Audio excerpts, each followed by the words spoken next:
From Suffering to Fulfillment. Resilience and Liberation in a Beautiful World. By Dr. Gregg Milligan. Dedication.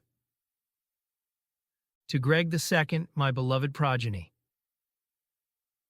In the intricate tapestry of existence, woven with moments of joy and enduring trials, you are my constant source of light. Born from unwavering love and fortified by unbreakable commitments, you shine like a guiding star, leading those who navigate the uncertain paths of skepticism and ambiguity. Tonight, as I sit in our cherished library, surrounded by the scent of aged manuscripts and well-worn leather, some bearing the marks of my pen, I bask in the warm glow of a Tiffany lamp, nestled in my comfortable reclining chair. This lamp, a guardian of wisdom passed down through generations, casts gentle light on the walls. Ethereal shadows dance on the time-worn tapestry below, imprinted with memories of your childhood adventures among the venerable books on our shelves. These fleeting shades, echoes of our joys and sorrows, magnify the brilliance of our triumphs, turning them into beacons on the map of our shared story.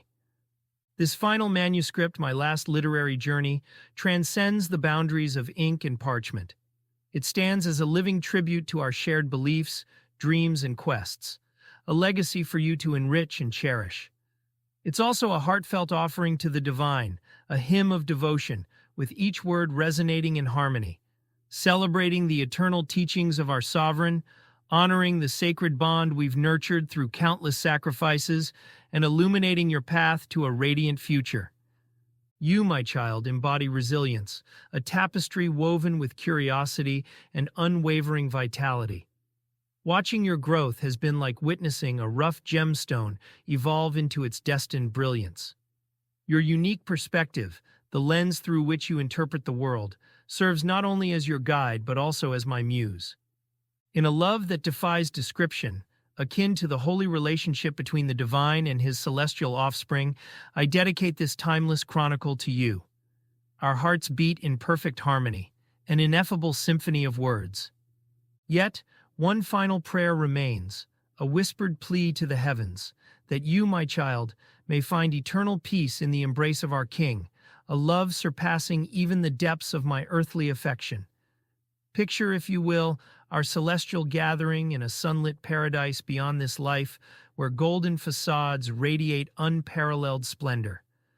There you'll find me, hands immersed in a basin of shimmering water, cleansing golden vessels until they reflect the day's first light.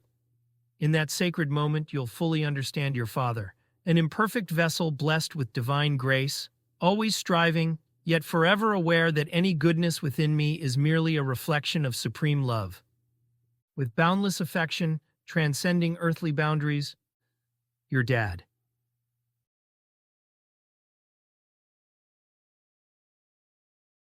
Introduction.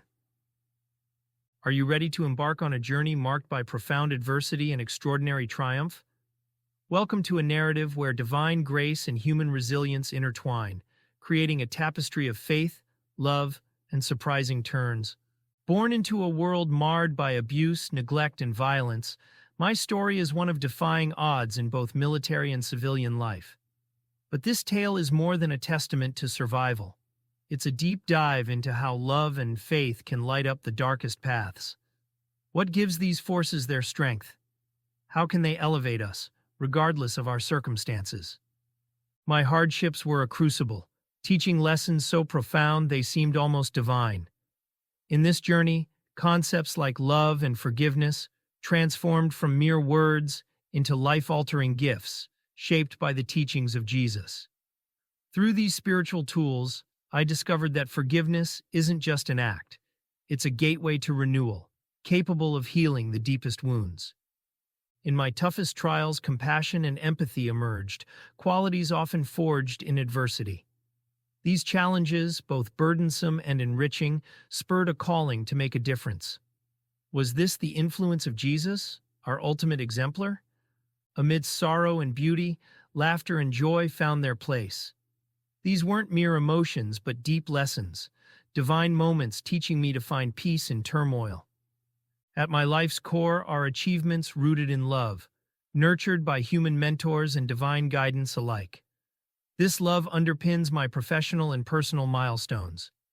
Despite my education and achievements, humility remains my guiding principle. It's a reminder that every individual I meet has unique wisdom and a story worthy of respect and attention. Meet Sam, an ordinary pet who evolved into a symbol of unconditional love, his mere presence guiding me. Could such a companion be anything but divinely ordained?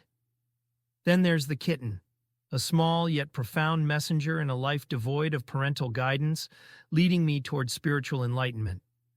As we delve into this intricate tale, expect a fusion of divine and human elements. This story isn't just a recount of my journey, it's a demonstration of how love and faith can transform daunting challenges into a pursuit of wholeness. Join us as we meet characters from human and animal realms, each embodying life's greatest lessons. They navigate challenges, undergo transformations, and reflect the intricate beauty of our existence. So, prepare yourself for a journey guided by the divine hand of Jesus, through life's complex yet enlightening paths towards hope and fulfillment.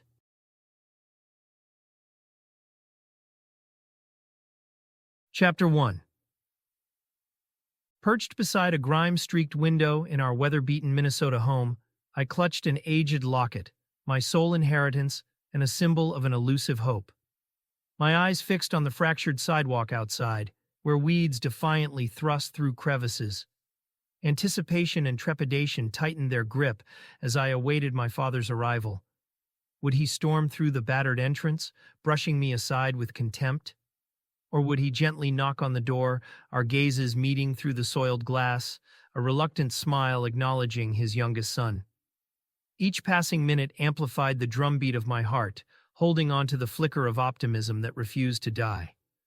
Partially concealed by moth-eaten curtains, heavy with the suffocating scent of overcooked coffee, stale nicotine, and musty timber, my mother's voice cut through the atmosphere.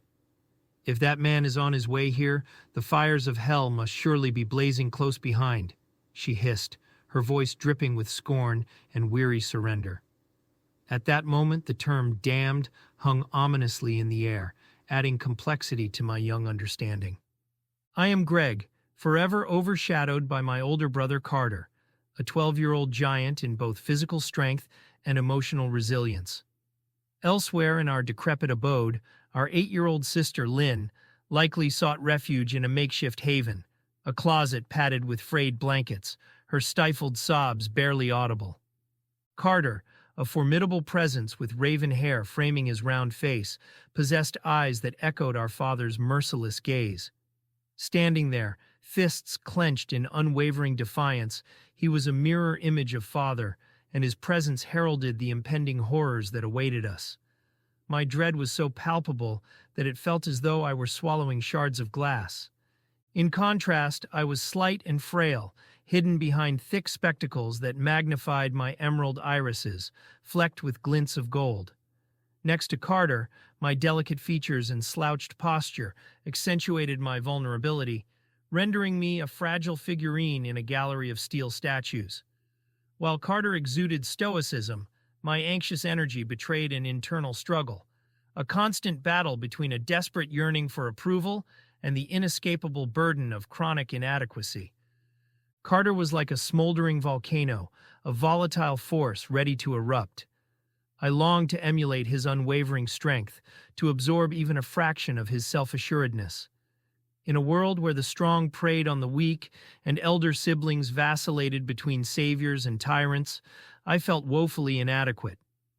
My shortcomings were starkly illuminated in the unforgiving contrast, a reality I couldn't evade or reshape. The locket in my palm became a dual symbol, an anchor tethering me to a harsh reality and a beacon guiding me toward fleeting dreams. As I clutched it, a glimmer of insight unfurled within me. If physical strength eluded me, perhaps I could nurture inner fortitude through hope and heart. This fleeting realization marked the beginning of an inner journey, a precarious odyssey filled with danger and transformative potential. Our youngest sister, Lynn, affectionately called Pug Nose, or simply Pug, embodied fragile innocence. She was the punctuation mark in our mother's turbulent life, a touch of bitter irony considering that mother had once contemplated naming her Caboose to signify her final maternal offering. Lynn excelled at becoming a ghost, a delicate wraith seeking refuge in hidden corners, closets, under beds, or any nook that offered a semblance of safety. Her slender frame was surrounded by an unruly halo of ebony hair, her face a cherubic canvas crowned by captivating, almond-shaped emerald eyes. Her emotions were transparent, displayed like a lit billboard. In moments of joy, her tiny mouth formed a perfect circle, tugging her button-like nose downward in an endearing dance, almost concealing it entirely. This movement unleashed a giggly cadence, revealing a row of small, jagged incisors, reminiscent of a child's first drawings. Yet, in moments of anxiety or sadness, she retreated into the comforting folds of a frayed blanket, thumb in mouth, a ritualistic shield against nameless fears. Standing beside Carter, our eyes scanned the desolate tableau of our driveway, a barren space framed by our crumbling home. Carter's posture grew restless, his cerulean eyes fixed intently on the window, each exhaled breath momentarily misting the cold glass in spectral halos. "Dad's home!" Carter's announcement echoed like an unexpected firework, drawing our mother into the dimly lit living room. Her hair was slicked back, held in place by an ornate band that feigned sophistication, her lips adorned with a glaring shade of red, an armor she assembled solely for Father's sporadic visits. During his absences, such cosmetic veneers were neglected, as if grooming were a practice she engaged in only under duress. Unfortunately, this neglect had spread through our family like a contagious disease. Jean Ada, the name of the woman who once radiated an exotic charm, now seemed like a distant echo from a bygone era.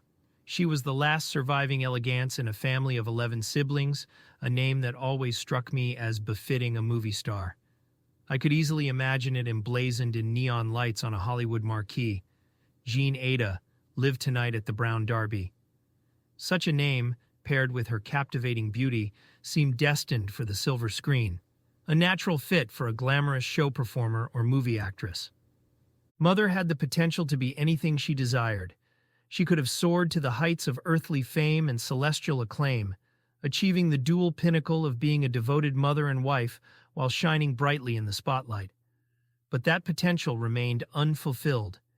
In her youth, her beauty had the ethereal quality of a mystical American Indian, a magnetic charm often attributed to women from the North, their lives shrouded in the mystery of twilight hues. Her story began in St. Paul, Minnesota, where her path fatefully intertwined with Father's. Those were the halcyon days, before the relentless grip of alcohol sapped her vitality, and before she surrendered her spirit to a torturous cycle of self-destruction. Yet, despite the harsh toll of the years and her growing bitterness, my affection for her never waned. Even now, as I pen this book, I find myself missing her, longing for the glimpses of the movie star she once resembled and the mother she could have been. As she lingered in the dim light filtering through grimy windows, her appearance was pitifully transparent. A hint of blush attempted to combat the pallor that veiled her face like a shroud. Her tattered smock, once vibrant, now hung loosely over her skeletal frame, each rib an exclamation mark accentuating her sorrowful story. Stirrup pants, intended to flatter, sagged around her emaciated limbs.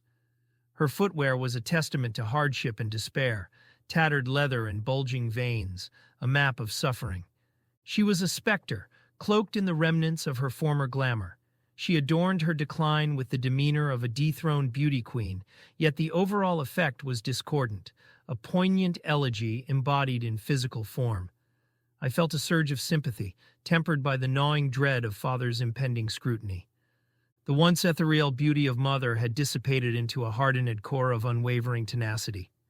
Our perception of Mother resembled a cubist painting, fragmented, deconstructed, and refracted through prisms of intoxicated outbursts and whispered sibling dialogues. She operated on a narcissistic algorithm, her intentions hidden in an impenetrable mist, indecipherable even during the rare moments of sobriety. We were trapped in the enigmatic labyrinth that was our mother, each encountering a futile venture into an unfathomable abyss with no discernible end. At 10 years old, I was a pawn in her capricious malevolence. Within the walls of our home, a place I associated with impending horrors, a frigid apprehension seeped into my very bones. Even with the knowledge that Carter and Lynn might be within earshot, their presence provided minimal comfort. My early indoctrination had instilled principles of silent endurance in my fledgling psyche, a stoic acceptance in the face of her unpredictable cruelty. I vividly recall a solitary moment with Mother, the two of us in the bathroom. She sat by the tub, and I was submerged in the icy water, my body curled into a protective ball, as if physical proximity could shield me from the relentless cold. The chill seemed to pierce through my flesh and bones, sending searing pangs deep into my core. With mechanical precision, Mother's hand moved, pouring a ladle of ice-cold water over my head. My teeth chattered uncontrollably, and I buried my forehead in my knees, desperately trying to suppress a scream that clawed at my vocal cords. Despite my efforts, a suppressed moan escaped a vulnerable note bearing the turmoil that churned within me. Mother's trembling, tobacco-stained fingers closed around my slender neck, breaking the unspoken agreement of my stoic silence. Hot urine mingled with the icy water, a desperate but futile act of defiance against her suffocating grip. I thrashed like a marlin caught on a fisherman's hook, each convulsion a futile crescendo in a requiem of despair. Finally, her grip loosened. Air rushed back into my lungs, scorching my parched throat as if life itself were being restored. The impending darkness receded, leaving Mother as a fading specter on the fringes of my memory. When I heard the door of my father's red Thunderbird slam shut, I braced myself for his arrival on the porch. His delay, just minutes after pulling in, likely meant one more cigarette, his nerves frayed, uncertain of what awaited him. Mother's volatility was legendary. Anything could ignite her. Father, though far from perfect, often found himself navigating the treacherous terrain she created for all who crossed her path. Father finally stepped in. Mother, a deliberate statue, stood in the living room's center, directly facing the door. She had positioned herself with precision, ensuring the first thing Father's eyes met, transitioning from the bright sunlight to the room's dimmer light, would be her unwavering stare. Her intention was unmistakable. Mother's knack for manipulation and gaslighting was formidable, enough to unsettle the innocent and overwhelm the guilty. Her arsenal of cunning words, a sharp mind, and biting wit remained intact, even as her beauty and their love had withered. Father, with a grunt, acknowledged Carter, who, with evident reluctance, approached for a hug that was just as grudgingly given. Pug, in stark contrast, radiated joy, bounding into Father's arms with giggles and jubilant sounds, blissfully unaware of the undercurrents of tension. Then there was me, always the last, moving towards Father, embracing him tightly. My chest tightened, tears brimming, my love for him as profound as Mother's was complex. The moment I hugged him, harboring a fleeting hope for a different outcome, Father uttered something that Mother took the wrong way. Her demand cut through the air. "Give me some money for cigarettes and food for these kids." Father, barely masking his irritation, asked, "How much?" $20, Mother declared with a smug, dismissive smile. "And matches, too." Father's brief, fragile chuckle, like the last dying ember of a once roaring fire, offered a fleeting glimpse of the familial warmth we so desperately craved. Yet, as swiftly as it appeared, hope was extinguished. Father's laughter faltered, and Mother's smile vanished, leaving only the cold shadow of an inevitable storm. The air grew thick with unspoken accusations, casting them both as tragic figures, trapped in the roles they could no longer play. With a surge of anger, Father stormed out, leaving us not only without money for cigarettes, food, or matches, but also bereft of the anchor his presence provided, however distant it may have been. In the stillness that followed, Carter and I found solace in our shared tears, a silent, sacred communion of suffering. His gaze lingered on the space where Father had stood, as if by sheer will he could summon him back. "He's not coming back," I whispered, each word heavy with the finality of shattered dreams, as if to break the spell of our last, fragile illusion.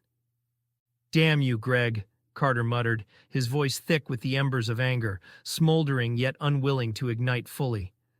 I braced myself for the familiar violence that often followed such moments, but he remained motionless, a statue carved from the stone of suppressed dreams and unspoken sorrows.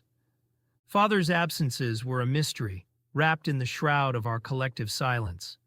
Whether he sought solace in the arms of a nameless lover or within the dim, alcohol-stained walls of the Alibi Tavern, the truth was a secret he would carry to his grave.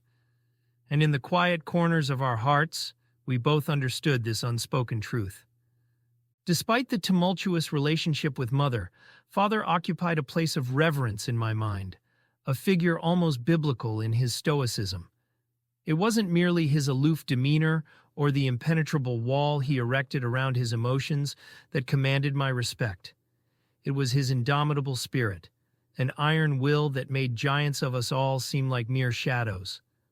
For all his emotional distance, he was a man of towering presence, a fortress of resilience that stood unyielding against the storms of life. As I stood bathed in the dying light of day, the world around me dimming into twilight, I felt dwarfed by the sheer force of his existence, as though he were some ancient oak, unbowed by time or the tempests that lashed against him. The darkness deepened, and as twilight's veil descended over the world, an anonymous neighbor passed by, his figure a ghostly silhouette against the encroaching night. His steps echoed the melancholy rhythm of my own, a spectral dance in the tightening grip of alcohol's embrace. For a brief moment, our eyes met in the dim light, and a silent understanding passed between us, a wordless acknowledgement of shared suffering. "Looks like old Red's making his nightly pilgrimage to the corner shop for his mad dog," I observed, each word weighted with the bitter taste of recognition, an unspoken hymn to the relentless cycles of human frailty. With a sudden intensity, Carter's focus shifted from the empty screen door. "Damn drunks! All of 'em damn drunks!" he spat out, his voice charged with the defiant energy of youthful rebellion. His words reverberated through the thick air, striking chords deep within me, resonating with the unvoiced grievances and silent battles that had been festering in my soul.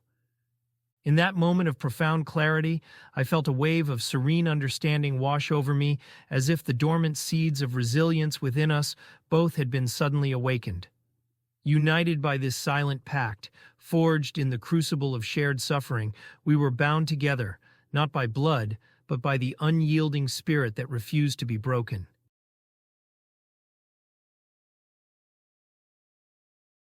Chapter 2. Our neighborhood was a forgotten enclave, decaying yet a refuge for those with modest means. It stood as a stark symbol of human hardship. Makeshift shacks and dilapidated apartment buildings dotted the landscape. Despite its bleak reputation, my siblings and I affectionately called it home, where at the heart of this challenging place lived our mother. From my earliest memories, I took on the role of mother's caregiver. I remained in the shadows, a silent and vigilant presence, always nearby but rarely noticed. Any intrusion into her space led to dire consequences, so I stayed hidden, attuned to her every move, ready to assist at a moment's notice. It was a heavy burden, a disturbing affection. While Carter and Lynn were affected by their emotions, the scars of abuse left them marked in their ways. They developed strategies to distance themselves from Mother, strategies that eluded me.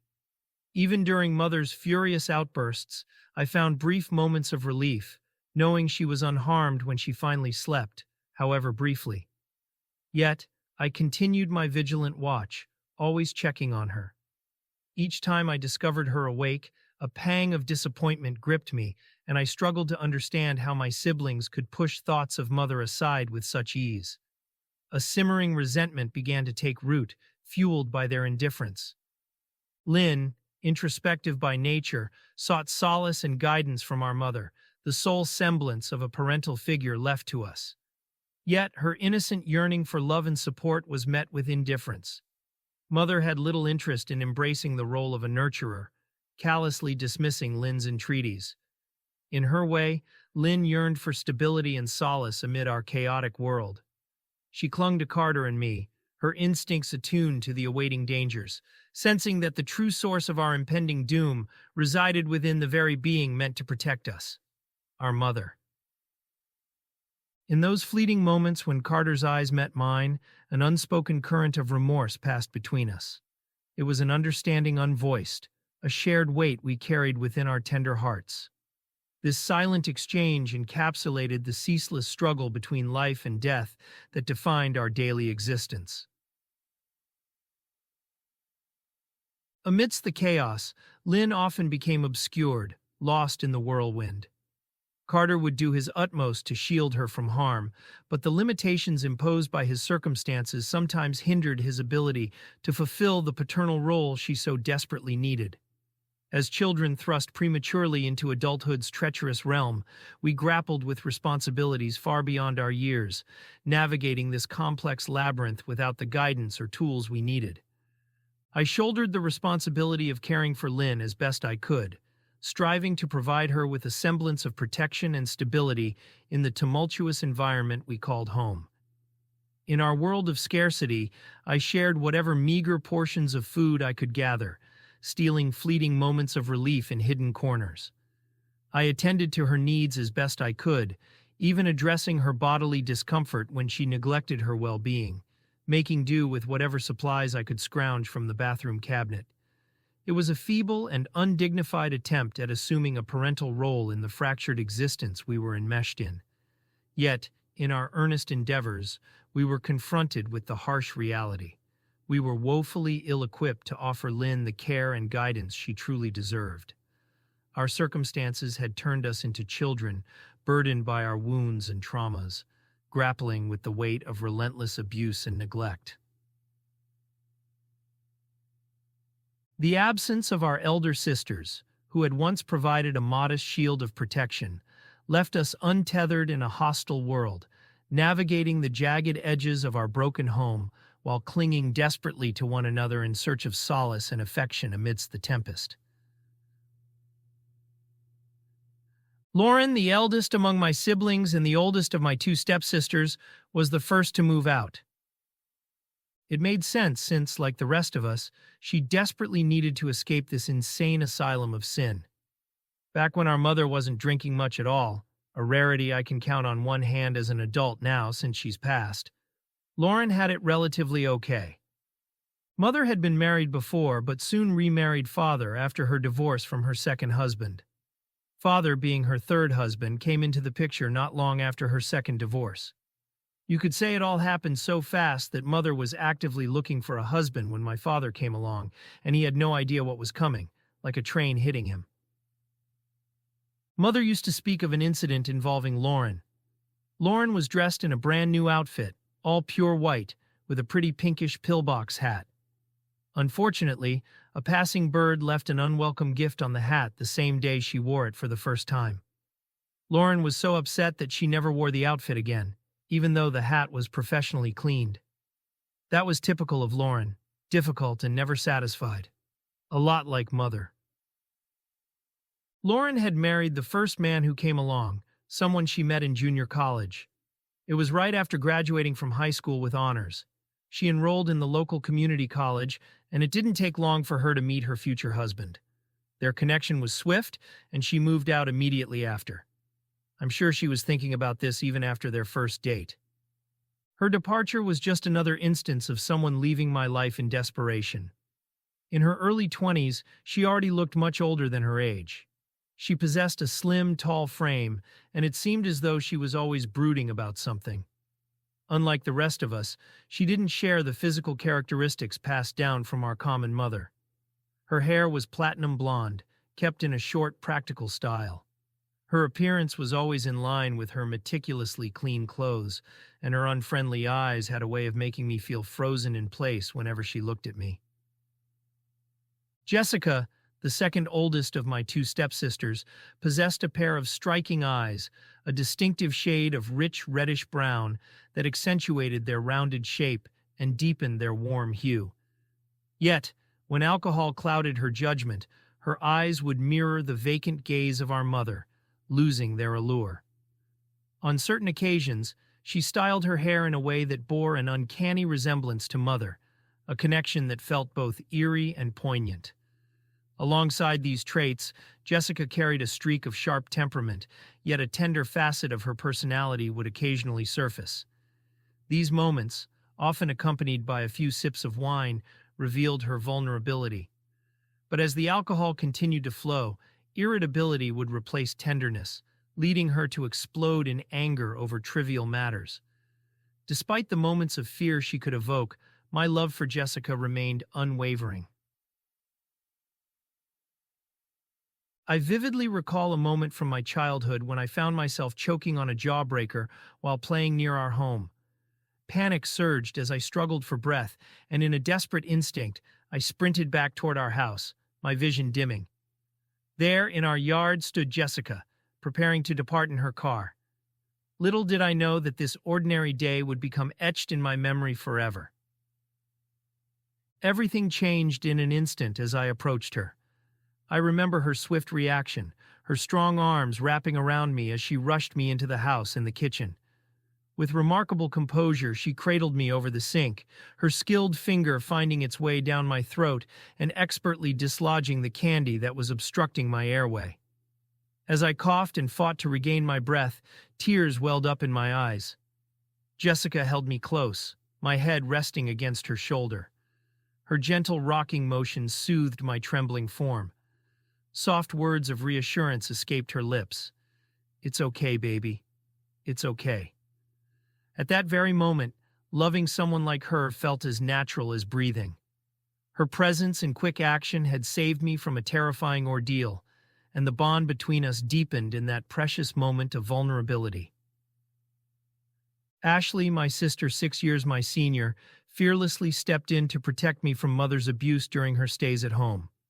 Her defiance challenged Mother's twisted convictions, reaching a crescendo one fateful evening when Mother's intoxicated rage reached its climax, leading her to assault Ashley.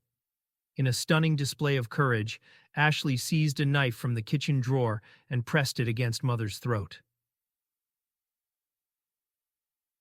This marked the end of Mother's violent attacks against Ashley, and the very next day, Ashley left our home for good. Rebelliousness flowed through Ashley's veins as if it were her birthright to defy the oppressive forces around her. Her unwavering bravery both terrified me and left me in awe. I held a deep admiration for her strength and felt a profound love for her, often losing myself in reveries about her natural beauty. Her thick auburn hair cascaded straight past her shoulders, occasionally held in place by a simple headband. But her most enchanting feature was undoubtedly her eyes, sharp, glinting, and uniquely captivating, one green, the other blue. Her slender nose boasted perfect symmetry, and her mouth held a soft, doll-like quality with full lips. Although she was only 16, her youthful frame exuded the grace and poise of a fully grown woman. Amid our tumultuous home life, Ashley's departure set her on a path that led her face to face with the challenges of motherhood. Despite Mother's vehement objections, Ashley displayed remarkable courage by choosing to carry her pregnancy to term and raise the child on her own. Alongside her boyfriend Ron, they grappled with the weight of this decision alone, devoid of any parental guidance or support. Mother's response, instead of empathy or understanding, was marked by cruel mockery, as she labeled Ashley a whore. This reaction was twisted and ironic, considering Mother's history. In Mother's warped perspective, Ashley's pregnancy appeared as another act of defiance, as if Ashley intentionally sought to become pregnant to spite her.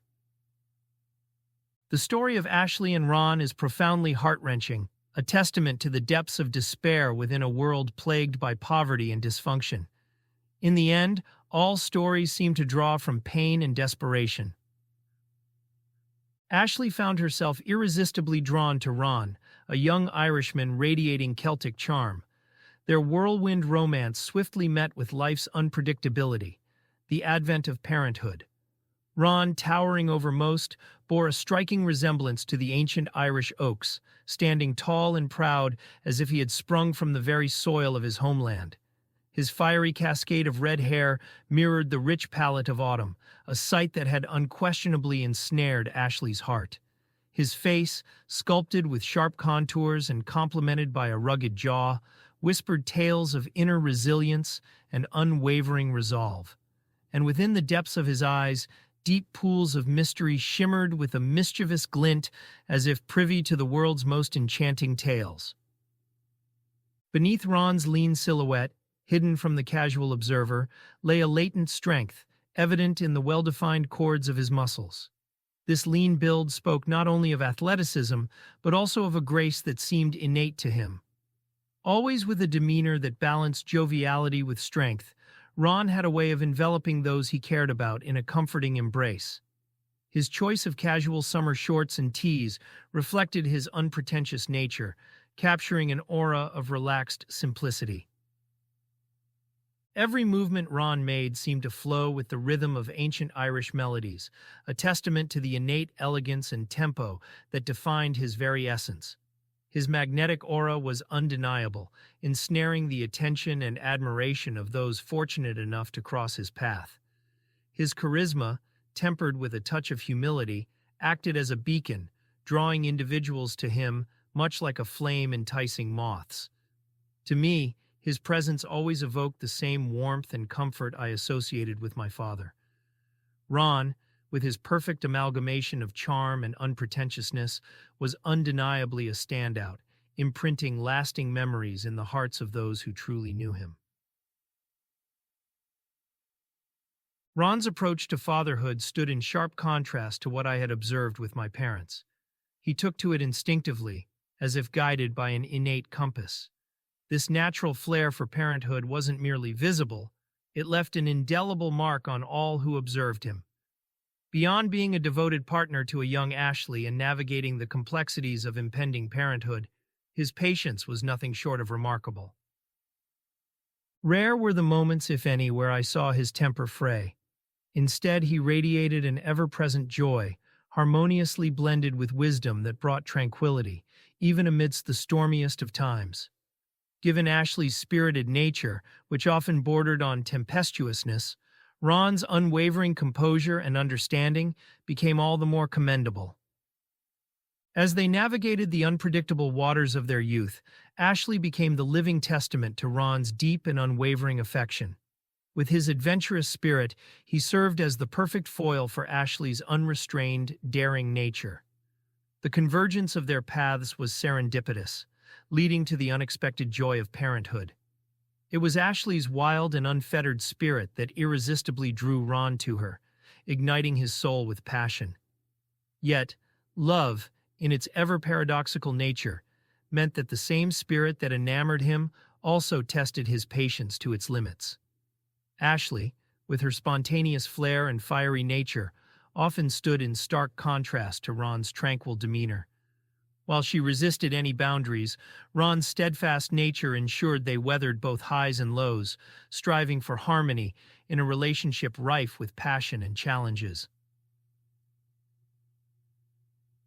Ron often set aside hours just to be with me, my brother, and my sister, nurturing bonds that still tug at my heartstrings. Among my most cherished memories are those carefree moments when he'd hoist me skyward, introducing me to the exhilarating sensation of airplane rides. His method, though uncomplicated, felt enchanting. Grasping one wrist and one ankle, he'd twirl energetically, infusing every spin with pure joy. Positioned on the patchy brown-green carpet of our backyard, I'd lie flat, eyes twinkling with anticipation. With a gentle touch, Ron would commence the ascent, turning gradually as he lifted me from the ground. It felt as though an invisible force tugged me outward, my small form taking flight with one hand outstretched like a wing. During these ethereal moments, I'd transform into a living airplane, my giggles echoing as I gleefully declared, "I'm flying, I'm flying." What truly set Ron apart in my memories was his extraordinary car, a 1961 Dodge Polara with a push-button automatic transmission, a fusion of technical innovation and captivating design. This remarkable automobile, unlike any vehicle I had ever seen, left an indelible mark on my impressionable mind. In the subsequent years, I felt compelled to research and uncover the specifics of this remarkable automobile, a testament to its enduring image in my memory. It was a car that spoke volumes about Ron's resourcefulness and resilience. Despite financial constraints, Ron embraced his Dodge Polara with a spirit of optimism and practicality that I deeply admired. While I had to endure old, rusty cars that I wouldn't even consider entering today, he infused his Dodge Polara with a sense of purpose and enthusiasm. As I reminisced, I recalled the moments of me perched in the back seat, watching Ron adeptly manipulate those innovative controls. Beyond his skillful and safe driving, Ron's connection to this car ran deeper. It wasn't merely a mode of transportation, it was a symbol of his character. The Dodge Polara mirrored his mature outlook on life, complemented by a deep wellspring of empathy that he carried with him, even behind the wheel. In the context of Ron's life, this car transcended its role as a mere vehicle. It became a tangible representation of his ability to navigate challenges and make the best of what he had. It stood as a symbol of resilience and optimism, qualities that defined Ron's character as much as they defined his choice in automobiles. Ron seemed to embody the very essence of characters from ancient Irish tales, a young man with wisdom and depth that transcended his years. His presence in my life was nothing short of extraordinary, and it left an indelible imprint on my heart, one that I will forever cherish in a rich tapestry of warm memories. It wasn't until years later, during the rewriting process for the new edition of this new book, that I would reconnect with Ron after all these years while researching the real-life characters in my life and the books I had written about them. It was during this process that I stumbled upon a revelation that added a profound layer of understanding to Ron's character. My research unearthed a remarkable and poignant truth about Ron's past, a truth that both devastated and illuminated me. Ron had emerged from a very humble background, and at the tender age of 16, armed only with a high school education, he assumed the role of fatherhood. This revelation provided a crucial answer to a fundamental question that had long lingered in my mind. What had made Ron so wise and compassionate at such a young and seemingly naive age? The revelation that Ron, too, emerged from an abusive and dysfunctional family, where he and his sister endured the horrors inflicted by their stepfather, adds a profound layer of understanding to his character.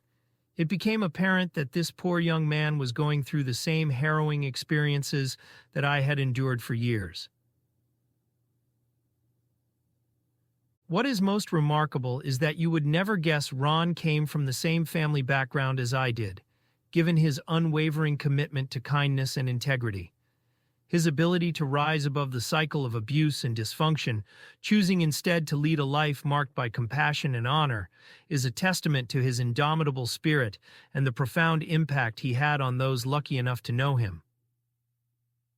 Ron's story serves as an inspirational reminder that one's upbringing does not define their character.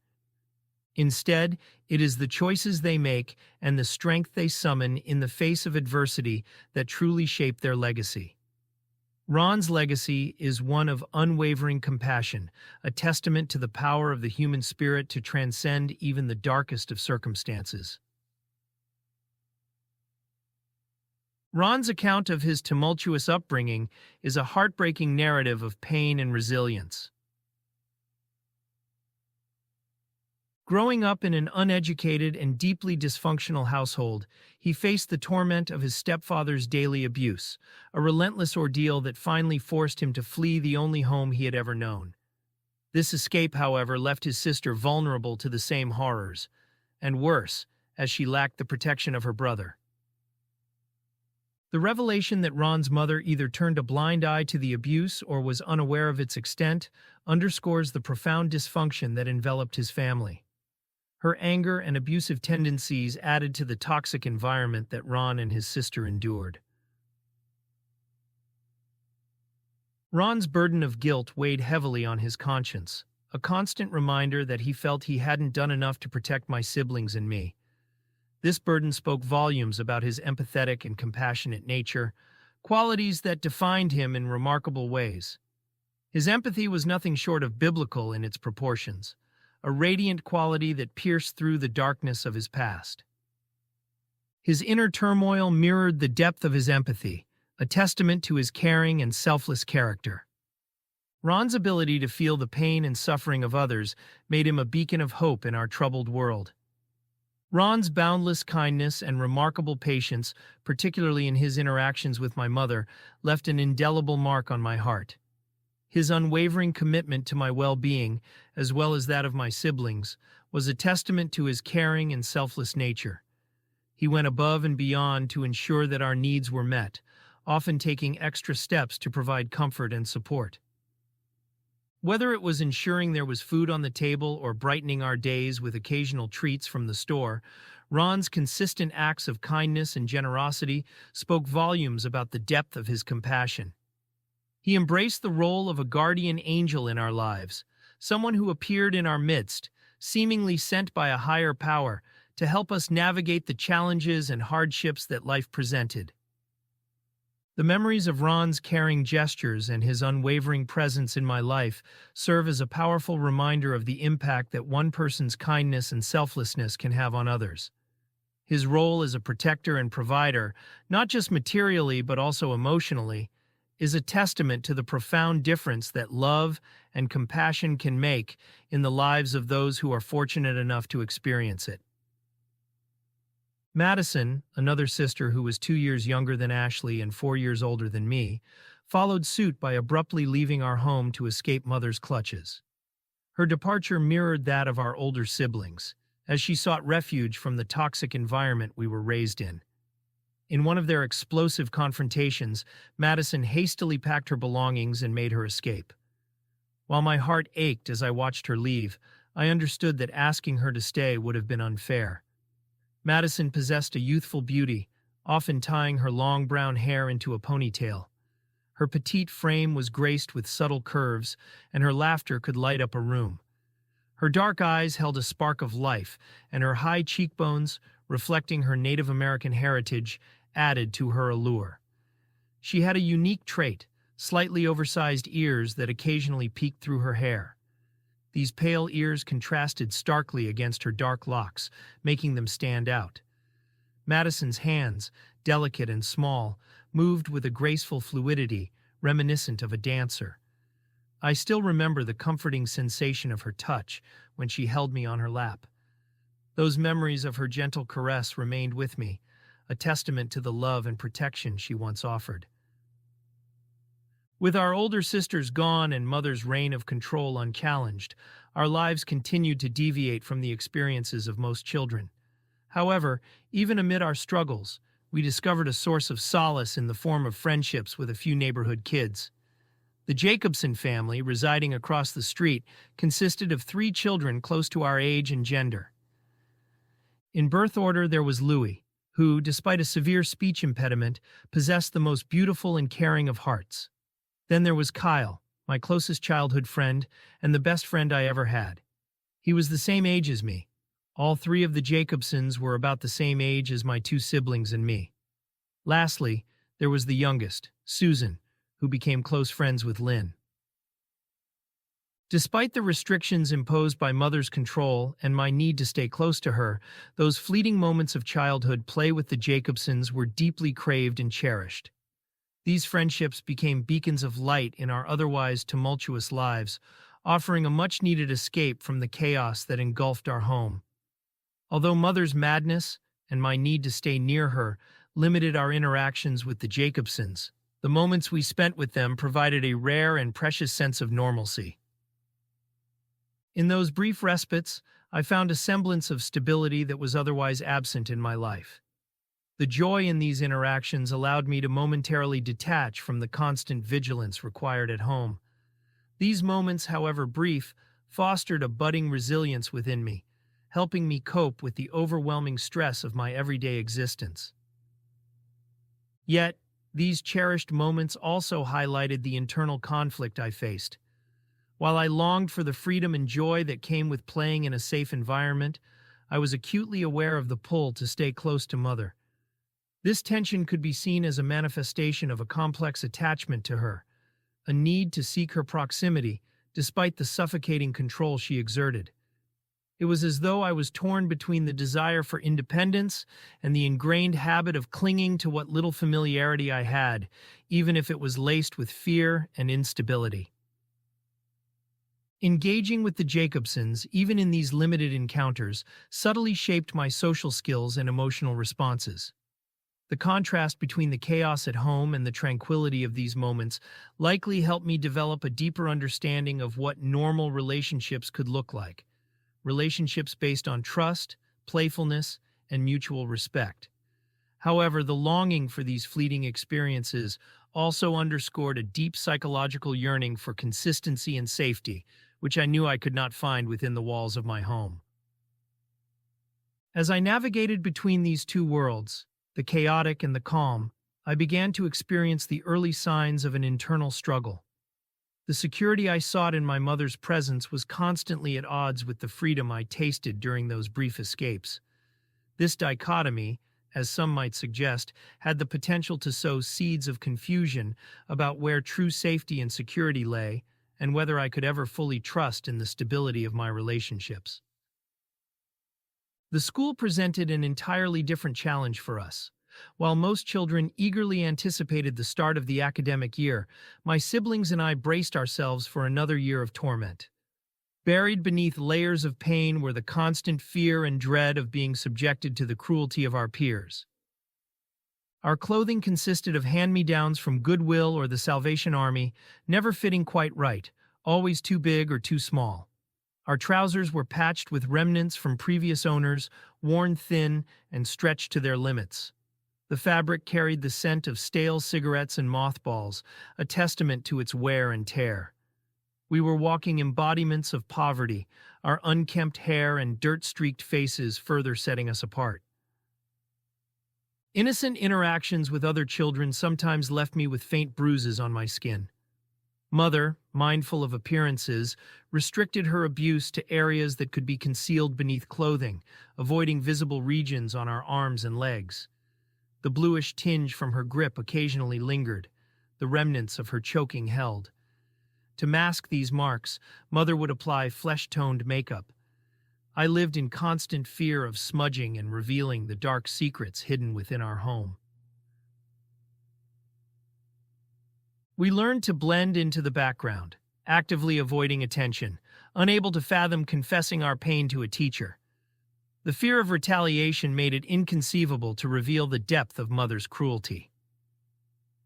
My struggles with bedwetting often left me with the lingering odor of urine, emanating from the damp yellow undergarments clinging to the fabric of my pants. School children would point, laugh, and hold their noses as I walked by. My siblings and I became targets for relentless teasing, and our differences and poverty were mercilessly exploited. In the cafeteria, I would sit facing away from the others, desperately trying to hide the free lunch provided by the state. Hungry and humiliated, I would quickly consume my food, my eyes filled with envy as other children traded snacks, a privilege beyond my reach. Well-intentioned lunch ladies would sometimes collect treats for me, unknowingly highlighting my differences and poverty. Children would reluctantly offer me their pudding cups and sweet pies, providing a fleeting respite from the bitterness of shame. A colorful array of snacks lay before me, seemingly tempting, yet unable to erase the enduring taste of humiliation.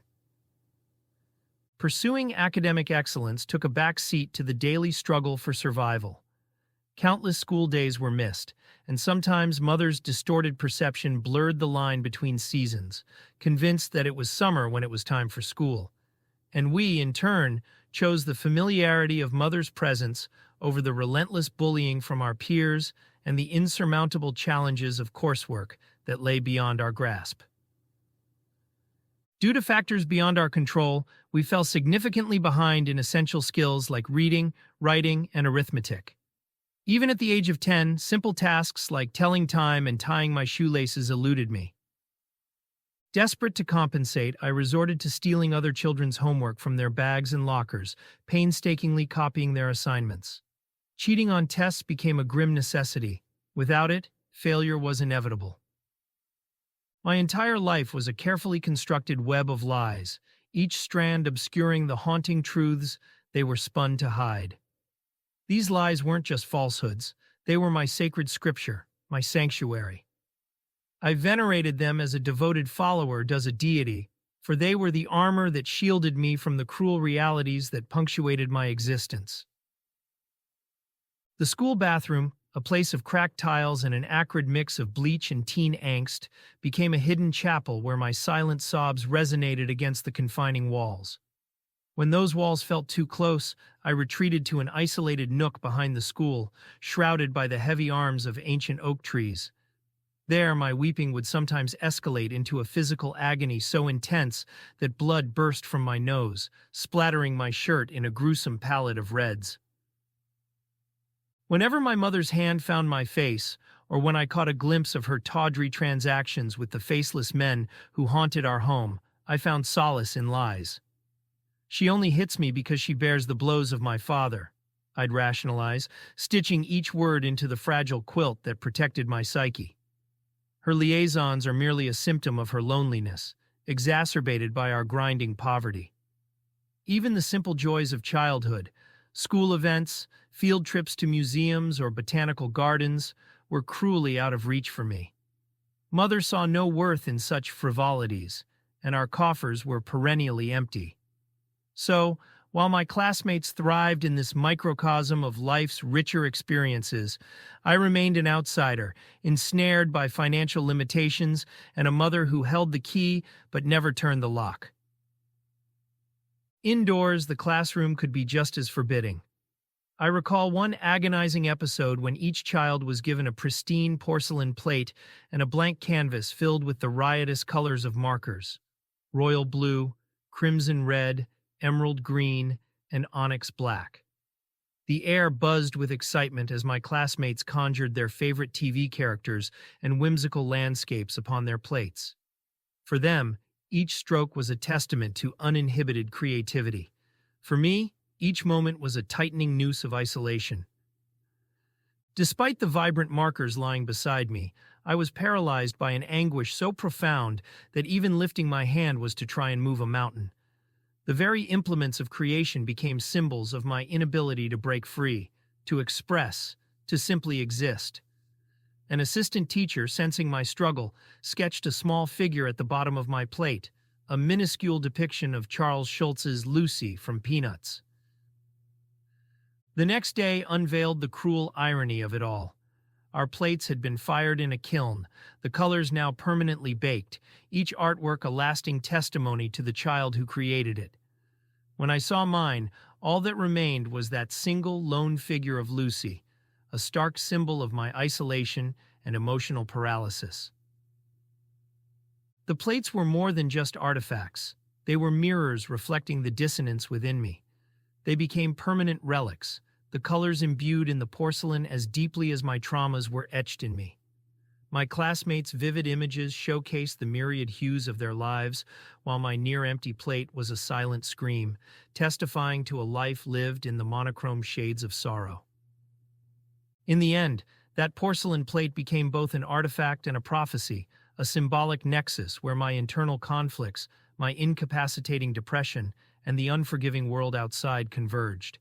It was a moment where time seemed to slow, where every suppressed tear and hidden struggle coalesced into a heavy, palpable tension, leaving me stranded at the crossroads between despair and the glimmering possibility of revelation.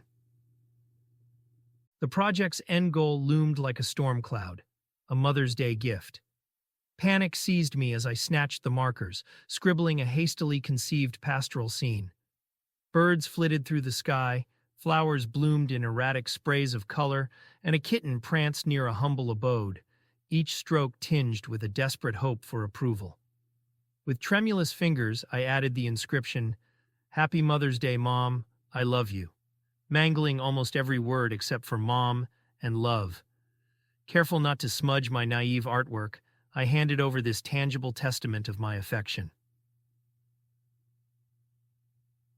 Hours later, Mother entered the living room, her grip tightening around the plate as if it were an object of treachery. The colors had smeared into an indistinguishable mess, and her eyes flared with rage as vibrant as the distorted hues. "Why does everything wipe off except this little girl's picture?" she hissed as if I had crafted a labyrinthine plot to deceive her. That was her immediate conclusion, a soul-crushing indicator of the yawning chasm between us. With a swift, cruel motion, she hurled the plate to the ground. It shattered each fragment, a splinter of my broken hopes. After she left the room, I collected the shards, as if gathering scattered pieces of my spirit. The debris went into the trash, a graveyard for broken dreams and misspent love. From then on, my despair deepened into an abyss so all-encompassing that my daily routine became a litany of tears and retching. The porcelain plate, a microcosm of our fractured relationship, serves as a haunting reminder of the incongruity between intention and perception, between a child's longing for maternal love and a mother's inability to see past her twisted preconceptions.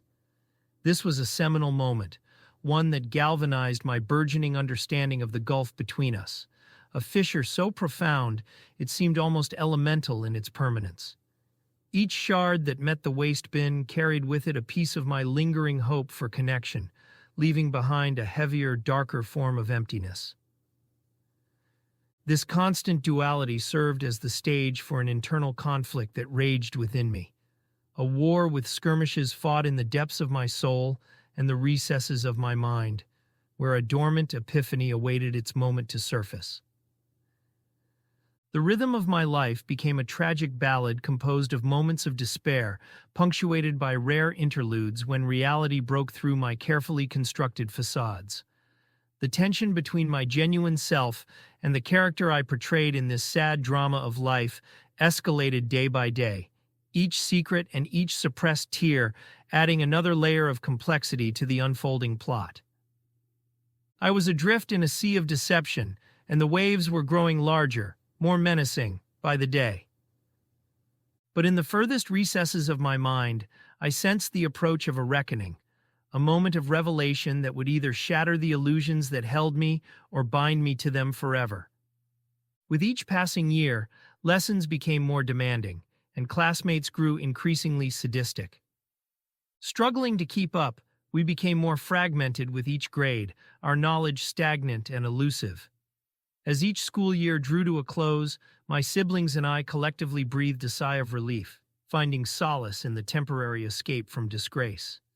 It was a brief respite from feeling branded as stupid, a small relief from countless sleepless nights dreading the return to school. When summer finally arrived, it promised a chance for the shame of the school year to fade away. During those precious summer months, I no longer had to hide my tics from the cruel school children. These compulsions ranged from the constant need to expel saliva from my mouth to incessantly touching and retouching objects. For about 6 months, I was consumed by a gnawing fear of dying from a heart attack. The fear had its origins in a film we watched at school, featuring a boy who shared my circumstances, parents embroiled in constant conflict, peers rejecting him, and an overwhelming sense of isolation. In one poignant scene, the boy's parents argued, and later he approached his father, baseball glove in hand, asking him to play catch. His father's rejection struck a chord within me. The film reached its climax when the boy boarded a school bus, asked the driver to stop, and then stepped off. His voice, barely audible and filled with emptiness, echoed the depths of my own emotions. The bus came to a halt, and the boy exited. I caught a glimpse of his Converse high tops before his ankles gave way, and he collapsed silently. Tears filled my eyes as my anxiety intensified. The film fast-forwarded to a scene where a doctor informed the boy's parents that he had died of a broken heart. What struck me was the parents' apparent indifference as they sat apart, their hands unclasped. Their emotional detachment troubled me deeply. From that day onward, a sense of impending doom took root in me. The boy from the film consumed my thoughts, gradually convincing me that his fate could be mine as well. Fear clung to me like a relentless shadow, and I awaited the moment when I, too, would succumb to a broken heart. To quell my anxiety, I sought constant reassurance that my heart still beat within me. So, I ran, morning until night, feeling the rhythmic pounding resonate in my chest. Once the palpitations subsided, I would start running again. The worst moments were when I couldn't escape Mother's presence to run outside. In those instances, I would retreat to the bathroom or some hidden corner, pressing my hand against my chest and focusing intensely until I could detect the faint pulse. It was pure agony, but I endured it, prioritizing Mother's presence over my well-being. The choice between Mother and myself was never a difficult one. Mother always came first. Life had become a prolonged ordeal of agony and waiting, and hunger was now a constant companion. Food was a rarity, and Mother's authoritative declaration of, "The kitchen is now closed," rendered it completely inaccessible. Even if we managed to find something in the kitchen, it would likely be inedible due to age, mold, or the infestation of roaches. To survive, we resorted to theft from the corner store conveniently located at the end of our block. The storekeeper, a bitter and rotund Hungarian man with piercing blue eyes that sparkled like blue fire, could easily see through the darkness. His nose bore the scars of past injuries, tilting slightly to the left and raising questions about its functionality. I often wondered how he managed to breathe through it. At first, stealing filled me with panic, freezing me in place and allowing the storekeeper to unleash a barrage of curses dangerously close to catching me. But over time, I became adept at concealing stolen items under an old hat or within deep pockets, casually walking out of the store as if I owned the place. In winter, a large floppy coat served as a disguise, but such a ruse wouldn't work during the summer months. Mother's frequent visits to the corner store were driven by her vices, alcohol and cigarettes. The storekeeper's cramped emporium held a chaotic assortment of items, a peculiar microcosm of necessities and desires. He seemed indifferent to the needs of his customers, willing to sell whatever was demanded, no questions asked. He even cashed paychecks and food stamps, circumventing the restrictions on using food stamps for alcohol or cigarettes. With the cash he provided, one could indulge their true desires. Meanwhile, my penchant for thievery persisted, and the storekeeper didn't seem inclined to banish me for the occasional pilfered snack. Perhaps he believed that the money Mother spent in his store outweighed the cost of the occasional missing treat. Life continued its usual course, but there was one particular instance when I found myself pursued, not by the old Hungarian storekeeper, but by a bread delivery driver. On that fateful day, I didn't just pilfer a loaf, I managed to liberate an entire rack of bread from the back of his delivery truck. The memory of that day remains vivid, the sweet, industrial scent of the freshly tarred and lined parking lot etched in my mind. As soon as I made off with the bread rack, the driver's shouts echoed in my ears. I wasn't merely hungry, I was starved, and by the time I had crossed the street, he was gaining on me. Clutching the unwieldy rack, I stumbled and dropped it, but he continued to pursue me relentlessly. I sprinted down the sidewalk, my sweat-soaked hair clinging to my scalp, pumping my arms with every ounce of strength. His labored breathing signaled his proximity, and his fingertips brushed the back of my shirt, causing me to release a piercing scream. A surge of newfound energy propelled me forward, leaving him far behind. I dared not glance back until I was almost at the field. The bread was soon snatched away by Carter and his band of hooligans, leaving me with no more than a slice. The corner store served as a sinister lure for the addicted degenerates of our neighborhood. It boasted an impressive selection of food, but no one ever left that store with groceries.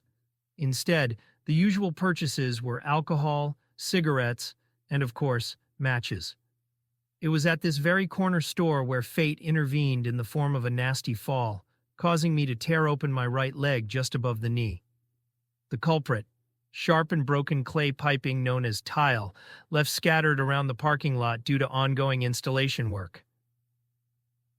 The incident occurred during a seemingly harmless game of tag, and I was left with a deep gash so profound that it revealed the white, fibrous tendons within my muscle tissue.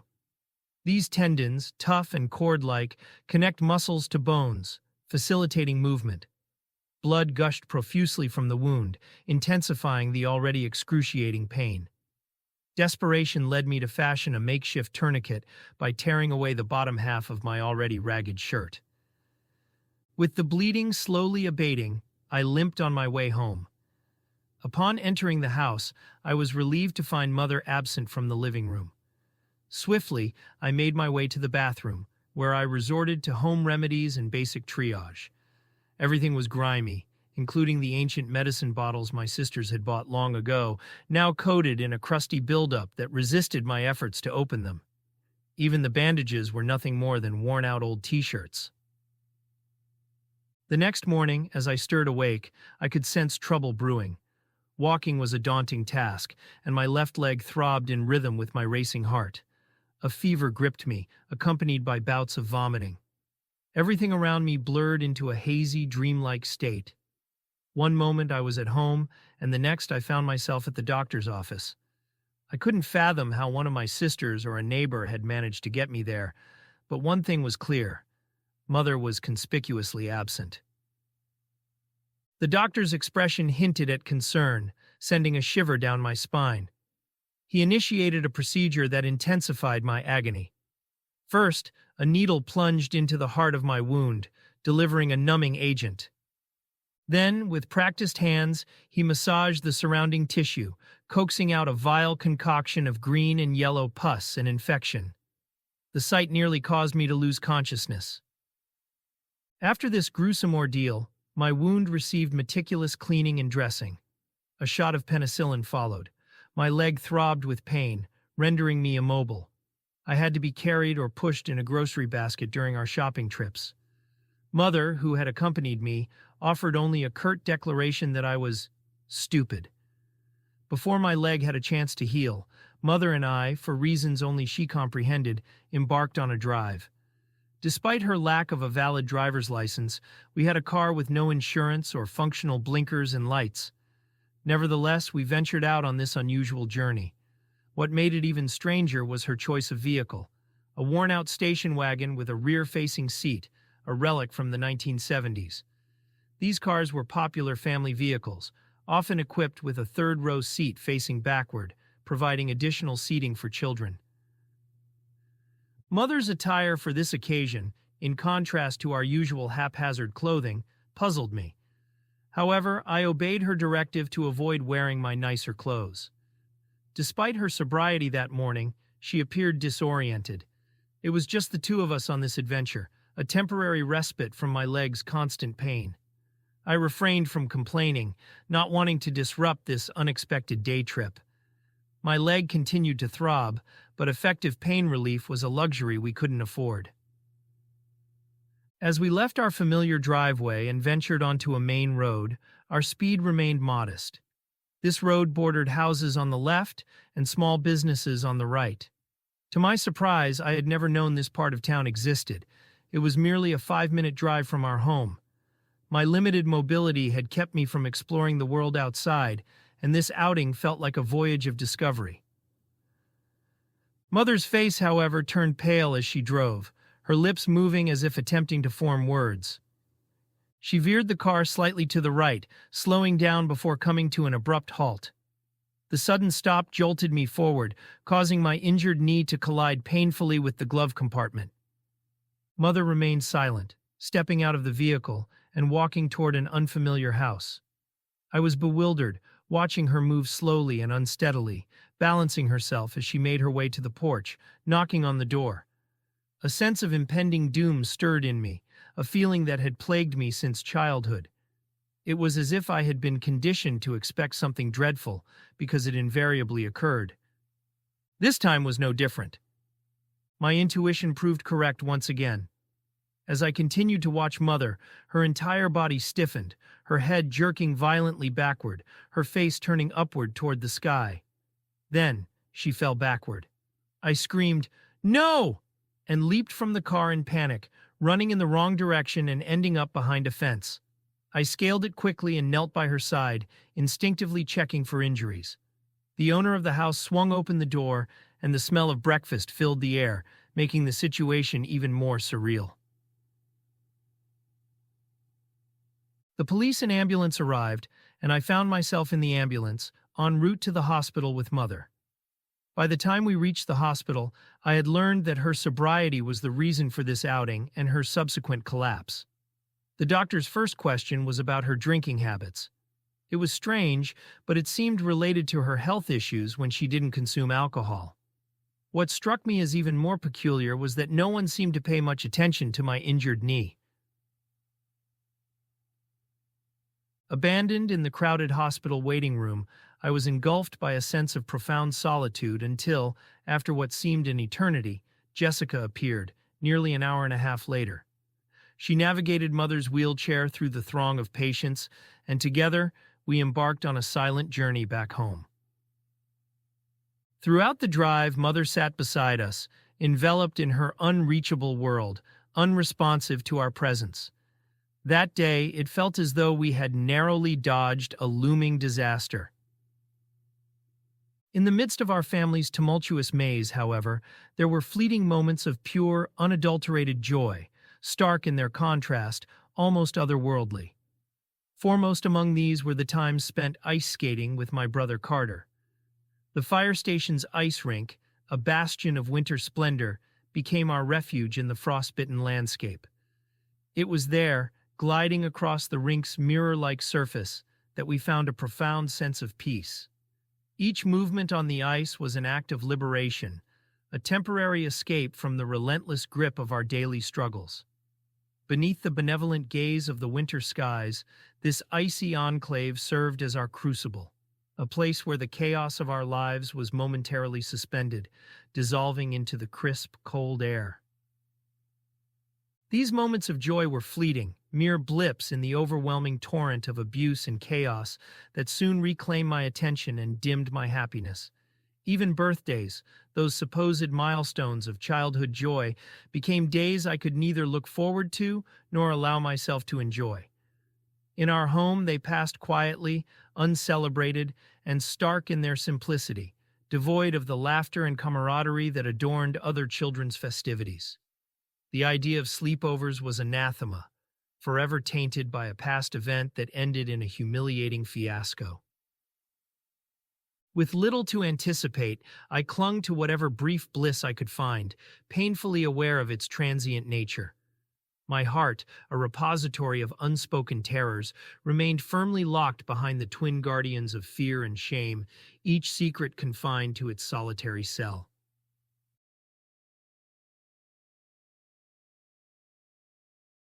Chapter 3. The day had unfolded in its usual manner of unpredictability and hidden tensions. Earlier, as Father made his unexpected return, the air in our home had thickened with unease. His rare visits were always fraught with an undercurrent of apprehension. Today was no different. He and Mother had plans to go out to the bar, leaving us kids to fend for ourselves once again. Before they left, Mother's instructions were terse and laden with warning. "Find Lynn before I come home, or there will be hell to pay." Her words echoed ominously in the empty halls of our house.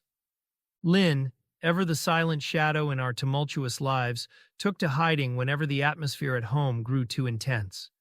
Her hiding places were confined within the house. She was too scared to venture outside or into the basement. The rest of the house, including the old attic that even I found unnerving, was fair game for her. Mother's command hung heavily in the air as Carter and I set out to find Lynn, choosing first to search outside, against our better judgment. My experiences had taught me early on that in our unpredictable world, it was best never to assume anything. As the sun dipped below the horizon, Carter and I sought refuge beneath the apple tree's gnarled branches in our backyard. A weathered crate, bearing the faded, sun-kissed lettering, offered us seats, a humble relic salvaged from a corner store dumpster. Behind Carter, amid the low-hanging branches, lay a carefully tended mound of earth, cradling the remnants of a life cut short. A makeshift cross, crafted from popsicle sticks and kite string, marked the spot where Carter's supersonic slingshot had felled a bird, an accomplishment celebrated with a proud double high five from his younger brother. I hastened my steps, eager to present this avian trophy to my skilled hunter of a brother. However, my excitement dwindled as I approached, witnessing the trembling form of the wounded creature. Its slow, deliberate movements seemed to choreograph a dance of suffering. I couldn't help but sense a silent plea in its beak, a yearning for release. Cradling the injured bird, Carter and I shared tears that mingled with the hues of its deep blue-black feathers. As it shuddered one final time, surrendering to eternal slumber, the weight of its undeniable finality settled upon us. Our morbid curiosity to disturb the grave was silenced by reason, urging us to let the bird rest. Beneath the apple tree's serene embrace, where the fragrant fusion of apples and lilacs hung in the air, we sat as silent companions. Carter's subtle rocking on the weathered crate seemed to echo the rhythm of our shared thoughts, while I leaned against the sturdy trunk, drawing strength from the tree's unwavering presence. His gaze wandered through the narrow gap between the branches, witnessing the graceful ballet of fading light. Yet, amid this tranquility, my unwavering focus remained fixed upon him. In this momentary respite, we found solace from the tempests that ravaged our lives. However, an unsettling sensation gnawed at the depths of my being, an unyielding feeling that had persisted since the revelation of our family's truth. It remained within me, disquieting and relentless. I wondered if Carter, too, sensed the ominous weight of this undisclosed secret.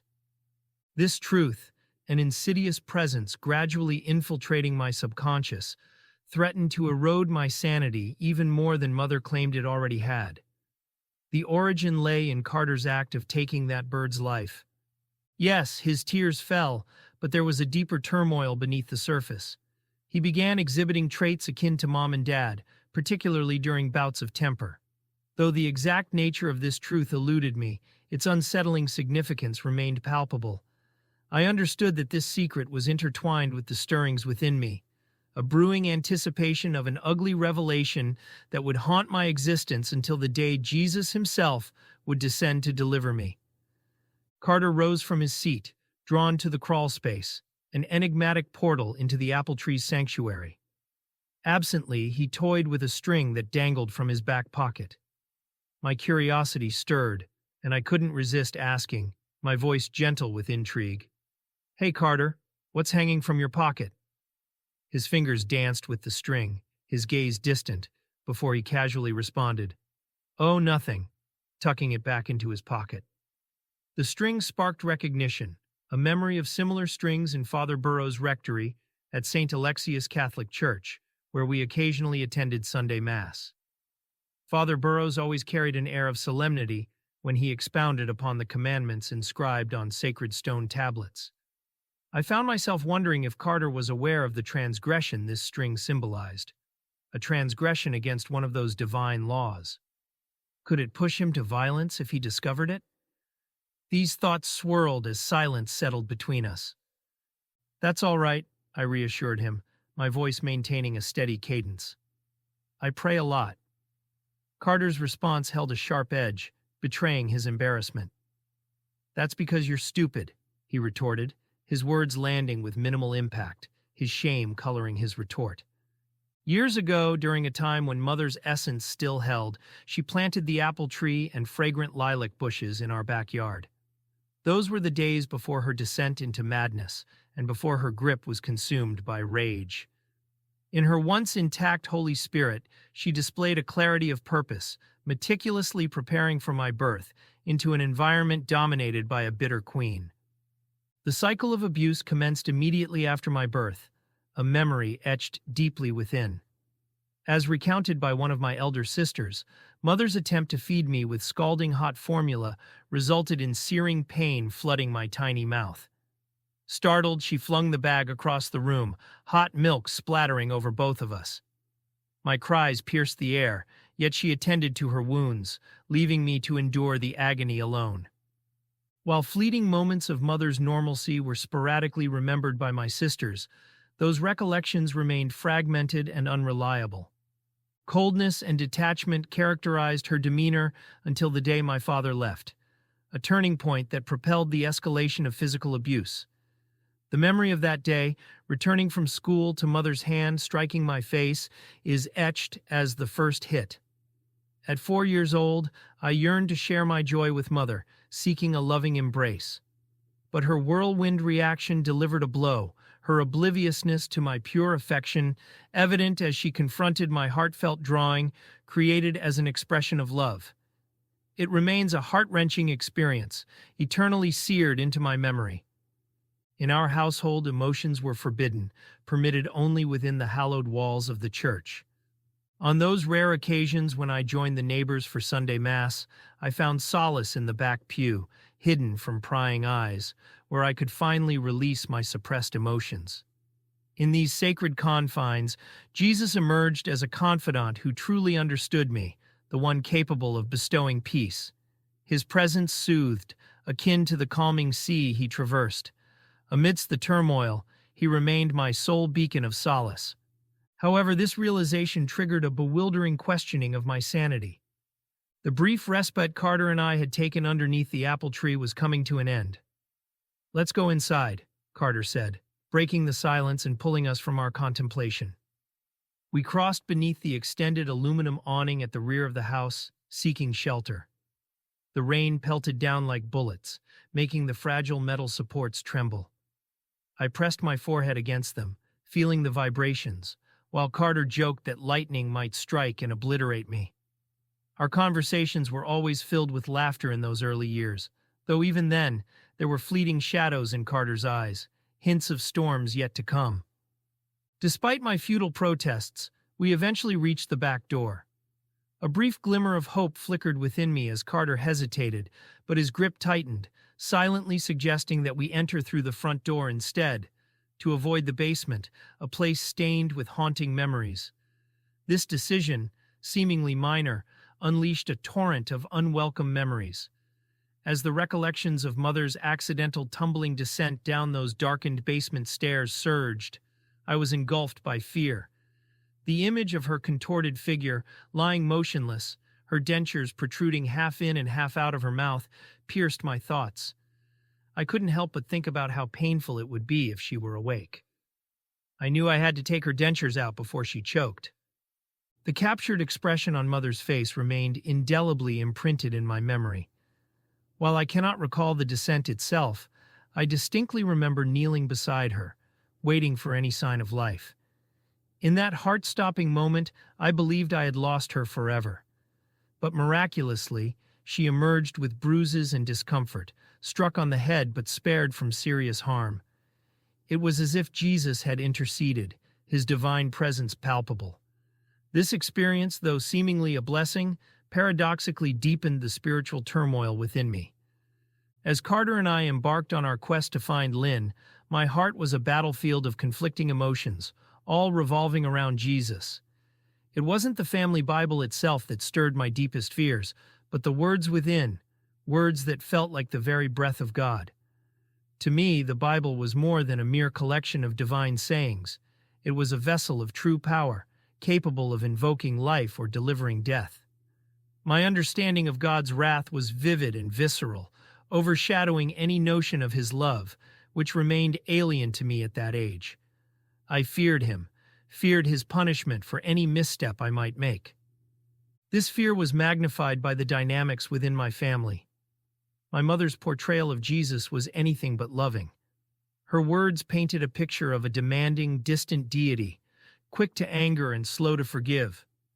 My father, on the other hand, seemed to live in a state of deliberate ignorance, avoiding any mention of Jesus as if the very name would bring about calamity.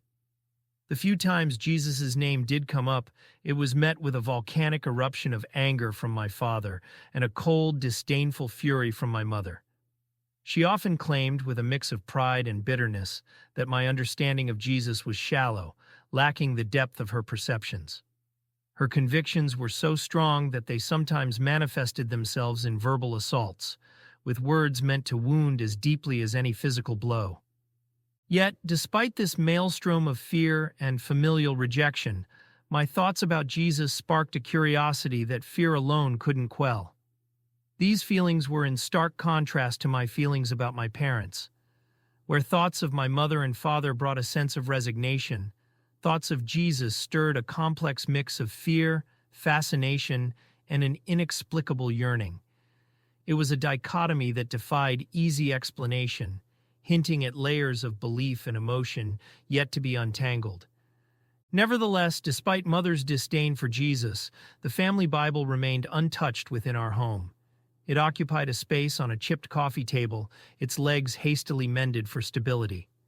Adorning its cover was a depiction of Jesus at the tender age of 12, engaged in a profound discussion with church leaders. An old white Bible, its presence radiated an indescribable power, a force that transcended mere enchantment and emanated pure love. It became my source of solace, a lifeline essential for my survival.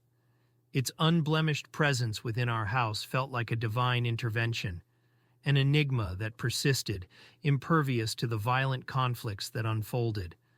Not a single droplet had marred its sacred pages. It lay there, exposed and vulnerable, yet protected solely by the divine hand of God. Such is the power of Jesus. Deep within me, I held a belief that I was akin to a germ, utterly inconsequential in the eyes of Jesus. I harbored a conviction that he despised me and that my destiny lay in the fiery depths of hell. Self-criticism became an ingrained habit, transcending circumstances or the actions of others, as I perpetually placed myself at the nadir of worthiness. Amidst the chaos of my existence, a profound confusion took root. Why would I matter to Jesus? Yet deep in my heart, he held the utmost significance. He always had and always would. What bewildered me was that my response to this paradox wasn't one of anger, but of sheer confusion. Standing there, surrounded by the storm of our lives, I would whisper to my family members in a hushed voice, "Hey, I love you. Why are you so consumed by anger? Please release this fury. I love you." Those who lived a lie, casting their dark gazes and uttering spiteful words, or choosing a stony silence, I knew not which was worse. As I journeyed through life, conscious decisions regarding Mother, other individuals, and the circumstances that surrounded me remained elusive. My actions were guided not by a conscious adherence to Jesus' will, but rather by an innate empathy and compassion that spontaneously emerged in response to the unfolding circumstances. It was a natural revelation of my authentic self, perhaps echoing a purpose I might one day embrace in the realm of heaven, should I be blessed enough to arrive at its gates. If I could travel back in time and address my boyhood self, there are several messages I would convey. Never let go of those you love, even when their love fails to find you in return. For hearts may change, and you can be the beacon that awaits their transformation. Learn to trust, even in the face of deceit, and never succumb to the temptation of lies. When these deceivers finally shed their falsehoods, they will find solace in having you as their confidant, the one they seek guidance and support. Commit yourself to a journey of healing in the pursuit of righteousness, entrusting Jesus with the burdens of your past through sincere repentance. This act of repentance transcends simple forgiveness. It embodies a profound transformation. It signifies a deliberate departure from past errors towards a life in harmony with divine teachings, inviting a heartfelt transformation and guidance from your Heavenly Father with unwavering care. Have faith in Jesus' ability to sculpt your future, wielding his wisdom to unveil and nurture your authentic self, fostering the emergence of an improved version of you. Savor each delightful moment life presents and draw wisdom from the challenging ones, as these experiences lay the groundwork for a life abundant in joy. Elevate the importance of closeness and connection with your spouse, choosing meaningful interaction over trivial disputes, and aim to be a source of steadfast joy rather than pain. Embrace the essence of deep yearning and permit yourself to feel deeply, understanding that such openness does not weaken you. Above all, hold fast to the belief in endless possibilities within a world brimming with beauty and marvel. In embracing repentance, we open ourselves to profound change, allowing divine guidance to mold us. This journey of transformation, guided by the care and trust in Jesus, leads to the revelation and nurturing of our true selves, promising a life enriched with joy, deeper connections, and an unwavering appreciation for the wonders around us. As I reflect upon the enigma that shrouded my life, an unwavering conviction takes root within me, a conviction that this journey embodies the very reason for my eternal salvation. It emerges as a guiding light, leading me down the arduous path of forgiveness to be forgiven, the unwavering choice of love over the abyss of hatred, and an unyielding commitment to give selflessly rather than grasp selfishly. These transcendent principles have transcended the realm of mere learning, becoming an intrinsic part of my very being. They blossom as the divine fruits: love, joy, peace, forbearance, patience, kindness, goodness, faithfulness, gentleness, and self-control, so eloquently articulated in the sacred verses of the Holy Bible, Galatians 5:22-23. Yet, amidst the tapestry of these profound ideals, a haunting enigma persists, a question that has reverberated through the corridors of time. How could it be conceivable that, in the face of the darkest shadows, enduring harrowing abuse inflicted by my mother and others, I never harbored the flame of anger, never sought retaliation, and never allowed the seed of hatred to find purchase in the soil of my heart? Instead, I held my abusers close, their souls entwined with mine, cherishing them with a love that knew no bounds, and tending to their well-being with a devotion that transcended reason. It was not a conscious decision, nor a calculated choice. It was an innate, profound, and wholly automatic response that surged from the deepest recesses of my soul. My commitment remains unwavering, a pledge etched in the very fabric of my being. I shall never turn away anyone, regardless of the transgressions they may inflict upon me. This commitment endures, unwavering, to this very day. My mother, in her moments of vulnerability, would pose a poignant question, her voice carrying the weight of a turbulent past. "Do you love me, Gregg?" Her voice oscillated between tenderness and the echoes of past pain. Yet, my response remained steadfast. With an enthusiasm that transcended circumstances, I would declare, "Yes."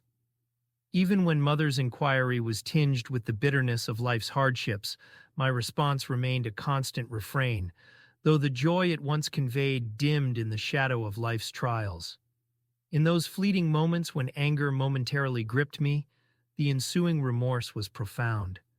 I would hasten to make amends, offering stolen fruit pies as tokens of reconciliation, washing away grievances along with bicycle tires, or extending a simple handshake or embrace, each hug bearing the weight of unspoken emotions. The question evolved, assuming different forms, yet it always circled back to its fundamental essence. Why, despite the tempestuous storms of abuse, did I never nurture the seed of hatred for my mother? Why did my love and understanding remain unwavering? This enigma became an enduring fascination, captivating my thoughts and emotions for years on end. I embarked on an exhaustive exploration, delving into academic, religious, philosophical, and metaphorical realms, each avenue an attempt to unravel this perplexing conundrum. I repeatedly posed the same question to myself. How was I able to not only love my mother unconditionally, regardless of the trials she subjected me to, but also become her guardian, protector, provider, and confidant? How could I offer care, nourishment, clothing, bathing, and unwavering support, all while holding on to a love that defied all logic? And the answer, after countless hours of research and introspection, transcending all perspectives, remains singular. Perhaps it was the divine presence, a whisper of grace from Jesus himself. Even when viewed through the pragmatic lens of life's trials, detached from the realm of faith, one cannot help but marvel. How could a mere human, especially a child bereft of parental guidance and mentorship, be thrust into the crucible of poverty amidst a backdrop of criminality, addiction, alcoholism, and abuse, surrounded by souls consumed by anger and violence, devoid of empathy or compassion? How could such a soul embark upon this extraordinary odyssey?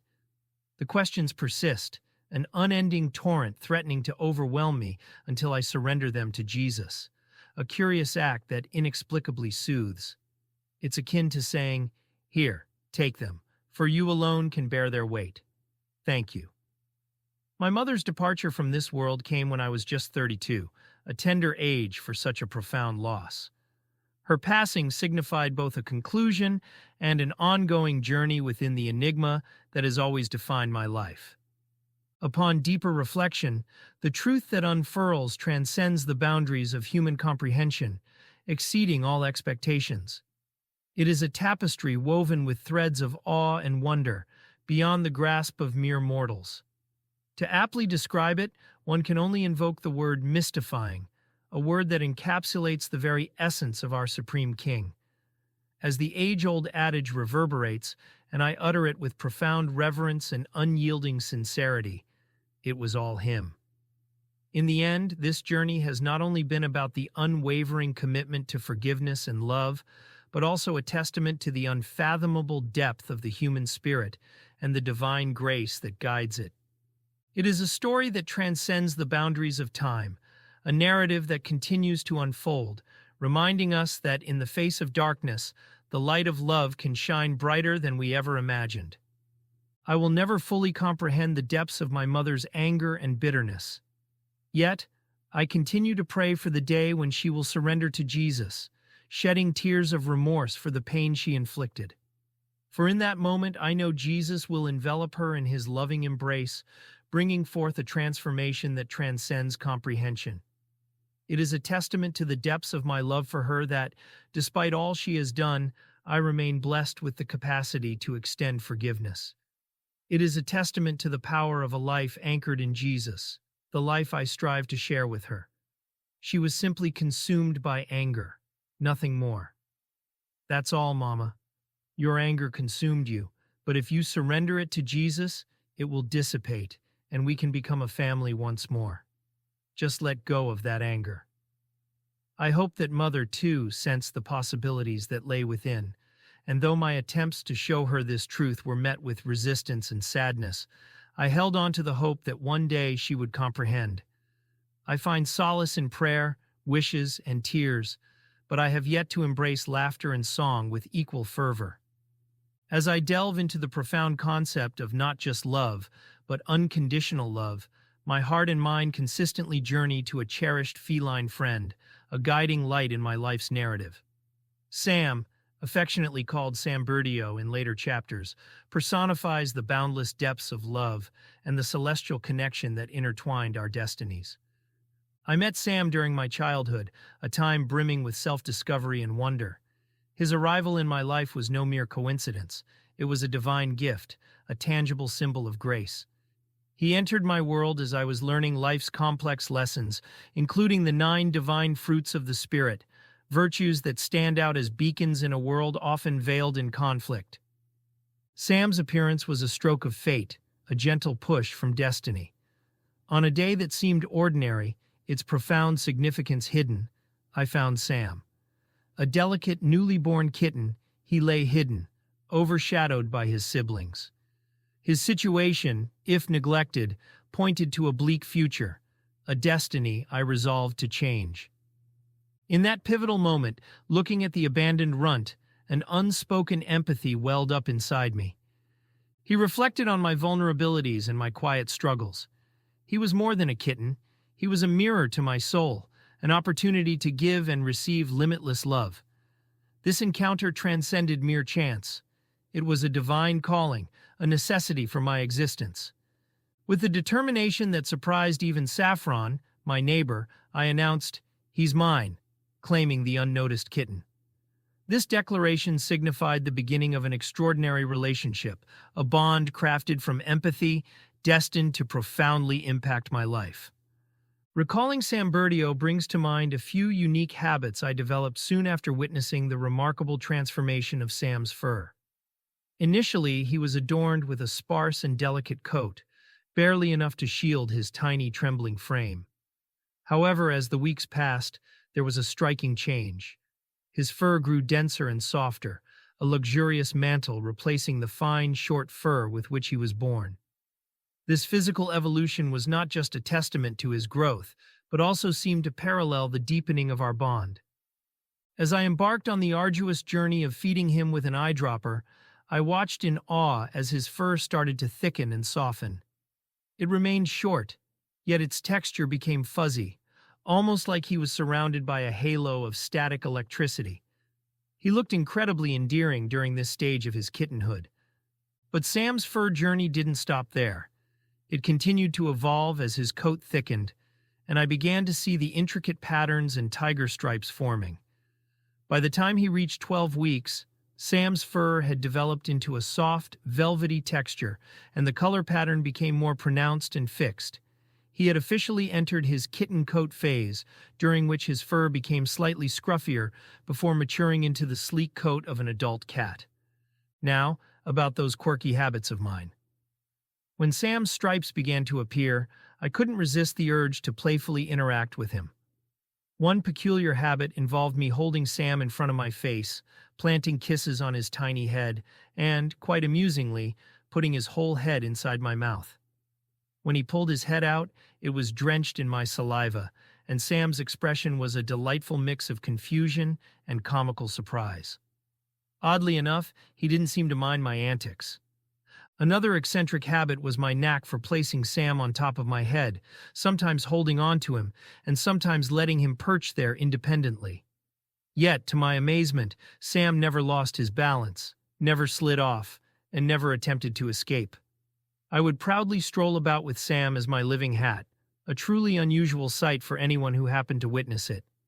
Amidst the chaos and the nomadic life we endured during those tumultuous years, there exists one precious memento that defied the odds: a family photograph. This particular photograph captured me holding Sam upon my head, displaying our natural state of affection. It was captured within the humble confines of our living room, and despite our best efforts, our attire bore witness to the constraints of our limited means. Those garments, rescued from the shelves of the Salvation Army or Goodwill, were far from the finest, but in that poignant moment, they became symbols of resilience. This solitary family photograph captures an ephemeral illusion of unity. At a glance, we seem a tightly knit group in a rare moment of togetherness. However, under this veneer, a more disturbing story unfolds, a testament to the truth that things are never what they seem. The room, with its modest decor, suggests warmth and comfort, while subtly revealing our lower middle-class background. A lamp on the right side bathes the scene in a soft, warm light, adding to the ambiance. On the left is Carter, my brother, older by 2 years, than our father, masking his discontent with a pretense of satisfaction. Next to him stands our mother, her face marked by a stark, unyielding hardness. Jessica, the younger of our 2 stepsisters from mother's second marriage, follows in line. Lauren, the elder stepsister, is notably absent. She had exited our lives long before this photo's moment was frozen in time. Mother seldom mentioned her first husband, as if by ignoring his memory, she could erase the regret that haunted her, a regret stemming from losing the life she once had, epitomized by her days as a high school prom queen, a symbol of lost beauty and promise. This reluctance to confront the past seems to permeate our family's interactions. Our communication, often loud and angry, seems a defense mechanism, a way to push others away and avoid the painful truths of our existence. In my eyes, it reflects a deeper, more painful truth. For my family, and perhaps others like us, love is a challenge, a complex emotion fraught with vulnerability, while anger is a simpler, more accessible response. It's a sad realization that love, in its truest form, is overshadowed by the ease of harboring resentment and bitterness. The identity of the photographer remains shrouded in mystery. With its sepia tones, the photograph encapsulates a peculiar, almost artificial moment, a memory that strikes me as forced and disquieting. Though we are physically close, the discernible emotional distance between us speaks volumes of bonds that never truly formed. It offers a nostalgic yet unsettling view into an era, starkly contrasting with the often idealized recollections of the past. In the photograph following Carter, my father, mother, and Jessica are Ashley and Madison, adding to the familial tableau. In the forefront there's me, with my beloved tiger kitty, Sam Berdio, perched on my head. Despite the turmoil within, I always managed to project an image of love, joy, compassion, and even happiness. But a closer inspection of my eyes would reveal a struggle with deep, internalized anguish. The portrait concludes with Lynn, the youngest sister, her expression one of innocent naivety, blissfully unaware of the challenges that lay ahead. Years later, as I focused intently on that photograph, it seemed as if I could briefly summon the illusion that everything would eventually find its rightful place, a mirage skillfully woven within the private sanctuary of my thoughts. The image, capturing that fleeting instance, remains a cherished memory, eternally preserved within the depths of my heart. But if you were to peer closer at our faces in that frame, you'd discover depths hidden beneath the surface. Observe closely, and you'll see that our expressions are a delicate dance between concealing our sorrows and painting on smiles. My true happiness only surfaces when Sam is by my side. And then, there's Mother's face. It's not merely sadness or unhappiness that resides there, but a simmering anger, forever lurking beneath her composed exterior. I vividly recall how her mood spiraled out of control on that fateful day when nothing seemed to align with her desires. In those moments, we, her family, bore the brunt of her inner tempest. It sends a shiver down my spine and instills a profound fear when people fail to see the truth concealed beneath our carefully crafted veneers. Frequently, when others gaze upon this photograph, their initial response is, "Oh, what a sweet picture. Look how happy everyone is." But life's complexities often belie the surface, for I've come to realize that things are seldom as they appear. Reality tends to conform to people's desires, not necessarily to what truly lies beneath. We had no choice but to feign happiness, for deviating from this facade would inevitably unleash Mother's wrath upon us. What deepens the significance of this image is that it serves as the only photograph of Sam and me together, symbolizing the unique connection we had. It's also the only family portrait we ever took, serving as a powerful emblem of the singular path we journeyed together. Throughout my life, Mother's reaction mirrored that of my siblings then and now, whenever I attempted to broach the subject of Jesus. Their responses ranged from complete disregard to labeling me as insane or witnessing their sanity crumble before my eyes. Yet, I understand the underlying reason none of my siblings would engage in discussions about Jesus with me. It echoes the same reason why the mention of Jesus elicits discomfort from individuals at large. It is during their moments of sin that they shy away from conversations centered around the one compelling reason to desist. And indeed, it is a reason that carries with it a sense of foreboding. When I first encountered Jesus, an overwhelming surge of joy and relief flooded my being. He emerged as my beacon of hope, the avenue of escape from the hellish reality that surrounded me. Yet, this profound sense of relief also bore an uncanny sense of familiarity, as if he had been with me since before my very existence. My heart cataloged an emotion, etching into its fabric the experiences and lessons garnered from that initial encounter. When it came to Jesus, the essence of my being echoed the recurrent rendezvous with the most extraordinary being in the universe. Life would be far from perfect, fraught with challenges and tribulations that could shake the very core of my being. Yet, amidst the storms that raged around me, I found solace in the simple, unwavering act of clinging to Jesus. The beauty of it all lay in the profound certainty that, when I cast my eyes downward, I would witness his omnipotent hand firmly supporting me, guiding me through the darkest of nights. I existed beneath his divine power, and in moments of purity and righteousness, it was the most transcendent sensation in the world. The warmth of his presence enveloped me, and I felt invincible, shielded from the trials and tribulations that sought to break me. But in those agonizing moments when sin stained my existence, it transformed into torment, a relentless battle within my soul that tested my faith and resolve.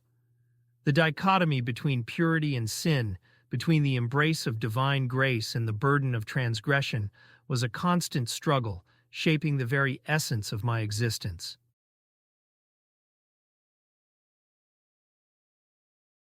Chapter 4. As darkness enveloped us, and with each corner explored and hope fading, the memory of our parents leaving for what seemed an ordinary night out at the bar came rushing back, tinged with a newfound sense of abandonment. Only hours ago, their departure had unwittingly laid the groundwork for the turmoil that ensued, Lynn's vanishing and our desperate search. This realization kindled a brief, fervent wish for their presence, to guide us rather than leave us adrift in this tempest of fear and uncertainty. The quiet of the night, as we made our way back to the now seemingly hollower house, signified not just the end of our search, but also the stark beginning of a deeper comprehension of their absence. "Watch out for broken glass," Carter whispered urgently, visible concern etching lines on his face. "You're not wearing any shoes." Had I been more attentive, I would have noticed the remnants of shattered glass and the marks left behind by whiskey and wine bottles hurled against the house by our mother. The foundation, strewn with fragments of glass, shimmered like diamonds in the afternoon sun. Carter stole a final glance at the backyard while I stood beside the old latch fence, its swing perpetually uneven since the day Father attempted to install it. Father was never particularly adept at handiwork, and combined with his drinking, even the simplest household projects were left unfinished, if started at all. Soon, our mother and father would return from another night of revelry at the Alibi Tavern or Mickey's. If we hadn't located Lynn by then, the situation would have escalated to unimaginable proportions for both my brother and me. They would arrive inebriated and already engaged in heated arguments, and blood would be spilled, copiously.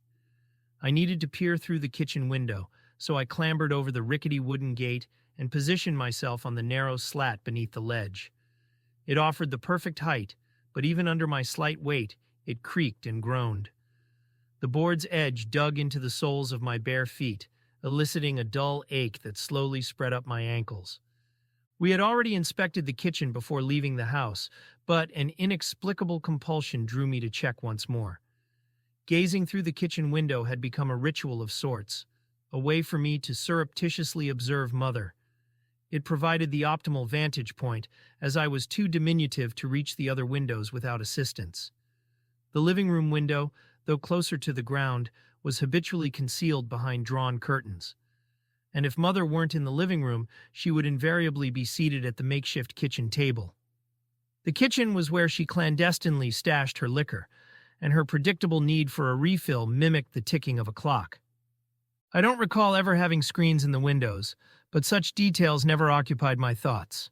Removing a screen would have only given Mother another pretext to subject me to her wrath, as if she required any more. Placing my palms just beneath the upper frame of the window, I exerted pressure. Initially, it remained obstinately immobile.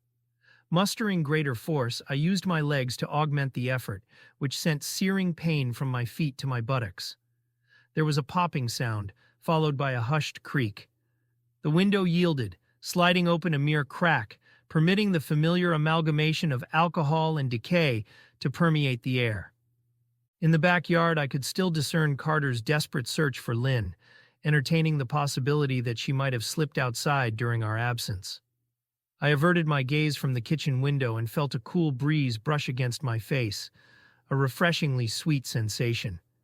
My empty stomach convulsed violently, for I had not eaten since the previous day, and even then it amounted to a partially moldy piece of bread, with the spoiled portions excised, smeared with the remaining syrup. The cool wind caressed my long, unkempt hair, rustling it gently as I closed my eyes. Carter approached, and I descended from the gate to join him at the entrance. Tears streamed down his cheeks as his face drew near mine. "I can't find her, Gregg. Mom is going to unleash her fury on us. Our father, a formidable man with an unyielding jaw, never laid a hand on us. However, when it came to our mother, all bets were off. Whenever father would inflict harm upon her, she reciprocated by subjecting her children to pain. And she reserved the most brutal beatings for me. Perhaps that explained Carter's tears, a reflection of his concern for what would befall me. As we embraced, the cool wind brushed against my face once more. Reluctantly, I disengaged from Carter's embrace and forced a smile. "We'll find her. She can't have gone far," I asserted, infusing my voice with as much conviction as I could muster in the face of our growing dread. Carter shook his head, the movement heavy with sorrow. "We've looked everywhere," he replied, his voice tinged with despair. Silently, we proceeded to the front of the house, making our way to the porch. The external search had concluded, and we needed to investigate the interior once again. Our murmurs, spoken to ourselves and each other, were drowned out by the palpable silence. Carter broached the subject of hiding as well, but soon fell into quietude. And for an ephemeral moment, we believed we heard Lynn's plaintive cries emanating from within the house. Carter ascended the cracked porch cautiously, with me following closely in his wake. He halted, positioning himself directly in front of the door, his gaze fixated on the illuminated windows of the living room. It was a modest dwelling, and Mother had always insisted, "This ain't a home, it's a house. It's love that makes it a home." In that regard, she was correct. This was nothing more than a house. We turned the doorknob and stepped inside. An unsettling sensation churned within me, causing dizziness and a nauseating ache in my stomach. It felt as though I were trapped in a hazy, nightmarish state, and a dreadful notion slithered towards me. Lynn is deceased, which is why she remains unresponsive. That is why her ears are deaf to our pleas. Swiftly, I dismissed the thought, yet its residue lingered, stiffening the hair on the nape of my neck, while an overwhelming sense of weightlessness washed over me. The more I fought to banish the notion, the more tenaciously it clung. Lynn is dead. Abruptly, my mind was struck by a bolt of lightning. Without warning, I heard a familiar sound, and a distinct scent permeated the air, a scent I recognized. "Oh, bother," I ruminated. The tic was resurfacing. The tic manifested whenever I experienced anxiety, compelling me to repeat words and actions until its grip was released, either through completion or the intervention of an alternative distraction. Often the latter proved to be more distressing than the ramblings or the incessant compulsion to touch and retouch objects. The first time this occurred was after one of my daymares. Merely contemplating the prospect of succumbing to an episode, as Ashley referred to it, banished the specter of Lynn's demise from my mind, assuaging my restlessness and averting a descent into one of my walking nightmares. This was fortunate, for had I persisted, Carter would have resorted to slapping me across the face to jolt me back to reality. Inside the threshold, Carter took a few cautious steps toward the kitchen. "Lynn," he called out, desperation and trepidation tanning his voice. "Please answer me." We made her a solemn promise, vowing never to subject her to further teasing if she would only reveal her whereabouts. No more water from the toilet or gum entwined in her hair. "Please let her be safe," I implored silently. Perhaps Lynn required gentle coaxing or simply craved greater attention. Being the youngest and relegated to the end of a line of 6 other siblings must have been arduous. We scarcely contemplated the consequences of our treatment towards her, while we all languished in the same wretched abode. Perhaps in the end, this house had irrevocably shattered her spirit, and she had allowed it to consume her entirely. And then, in a sudden revelation, it dawned upon me. "The attic!" I exclaimed, my voice resounding throughout the room. Carter recoiled as though I had struck him in the face. "Oh dear, I cannot ascend to that attic in search of her," I stammered, my voice betraying visible tremors. Carter's gaze drifted towards the bedroom housing the attic, a dark void looming above the closet, framing the entrance we both regarded as a gateway to damnation. "Not yet, at least. But it may become inevitable," he replied. Unwittingly, a small stream of hot urine escaped, staining my oversized and long-neglected underwear. It mattered little, for the stains would merely merge with the countless others adorning the fabric's front and rear, each marking a similar incident. There was no solace to be found within this accursed house. Gaps surrounding windows and doors permitted our gaze to peer outward. Mother had informed us that the house had been condemned, implying that we were not meant to reside there according to the law. She had conveyed this with an air of pride, but it merely left me feeling weary. The house was an unattractive ranch-style dwelling, a squat and garish structure with a sagging roof that leaked in specific areas. In daylight, its slight lean was discernible, a shimmering reflection of its dilapidated state. The cement steps leading to the front porch were fractured, revealing tiny pebbles concealed beneath the concrete. In the sun's embrace, the house appeared to undergo gradual decay, while from within, no barrier could stave off the chilling wind or the pervasive fear. Carter inhaled deeply, causing me to startle momentarily and reflexively shift to the opposite side. "Take it easy, Gregg. You nearly caused me to soil myself." I chuckled internally, thinking, "You'd be too late," and averted my gaze to hide the flush creeping upon my cheeks. "Lynn!" Carter called out, his voice reverberating through the house, tinged with fear and desperation. "Lynn! Please, Lynn!" Still, there was no response. The house remained a hollow, lifeless shell. Then, slicing through the stale air, heavy with the acrid scent of cigarettes, we heard the heart-wrenching sound of a child's sobs. It pierced through the eerie silence, a raw and anguished cry that clawed at our hearts, a cry that could only belong to a soul in profound distress.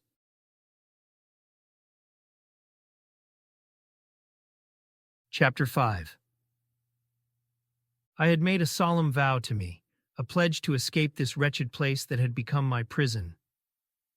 Every day I lingered here, the threat of my mother's deadly wrath loomed larger.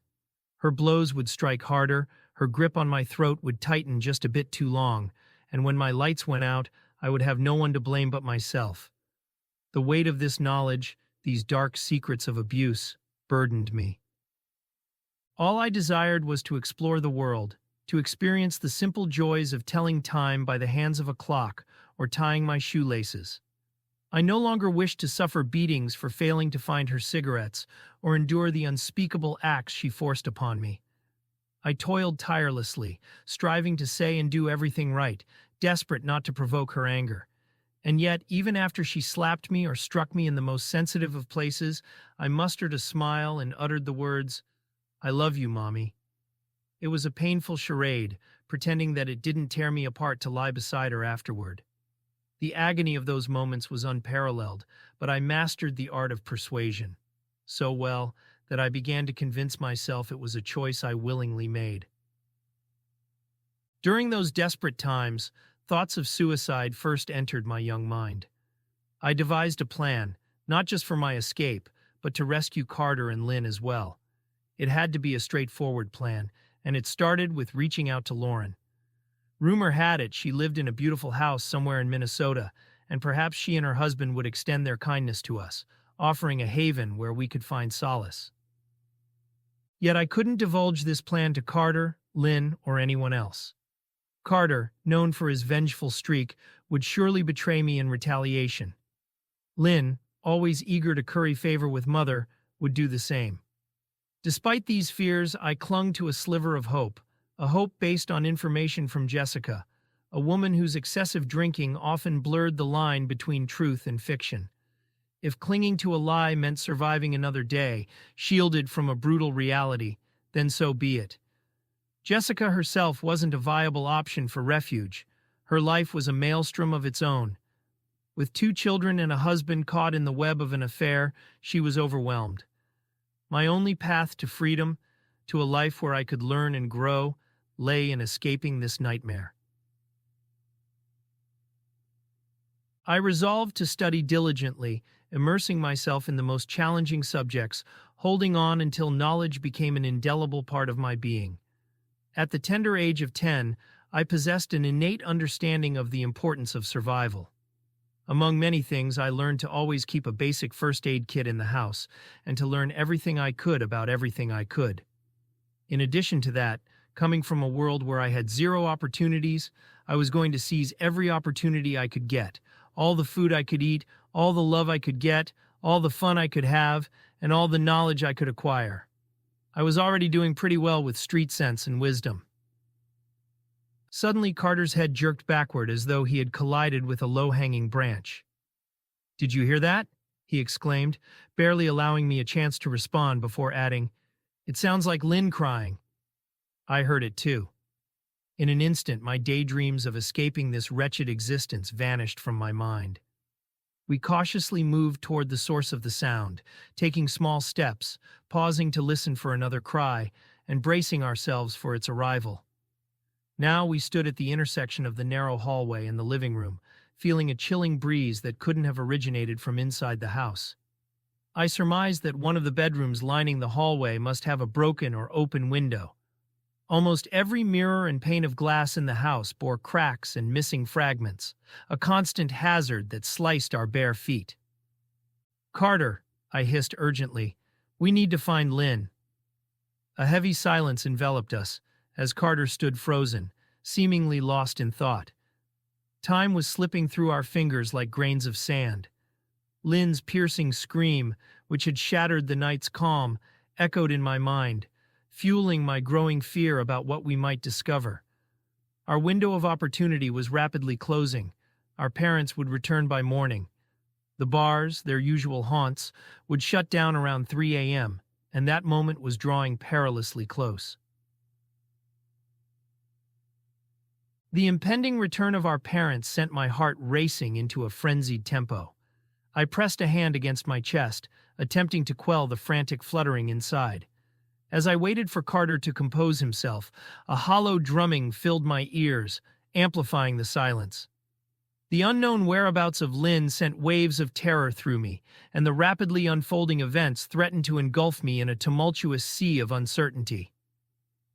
Finally, Carter rose, his prolonged silence adding to the palpable tension.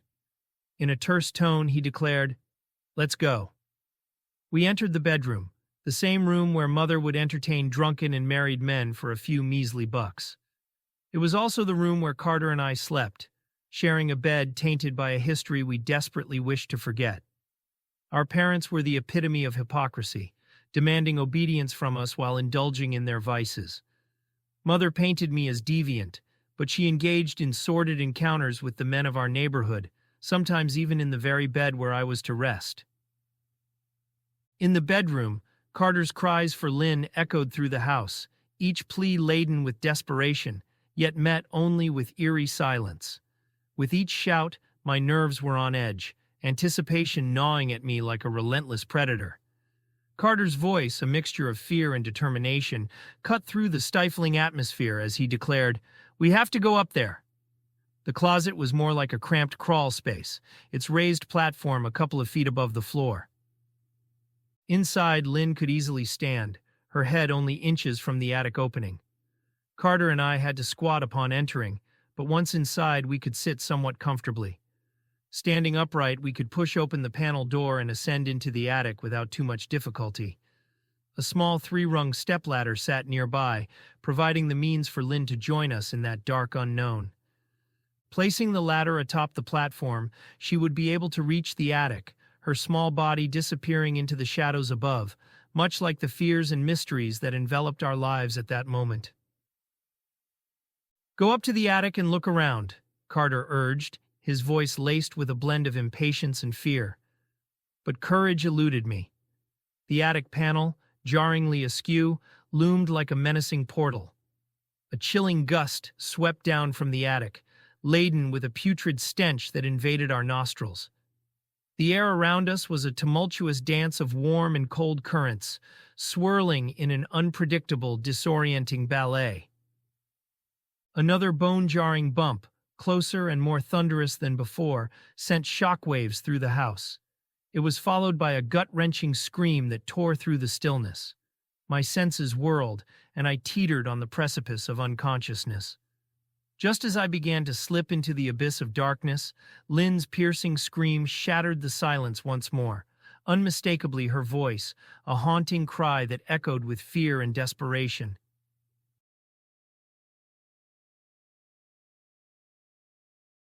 Chapter 6. Carter remained my anchor in that chaotic moment, his grip providing the stability I desperately needed as the piercing screams from the attic grew louder. Despite my struggle to stay conscious, the cries seemed to draw nearer, invading my thoughts. "Wake up, Gregg!" Carter's urgent shout sent a shiver down my spine, filling me with a sense of impending dread. Exhausted and weakened, I slowly rose, emerging into the attic opening. Prepared for a nightmarish sight, I was met with an eerie emptiness instead. Carter's voice trembled with anxiety as he asked, "What do you see?" "Nothing," I replied, silently thankful for whatever unseen force had spared us from the worst. Within the attic, the pungent scent of decaying wood saturated the air, invading my nostrils with its unpleasant tang. The cramped space was cluttered, obstructing any further exploration. My focus was drawn to an abandoned high chair tucked away in a corner, its frame bearing the scars of neglect. One of its legs teetered precariously, casting an unsettling aura of instability. Suddenly, a rush of cool air surged in from a vent, catching us by surprise. "What's happening?" Carter's voice echoed his astonishment. "Just the wind," I reassured him, though my own heart raced. "Lynn's scream? Is she here?" Carter's impatience was palpable. Before I could respond, the damaged leg of the high chair swung with a creaking protest, colliding with the attic wall. A strangled cry escaped me, and it felt as though the ground had vanished from beneath me. Inadvertently, I kicked Carter in the process, disrupting his balance, and we both tumbled forward, with my face meeting the unyielding wall of the closet in a jarring collision. Blood welled up in my mouth, the metallic taste all too familiar and unwelcome. Carter's quick reflexes spared me from an even harsher impact, yet the taste lingered, its warmth slowly spreading inside me. In the distance, the rumble of a motorcycle echoed, a common occurrence in our neighborhood. We affectionately called them hogs. "Mom!"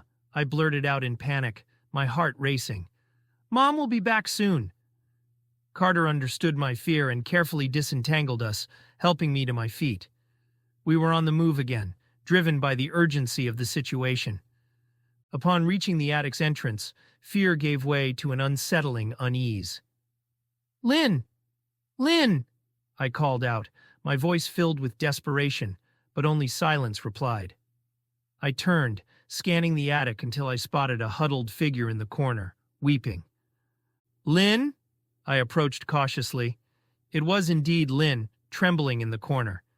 Trying to sound calm, I urged, "Lynn, come here." She remained still, unresponsive. Carter's voice held a sense of urgency. "Lynn, hurry, Mom and Dad are coming." Lynn's cries grew louder, her words echoing the terrible accusations Mother had made. "Dad's going to hurt me. Mom said Dad's going to do awful things to me." Lynn's words hit me like a punch to the gut. Our father would never hurt Lynn, but Mother's lies had taken root in her fragile mind. Lynn was shattered, broken by Mother's cruelty. The stories of neighborhood boys assaulting her in her sleep had trapped her in a perpetual state of fear. The arrest of twin brothers who lived nearby had lent some twisted credibility to Mother's tales. Lynn lived in constant dread, even closing her window during stifling summers. If it weren't for the tales of assault, Mother would destroy Lynn's dolls, subjecting her to a different kind of torment. The remnants of those dolls were discarded in the closet. Lynn would cry herself to sleep, clutching her hands between her legs, trying to escape the horrors that Mother had planted in her young mind. "Lynn, what did Mom say?" My voice softened as I tried to comfort her. In ragged breaths, she managed to speak, her voice trembling. "Dad was going to hurt me. Down there. Cover my mouth." Mother's manipulative words had planted these horrifying thoughts in her head. To Lynn, Mother's words held a horrifying reality. Our father, despite his abandonment, had never hurt any of us, not even Carter and me. The thought of him hurting Lynn was inconceivable, a fragile truth that kept my sanity intact. Carter pleaded with Lynn, his voice filled with desperation. Lynn's grip loosened, and she began to crawl toward me. Something dropped from her sweater, catching the faint light before disappearing. It was a flashlight. Lynn sobbed as she moved, leaving insulation particles in her wake. Struggling to find words, she murmured about the cold. We helped her down, our hands briefly touching, and I felt the chill that had taken hold of her. "Look at me, Lynn," I instructed, my arms around her waist. Carter and I guided her down, safely to the bedroom floor. "You're heavier than you look," I said with a relieved smile. Thankful that Lynn was safe, we left the room, eager to escape the closet's darkness. "Let's wait in the living room," Carter suggested. Lynn clung to me as we entered, her eyes sharp. "You're bleeding." "Yeah, blame this guy," Carter teased, his humor lightening the mood. Despite the laughter, Lynn's eyes revealed her distress, silently seeking reassurance. We settled in the living room, anxiety enveloping us as we awaited our parents, agony and dread taking hold. Carter occupied a chair, while Lynn and I sat on the couch, cautious of Mother's potential wrath. Through stained curtains, I watched the driveway, hoping to spot our parents' return. Lynn's soft whimpering filled the room, sensing the approaching confrontation. The air was heavy with apprehension. Carter reminded us not to mention the attic incident to Mother. Outside, a drifting bag danced in the wind, gracefully navigating the empty street. It reminded me of a wholesome bread bag, and memories of a daring theft resurfaced. The fear of getting caught remained a haunting memory. Suddenly, a flash of red outside caught my eye, disrupting my thoughts. Lost in my world, I failed to warn Carter and Lynn, leading to their startled jump and a simultaneous scream as the front door crashed open. Father burst into the room, his grip on Mother's bra strap and the tattered remnants of her dress betraying a mix of anger and desperation. "Here's your mother," he exclaimed, his voice carrying a mixture of fury and sorrow. We remained frozen, unable to comprehend the distressing scene unfolding before us. The once vibrant red of Mother's lipstick now appeared smeared, but as I looked closer, I realized it was blood marring her mouth and jaw. Deep red lines intersected on the surface of her cracked false teeth, the aftermath of a powerful impact. Instead of abandoning her at the bar, Father had brought her home, using this moment to publicly expose what he believed to be her infidelity, a confirmation of every accusation he had thrown at her, labeling her as unfaithful. He pulled her further into the room, her body hanging limply, reminiscent of a marionette whose strings had been severed, held upright solely by his unyielding grasp. "Your mother tried to seduce every drunk fool at the bar." Father's words sought to rationalize the violence he had inflicted upon her, even though we all harbored doubts about the validity of his exaggerated claims. Mother stood there, her gaze vacant, resembling a discarded rag doll. Father finally released his grip on her, forcefully shoving her to the floor. I rushed to her side, but Father's hand yanked me back. "Don't help that woman!" His command was directed at me, his attention fixed on Mother. In the closet by the front door, a long broomstick leaned, its brush conspicuously absent. It was a tool Mother frequently wielded for discipline, a cruel reminder of our upbringing. Swiftly, Carter retrieved it, standing his ground in front of Father despite their noticeable difference in size. "Swing it, boy, and I'll put you down," Father warned, knocking the stick from Carter's grasp. It clattered onto the floor, rolling beneath the couch. We were powerless witnesses, unable to summon the police without a phone, and knowing that most of our neighbors would turn a blind eye to our distress. Yet, a glimmer of hope remained in Mrs. Jacobson. My silent plea for her intervention hung in the air, uncertainty gnawing at us. We were left with no choice but to rely on Carter's strength to see us through. "Help your mother, Gregg." Father's demand was as dismissive as it was commanding, thrown over his shoulder without sparing me a glance. He made to leave, and Carter, propelled by a mix of desperation and rage, attempted to intercept him. But it was as if an invisible barrier, The shock of what we'd just witnessed, a palpable wall of disbelief and fear, halted his advance, sending him stumbling backward in a futile gesture of defiance. Father, seemingly unfazed or perhaps too consumed by his tumult, brushed past Carter's crumpled form, exiting the house into the night's quiet embrace, his departure marked only by the fading glow of his cigarette. In the aftermath, as the taillights of Father's car disappeared down the driveway, it left us in silence as profound as the void he'd created. Carter's failed attempt to stop him, that invisible barrier, symbolized not just the physical distance between them, but the emotional chasm that had opened up in our family, swallowing any semblance of normalcy we once had.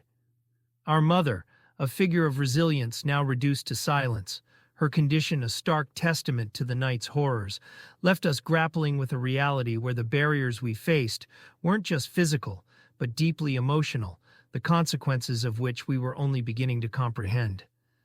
Carter dashed down the street, his strides purposeful as he headed for the nearest payphone, our sole connection to help. He knew to dial 0 for assistance, a lesson learned from past emergencies. Meanwhile, Lynn and I knelt by Mother's side, her life slipping away in front of our eyes. Her face appeared serene as if caught in a deep slumber with her eyes wide open. One socket remained, the other obscured by a makeshift bandage I fashioned from an old dirty shirt, an acquired skill from past emergencies. Carter returned shortly after making the call, and soon the pulsating lights of a police car cut through the darkness, casting our shattered world in stark relief. It came to a stop in the driveway, its beacon a flicker of hope in our grim reality. As the officers made their way inside, I remained by Mother's side, gently but desperately shaking her arm, my voice a pleading whisper for her to cling to life. Lynn, kneeling at her feet with tears carving paths down her cheeks, beseeched our mother to return to us, to pull us back from the brink of this nightmare. Yet, our words were powerless to rekindle the extinguished flame of life. The officers carefully lifted Mother's body onto a stretcher, her vacant eye haunting my memory. We watched as the ambulance sped away, its siren gradually fading into the night. Left behind, abandoned by our parents, we were thrust into a world of uncertainty and darkness. Amidst the chaos and despair, my thoughts often turned to Jesus. In my heart, I yearned for his presence, his watchful gaze, and his unwavering protection over my family, especially my mother. It was her well-being that dominated my prayers. I had no desire for salvation for myself. It was always about her. During the darkest hours of the night, when fear clutched my heart, I would lie in bed, sending my prayers skyward. "Jesus," I would whisper, tears streaking down my cheeks. "Please watch over my mom. Shield her from the pain and torment that have consumed our lives. Give her the strength to rise above this darkness and find solace in your loving embrace." My supplications focused solely on her, my existence fading into insignificance. In my mind's eye, I would envision Jesus, his eyes full of compassion and his arms extended, enveloping my mother with unconditional love. I imagined him holding her close, whispering words of comfort and reassurance. I hoped that he would guide her through the turmoil of our shattered family, a guiding light through the storm. Besides my mother, as her life ebbed away, I couldn't help but wonder if Jesus was there with us, witnessing our pain and suffering. Could he see the bruises and scars that marred her fragile body? Could he hear the cries for mercy that remained unanswered? I clung to the hope that he was present, even in those darkest moments, providing a glimmer of solace and protection. So, as the ambulance carried my mother away, her life hanging by a thread, I offered up one final prayer. "Jesus, please protect her, save her." This plea echoed from the depths of my soul, transcending my desires, and focusing solely on the woman who had endured so much. As the police moved through the house, documenting our shattered reality, I stood up, my heart heavy with grief and uncertainty. Lynn held on to me tightly, her tears soaking into my shirt as she sought comfort that felt beyond reach. Carter stood nearby, a mixture of determination and helplessness in his eyes. Across the street, behind the living room curtains, Mrs. Jacobson stood, awakened by the flashing lights and commotion. Moved to action, she reached for the phone and dialed Jessica's number, a connection forged through years of friendship. Our neighbors had grown accustomed to the frequent visits from the police to our house, but the sight of an ambulance signaled the severity of the situation. Mrs. Jacobson likely assumed that one of us had finally met a tragic end. Mrs. Jacobson, the one neighbor I trusted, had always been a pillar of unwavering support. She never imposed herself on us, allowing me even to partake in their warm meals.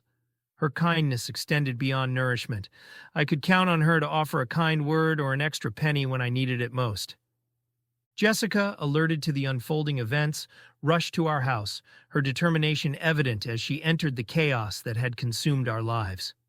Her presence, a familiar face amidst the turmoil, brought a glimmer of hope to our dark reality. Amidst the despair, the question lingered. Where was Jesus in our darkest hour? Could he see the shattered mirror, the fragments of our family's existence? Could he hear the cries of pain and despair that reverberated through our home? Clinging to my steadfast faith, I filled love notes with prayers and questions, placing them throughout the house as a means to reach out to the divine in our profound despair. Those love notes became my lifeline, a way to seek solace and guidance in a world that seemed devoid of hope.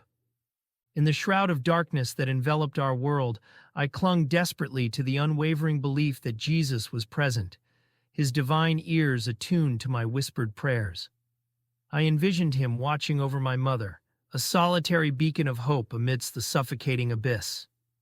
As we embarked on this harrowing and uncertain journey, I bore the immense weight of a young boy's yearning. My heart ached with a profound desire for protection and salvation, not just for myself, but above all, for the woman who was my mother. In the midst of the all-encompassing darkness, my faith in Jesus burned as a solitary, unwavering light, a light that guided us through the deepest and most treacherous of shadows.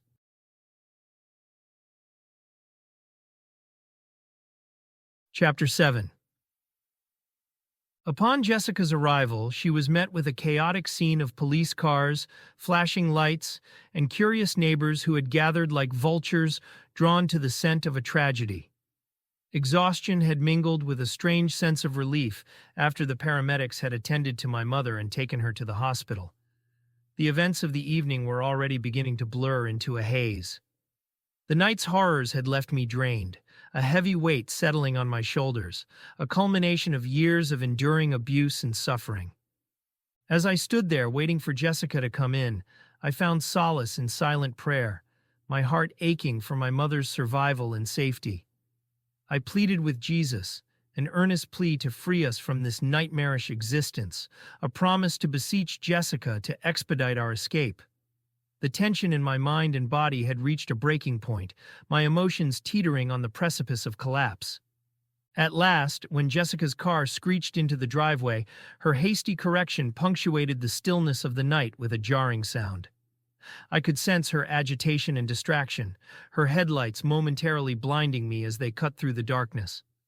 The glaring light from her CBA Super Oscar halogen bulbs felt like an intrusion, an abrupt transition that sent me spiraling into a dreamlike state.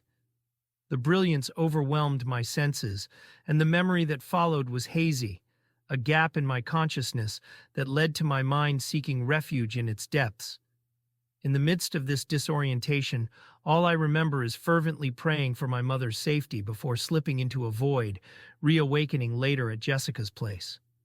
Within this surreal lapse, I faintly recalled a conversation with Sam Berdillo beneath the shade of the apple tree. He was someone who refused company from anyone but me. In this ethereal encounter, I spoke of Jesus coming to our rescue, an impossible hope tethered to the edges of my imagination. Though aware that it was a manifestation of my mind's need for comfort, I found solace in its embrace, a brief reprieve from the harsh reality. I would often speak to Sam after he passed, being just a boy and believing he could hear me. I would construct these elaborate fantasies where Sam and I were together, enjoying a conversation or really good storytelling, or sharing one of those hard-to-come-by delicious Hostess apple fruit pies. both our favorites. But as hungry as we were all the time, any flavor would have been our favorite. When I awakened at Jessica's, I found myself in a room at her house where I had been put to bed. Suddenly a jolt shattered my trance, tearing me away from a haunting nightmare and the painful memories of my mother's suffering. My body was drenched in sweat, the realization striking me with a mix of dismay and humiliation. I had wet the bed. A surge of unease washed over me as I strained to catch the muffled voices and footsteps beyond my room.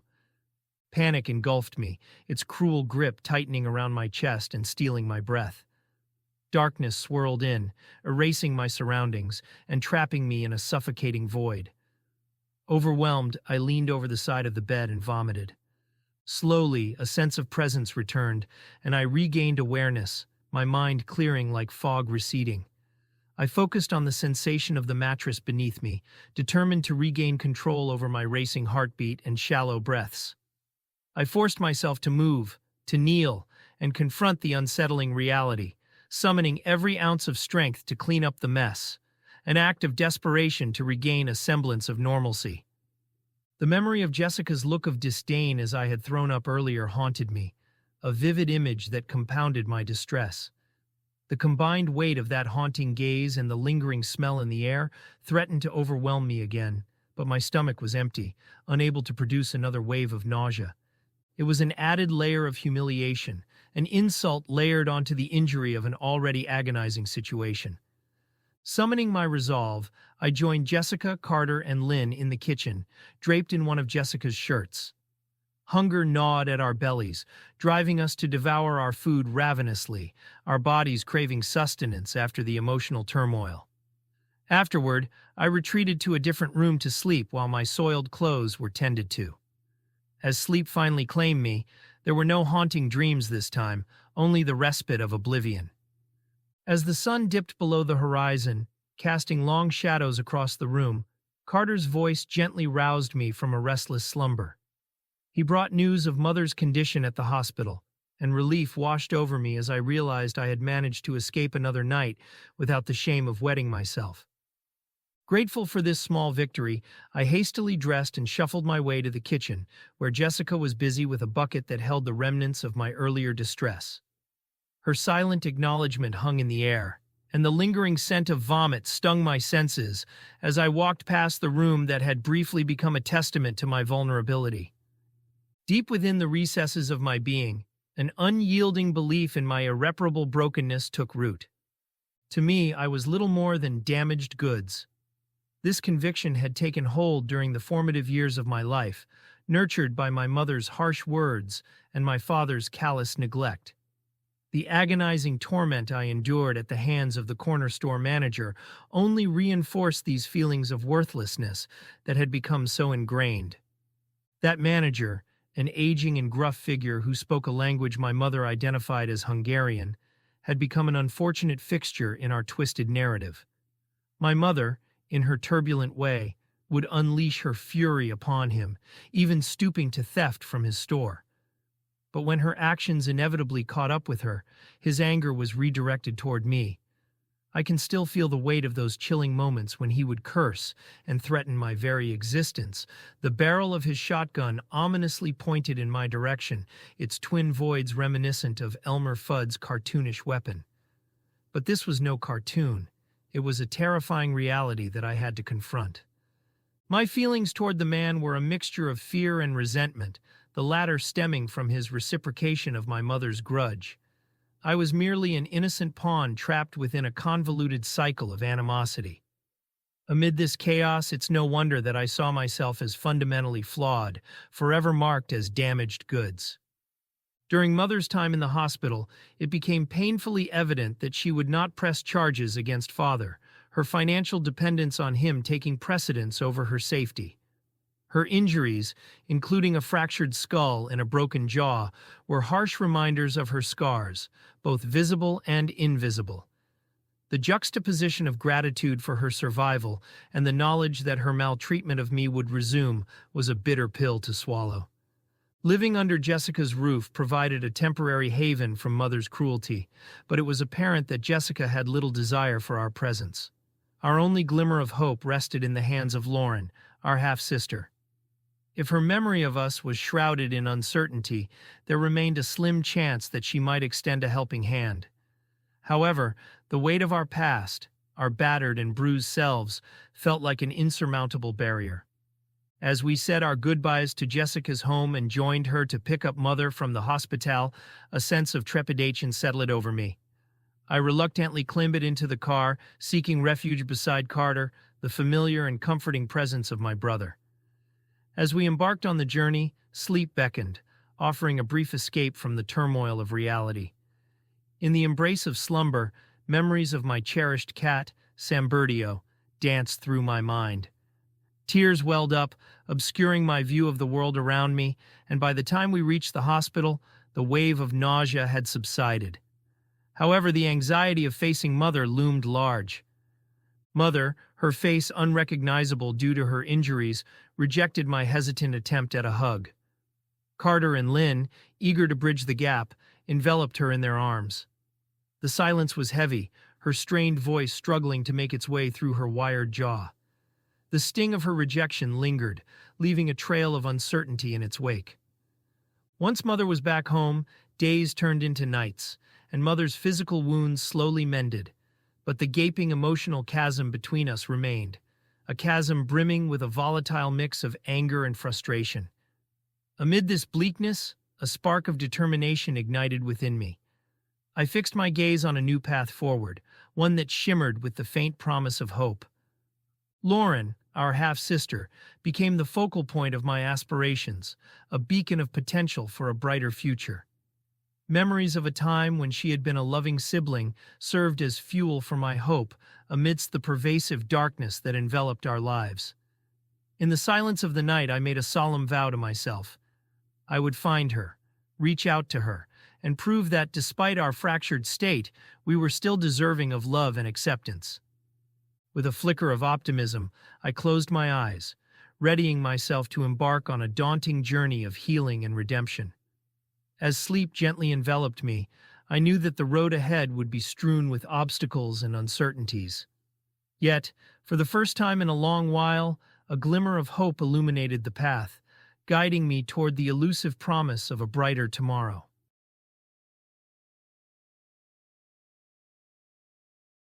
Chapter 8. As the seasons metamorphosed, ushering winter into the blooming embrace of spring, my home remained a crucible, a cauldron of pain, poverty, and abuse. Yet into this turbulent scene sauntered Sam, a fragile kitten imbued with transformative potency, steering my existence towards a life elevated beyond mere survival.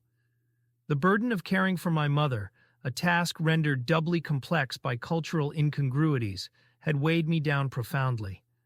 But the advent of Sam heralded a fresh chapter, and events converged in a destined harmony. This transformation was far from a solitary journey. I credit it to a higher power. The comforting presence of Jesus acted as my spiritual anchor amidst the turbulent seas of life. The change unfolded not through grand gestures or dramatic turns, but through subtle shifts in emotion, sorrow giving way to smiles, fear dissolving into laughter. In the crucible of my home, a gentler ambiance began to take root. It was still a stark environment, but now softened by the joy that Sam brought into my life. Without Sam's entrance into my world, my understanding of love and my faith in Jesus might have remained unawakened. Sam, the linchpin of my formative years, served as a divine nudge, redirecting the course of my life. From the moment I laid eyes on him, I knew Sam was destined to be mine. This forsaken runt, hidden in a corner while his siblings basked in their mother's attention, tugged at my heartstrings. His vulnerability called out to me, igniting a bond that felt preordained by fate. When I declared to my neighbor Saffron, "He's mine," I felt a surge of protectiveness over the overlooked feline. I named him Sambertio, a moniker inspired by the 1941 film Casablanca, played on the Jacobsons' TV, the only television in the neighborhood I was permitted to watch. Unlike other neighbors, the Jacobsons welcomed me, providing a rare window to a world beyond our living room, where my mother's frustration with our TV often ended with its screen shattered. Sam's name reflected not just the character Sam's big, beautiful, and sweetly swollen eyes, but also his playful nature, especially his delight in chasing birds. Adding Birdio captured this essence, intertwining my love for him with memories of those film viewings that offered solace and inspiration during my childhood. This backstory isn't just about naming a pet. It encapsulates a series of relationships and moments that defined my early years. The generosity of the Jacobsons contrasted with the isolation I felt from others, while my mother's actions reflected the tumultuous emotions within our home. Sam Birdio, therefore, represents more than a pet. He symbolizes the connection and creativity that sustained me through times of loneliness and misunderstanding. In the initial weeks, my hands became the vessels of his nourishment, administering milk through an eyedropper. Then occurred a watershed moment. His eyes fluttered open, establishing visual contact with mine. His eyes revealed a world of innocence and curiosity, and I knew that our destinies were intertwined. We exchanged a gaze as I delicately balanced the eyedropper, nurturing him in my arms. Convinced that Sam had imprinted on me, from that juncture, our destinies were irrevocably intertwined. With the help of Carter and Lynn, we ingeniously fashioned a covert bed for Sam out of an old shoebox, evading Mother's watchful eyes and defying her oppressive presence. We relied on each other for survival. During daylight hours, I kept the precious kitten hidden, acutely aware that my mother's wrath would inevitably descend upon him if she discovered his existence. But I couldn't bear to witness his suffering. Destiny itself seemed to intervene the moment I persuaded the neighbor girl to relinquish the runt of her cat's litter into my care. It felt as though divine forces were at play, orchestrating this serendipitous union through those vulnerable kittens. I couldn't shake the feeling that Jesus himself had a hand in this connection. Sam's enthusiasm mirrored his tenacious will to thrive, as if he understood that love and care were powerful healers. As he matured, so did the range of our shared adventures, methodically chronicled in a planner of daily escapades. Sam's presence infused immeasurable joy into my life that summer. I bore witness to his remarkable transformation from a fragile creature to a vibrant and spirited companion. Together we rejoiced in every milestone, his tentative first steps, his burgeoning agility, his playful antics. As time progressed, Sam graduated from the eyedropper to lapping up milk from a saucer, a testament to his growing independence. Our explorations led us to a field nearby, which, through our youthful imagination, morphed into a boundless forest. Here, Sam demonstrated his natural predatory finesse, navigating the tall grass as though he were a born hunter. We'd sing and dance beneath the apple tree, and when finances permitted, indulge in apple pies, each morsel a jubilant tribute to our friendship. Our existences were interwoven in every conceivable manner, from the food we relished to the love that burgeoned between us. Nightly, Sam nestled close as we surrendered to sleep. On those tearful nights, my tears would cascade onto Sam's feathery fur, absorbed as if he were a living sponge. His silent, unwavering support transcended the limitations of language.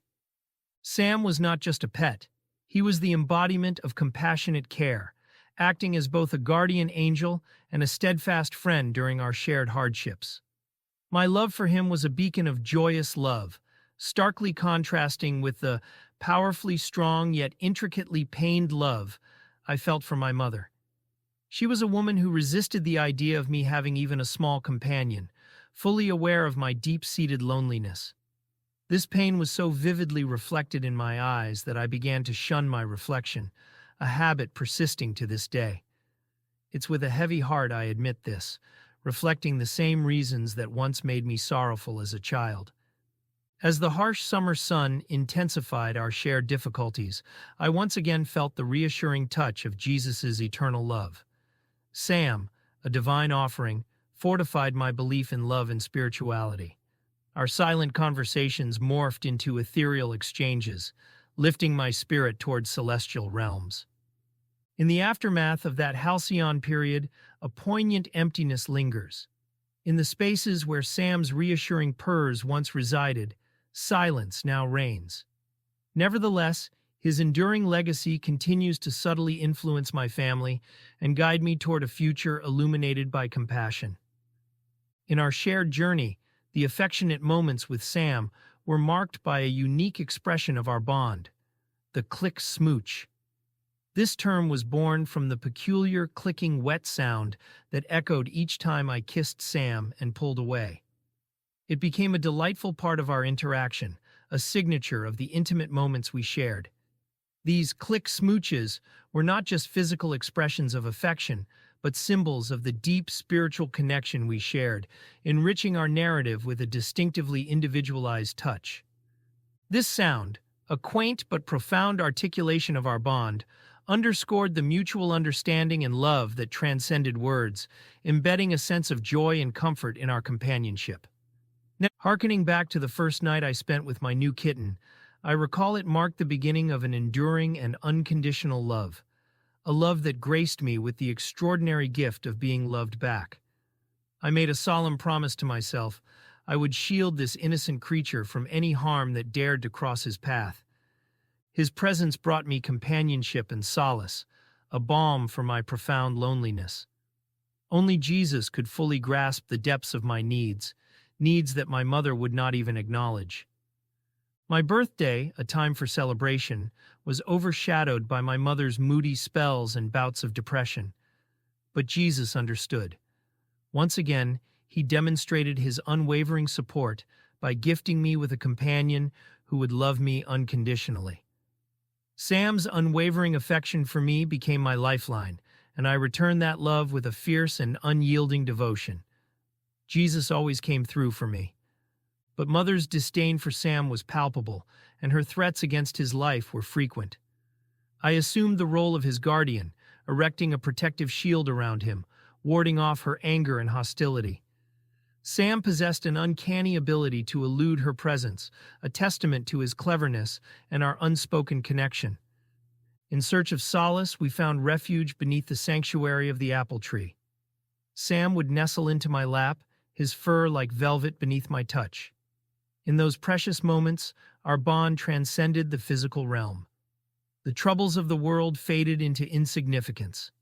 Sam's unwavering love became my anchor, offering acceptance and a profound sense of belonging in the face of adversity.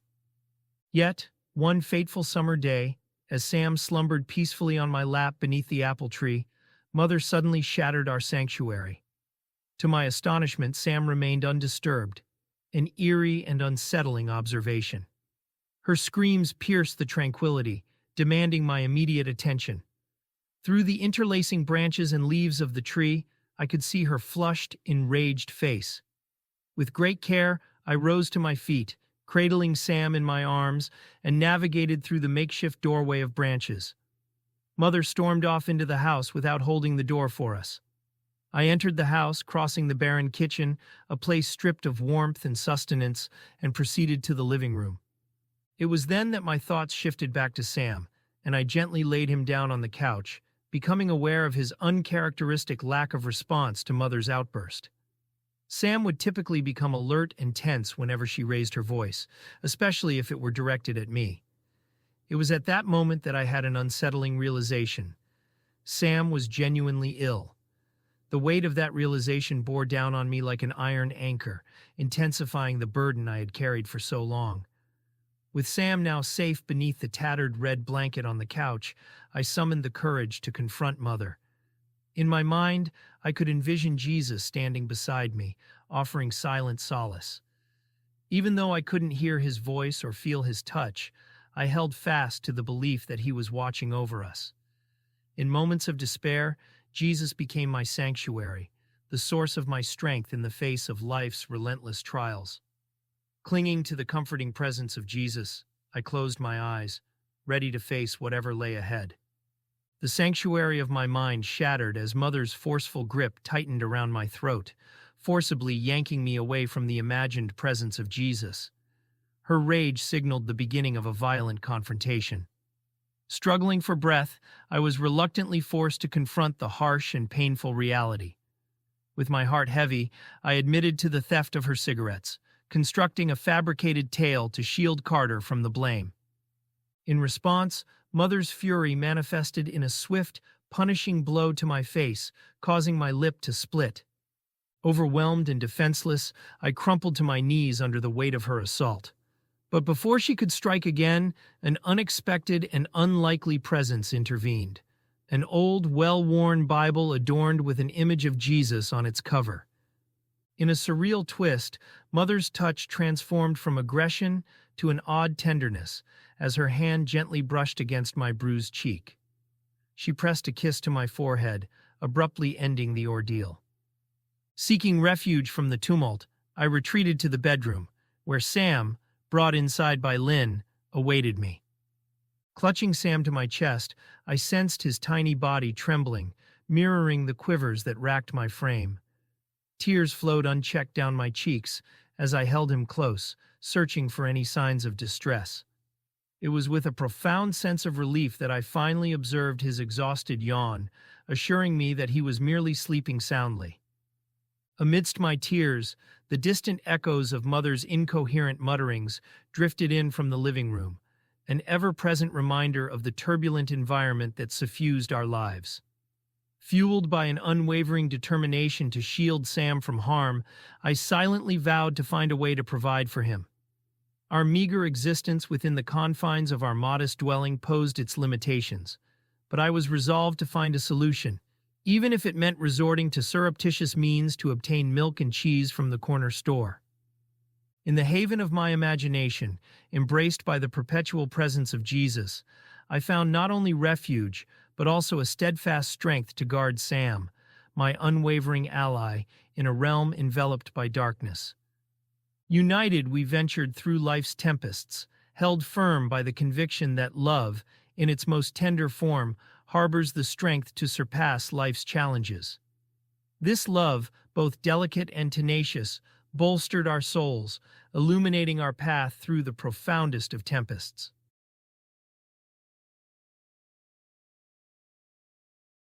Chapter 9. The deterioration in Sam's health was indeed swift and heart-wrenching. Within a matter of weeks during that fateful summer, his condition took a visible turn for the worse.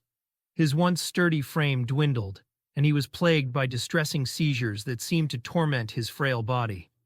In our constrained financial situation, seeking veterinary intervention remained an unattainable luxury, even as we witnessed mysterious funds appearing for less critical expenses like alcohol and cigarettes. However, the crisis didn't limit itself to Sam alone.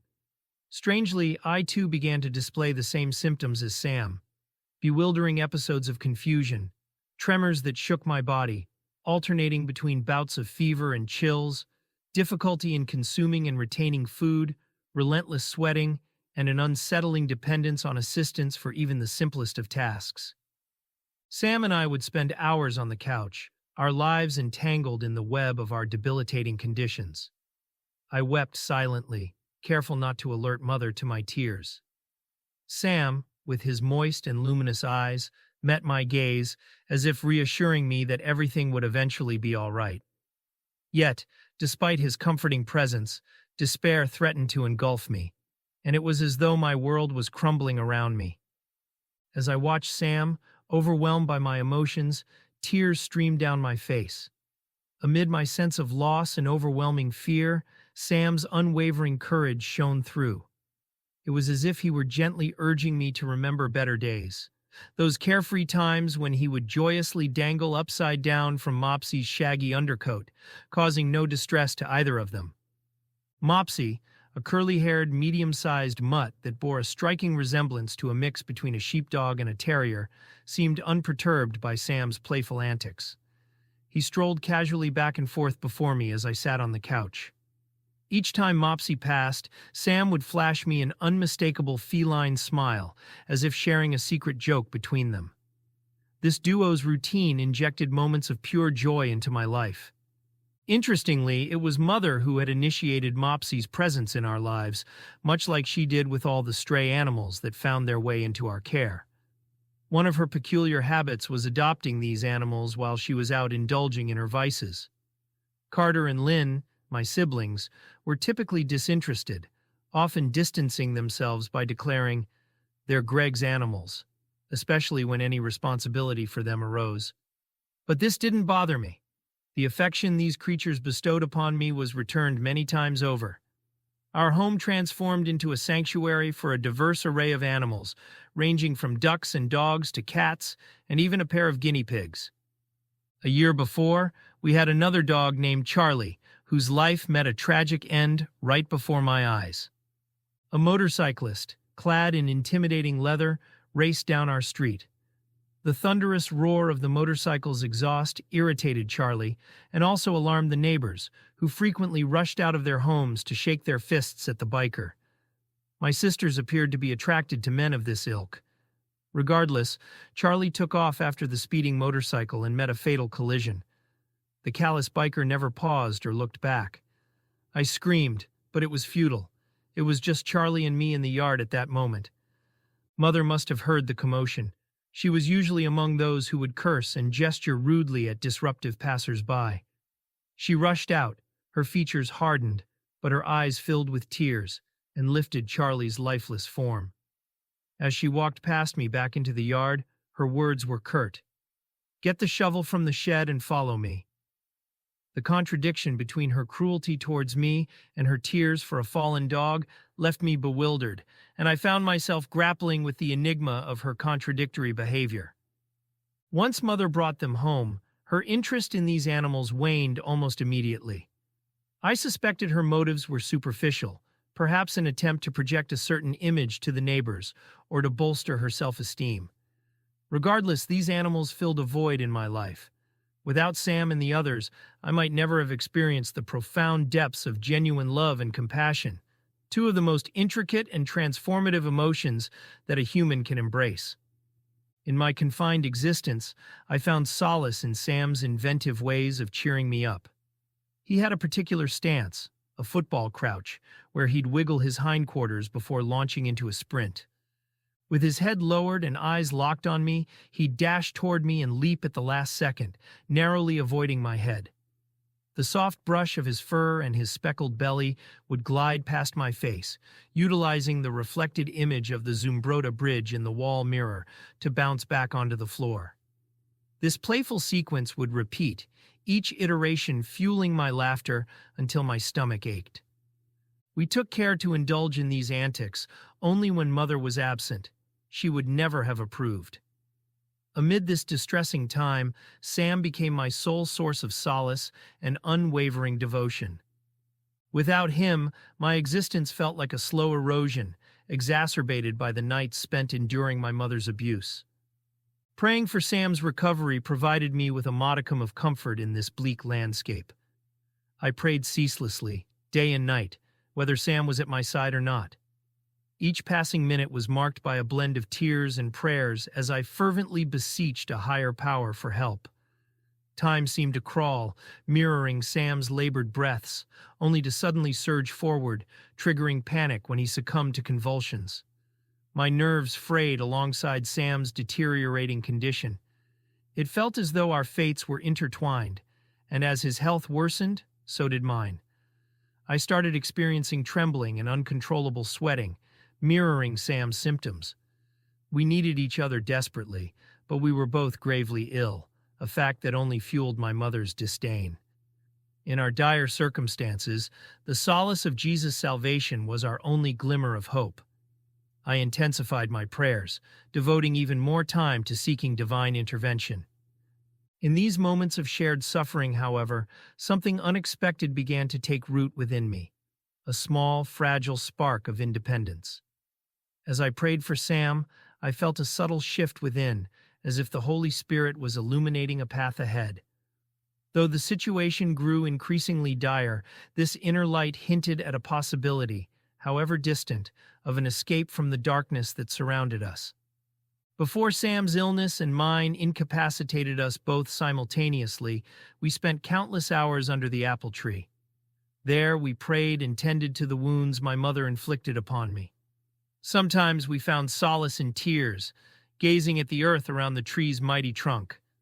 I often imagined that Sam and I would be laid to rest beneath that tree, a place where Jesus would come to collect our souls.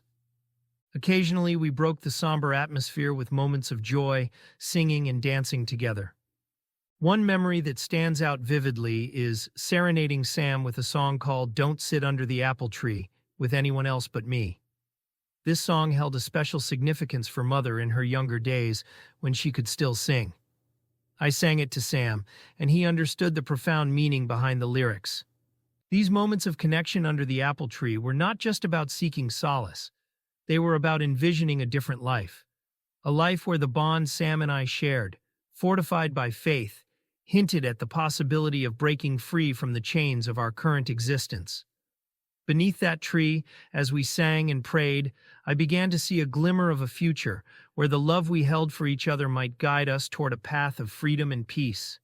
And so, with each agonizing, lonely day, as the sun waned in the austere twilight, my elongated shadow merged with the others cast by the sun, leaving me as nothing more than a lost shadow, like a lost boy. My small, emaciated figure became ghostly pale and seemed tethered to the tangible world only by these somber thoughts of loneliness and despair. I often wondered how Jesus could ever find me amidst all this sin, and an even more dreadful thought would strike fear into the center of my tiny heart. What if Jesus doesn't want me, doesn't love me, or doesn't even know me? The fear settled in my stomach, and no matter how hungry I was, I couldn't eat due to the stress and anxiety that fear brought. Despite the overwhelming despair that sought to engulf me, a subtle shift began to take place within my soul. My connection with Sam and the fervent prayers I offered began to nurture an inner resilience, a quiet strength that whispered against the darkness. This resilience, though faint, reassured me that I was indeed seen, loved, and known by Jesus. It pushed back against the fear, offering a small but steadfast reminder that I was not lost, even amid such profound suffering.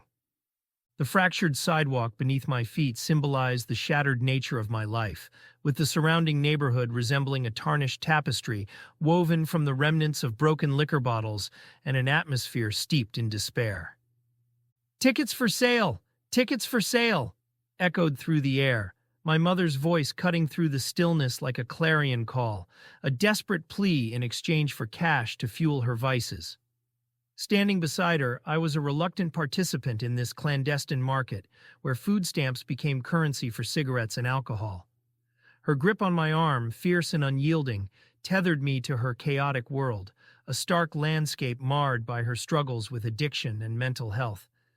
This scene unfolded under the guise of normalcy, our march not of pride but of survival, a rhythmic cadence that spoke of obedience and despair. "Ready! Left foot first! March!" she commanded, our steps a macabre dance to the tune of necessity and compulsion, a reflection of her battles with OCD and the deeper turmoil that plagued her spirit. Amid this turmoil, we passed by Mrs. Jacobson, our neighbor, who found solace in tending to her small garden, a fragile oasis of beauty in a world otherwise bereft of it. Her flowers served as delicate symbols of resilience, contrasting sharply with my mother's turbulent energy. The palpable tension and duality between these two women sparked an epiphany within me. If hope could bloom in Mrs. Jacobson's garden amidst our fractured world, then perhaps I, too, could navigate a path toward something better.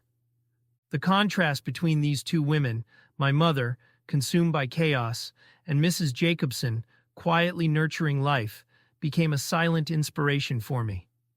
This encounter marked a turning point where the notion of independence and hope, which had been hinted at in my prayers and time with Sam, began to crystallize. I started to see that a different path, one of resilience and faith, might indeed be possible, where I could break free from the chains that bound me.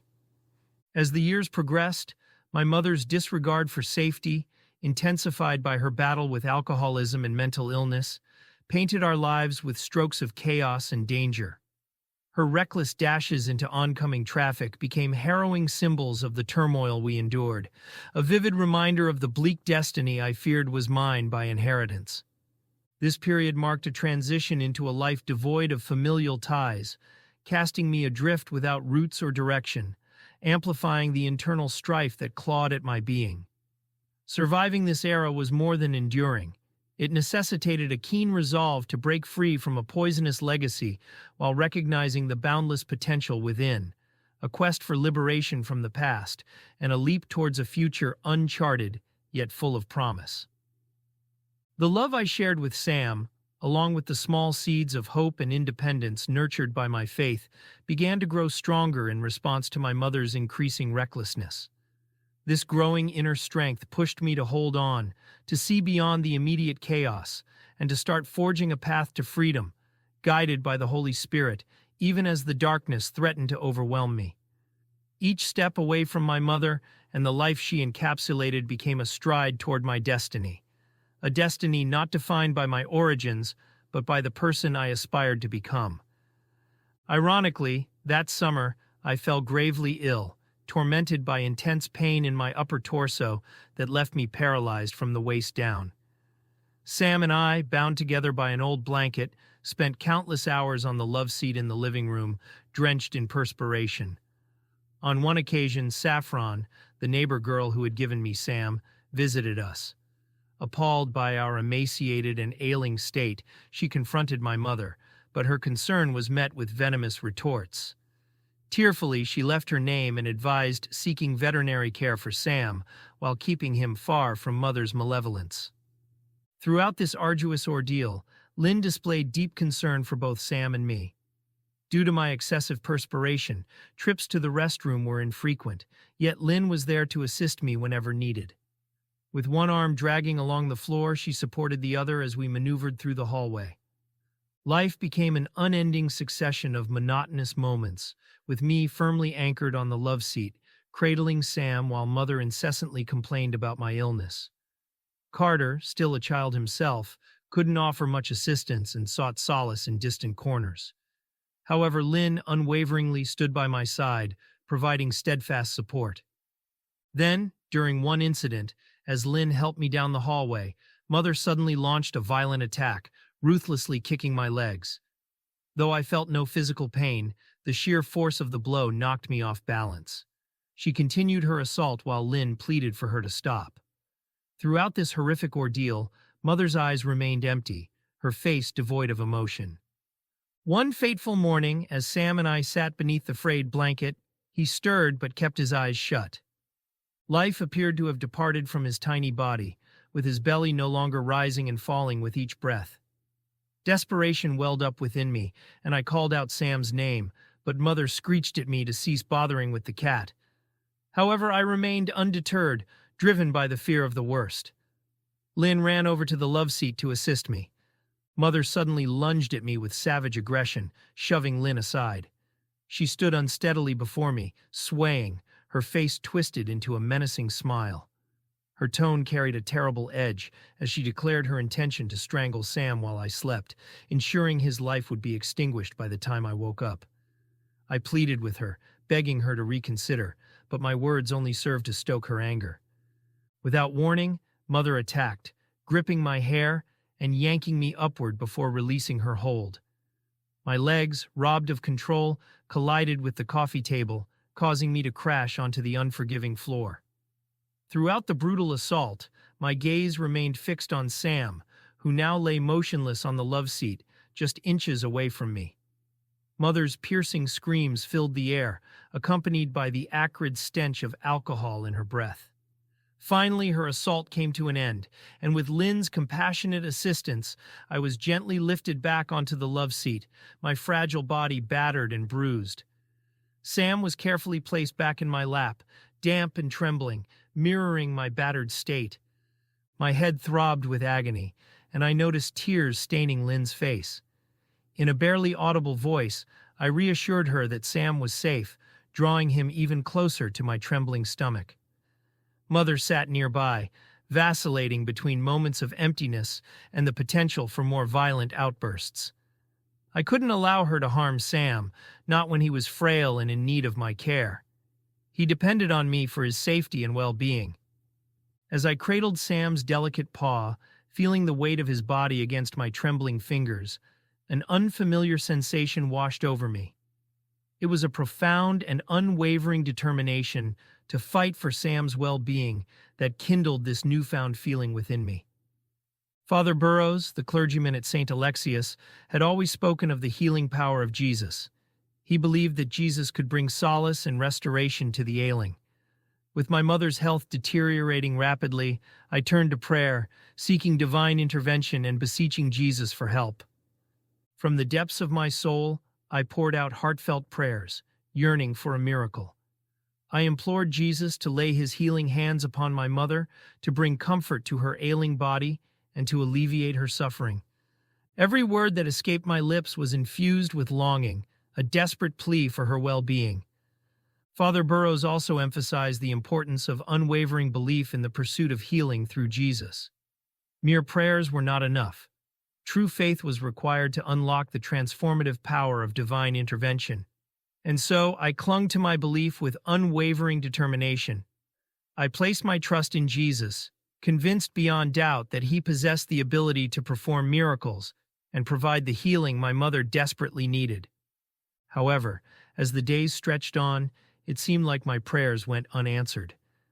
Doubt began to seep into my thoughts, questioning the effectiveness of my prayers and the reasons behind the silence I encountered.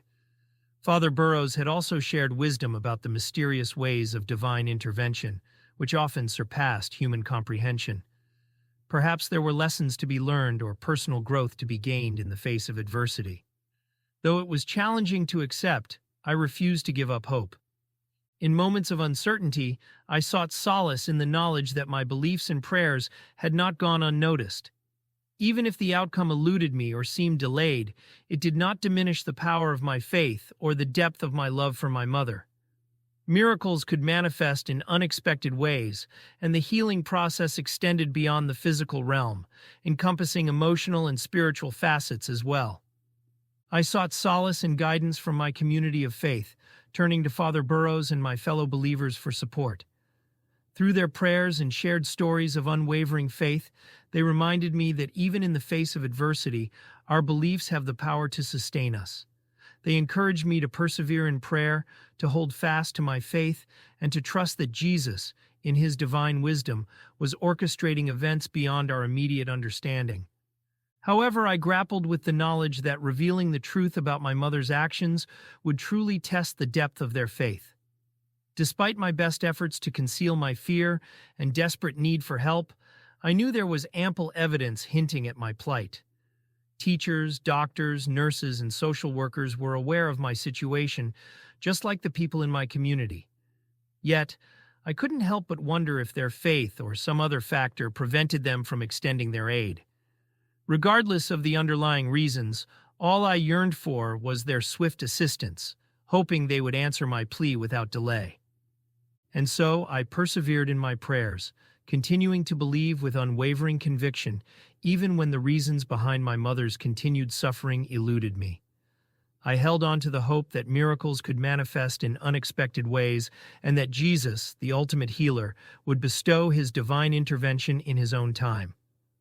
Throughout this arduous journey, I discovered that belief was not a passive act, but an active force that demanded perseverance and trust. It was the unwavering faith, the resolute belief in the healing power of Jesus, which sustained me during those trying days. Though the outcome remained uncertain, my belief remained steadfast. Ultimately, I realized that the healing power of Jesus extended beyond human comprehension. It surpassed mere physical healing, encompassing the healing of our spirits, the strengthening of our faith, and the cultivation of compassion and resilience. Though the reasons eluded me, I continued to place my trust in Jesus, firmly convinced that his divine plan would unfold in ways that surpassed my understanding. So I persisted in prayer, my heart aflame with unwavering conviction, clinging to hope as though it were a lifeline in the abyss. With every fiber of my being, I trusted that Jesus was at work, orchestrating divine interventions that transcended the boundaries of my finite understanding. In the depths of my soul, I cradled the conviction that the boundless healing power of Jesus was already in motion, even amidst the fog of uncertainty and the weight of unanswered questions. For belief, in its purest form, defies the confines of logic and soars beyond the grasp of human comprehension. It is a potent force that carries us through the darkest of times, infusing us with a profound sense of hope and bestowing upon us the strength to endure. And there, on that love seat, with Sam nestled close to my chest, I found solace in the unshakable belief that Jesus was not only listening, but actively responding. He heard the fervent cadence of my pleas, and his healing touch would manifest in ways that transcended the boundaries of my finite understanding.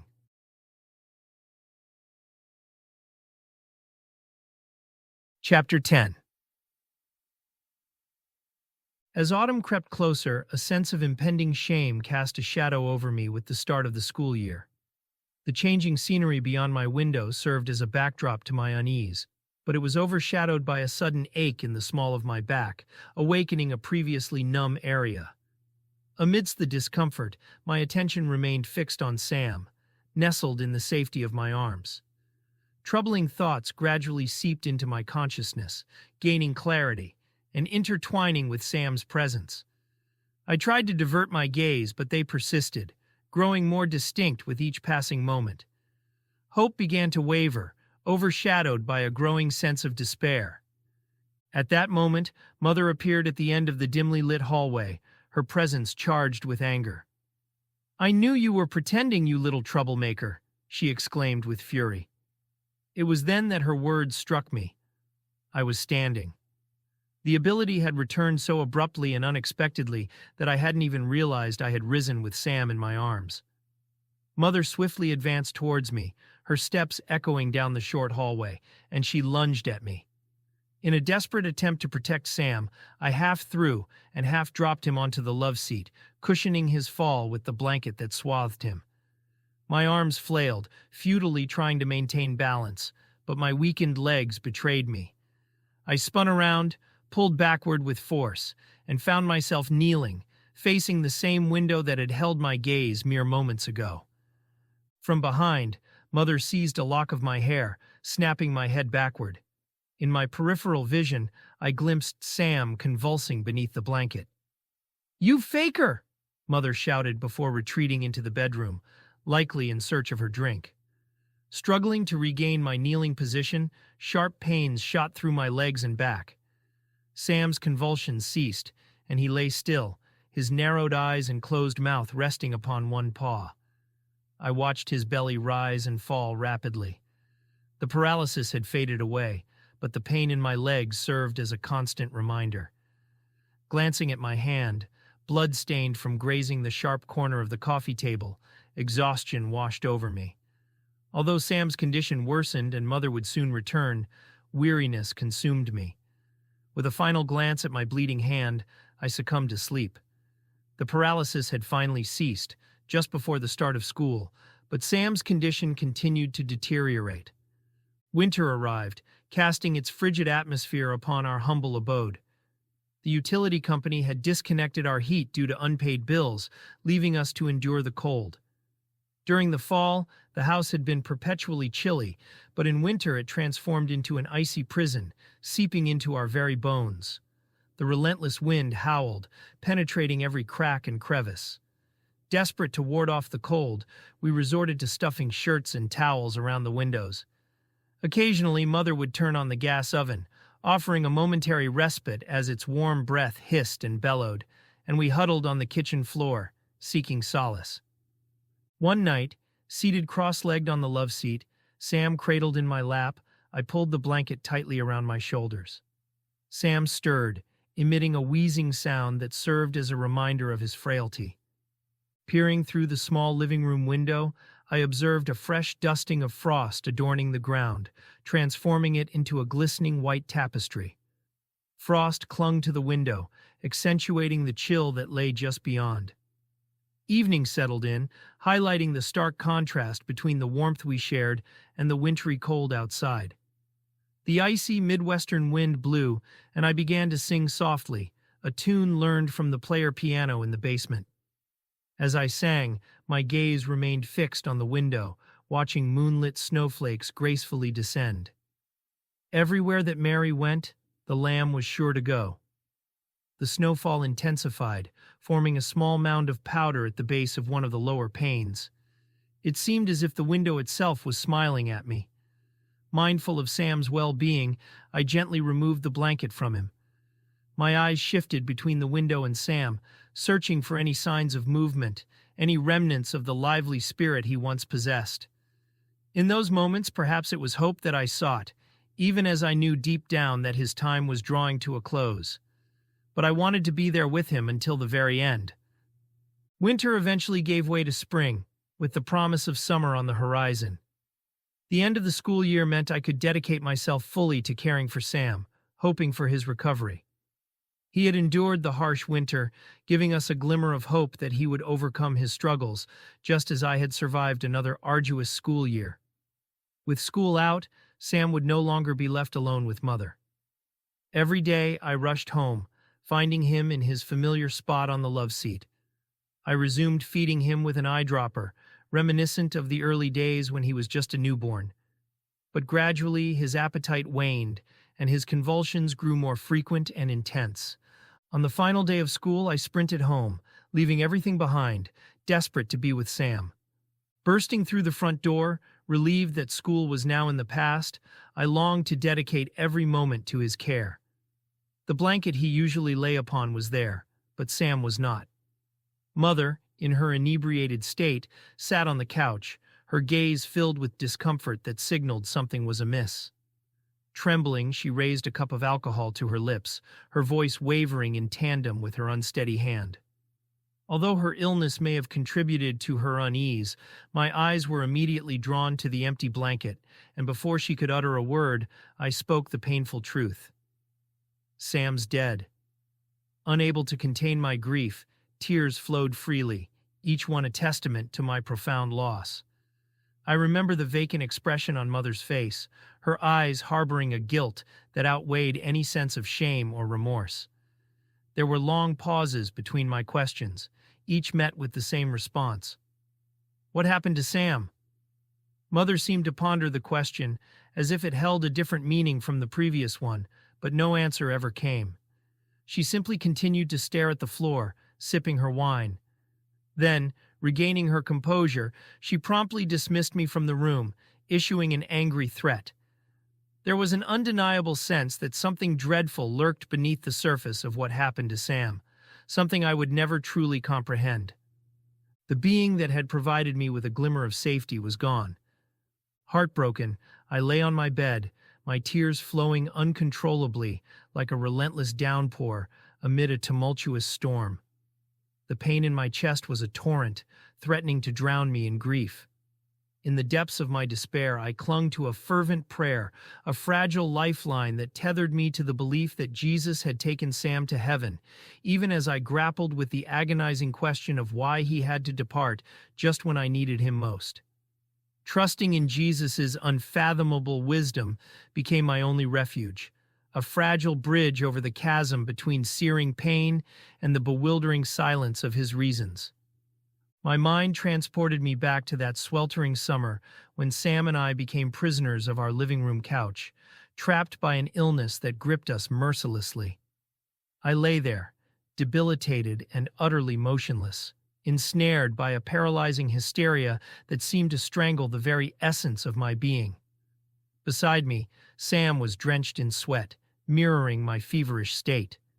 We were both ensnared in the clutches of a relentless malady, but it was Sam whose life hung by the thinnest of threads, a thread that threatened to fray and snap without the urgent medical help we so desperately needed. For endless months I had been confined to that tattered and torn couch, an unwitting witness to the battlefield where Mother's drunken altercations with others frequently erupted, transforming our living room into a war zone of chaos and conflict.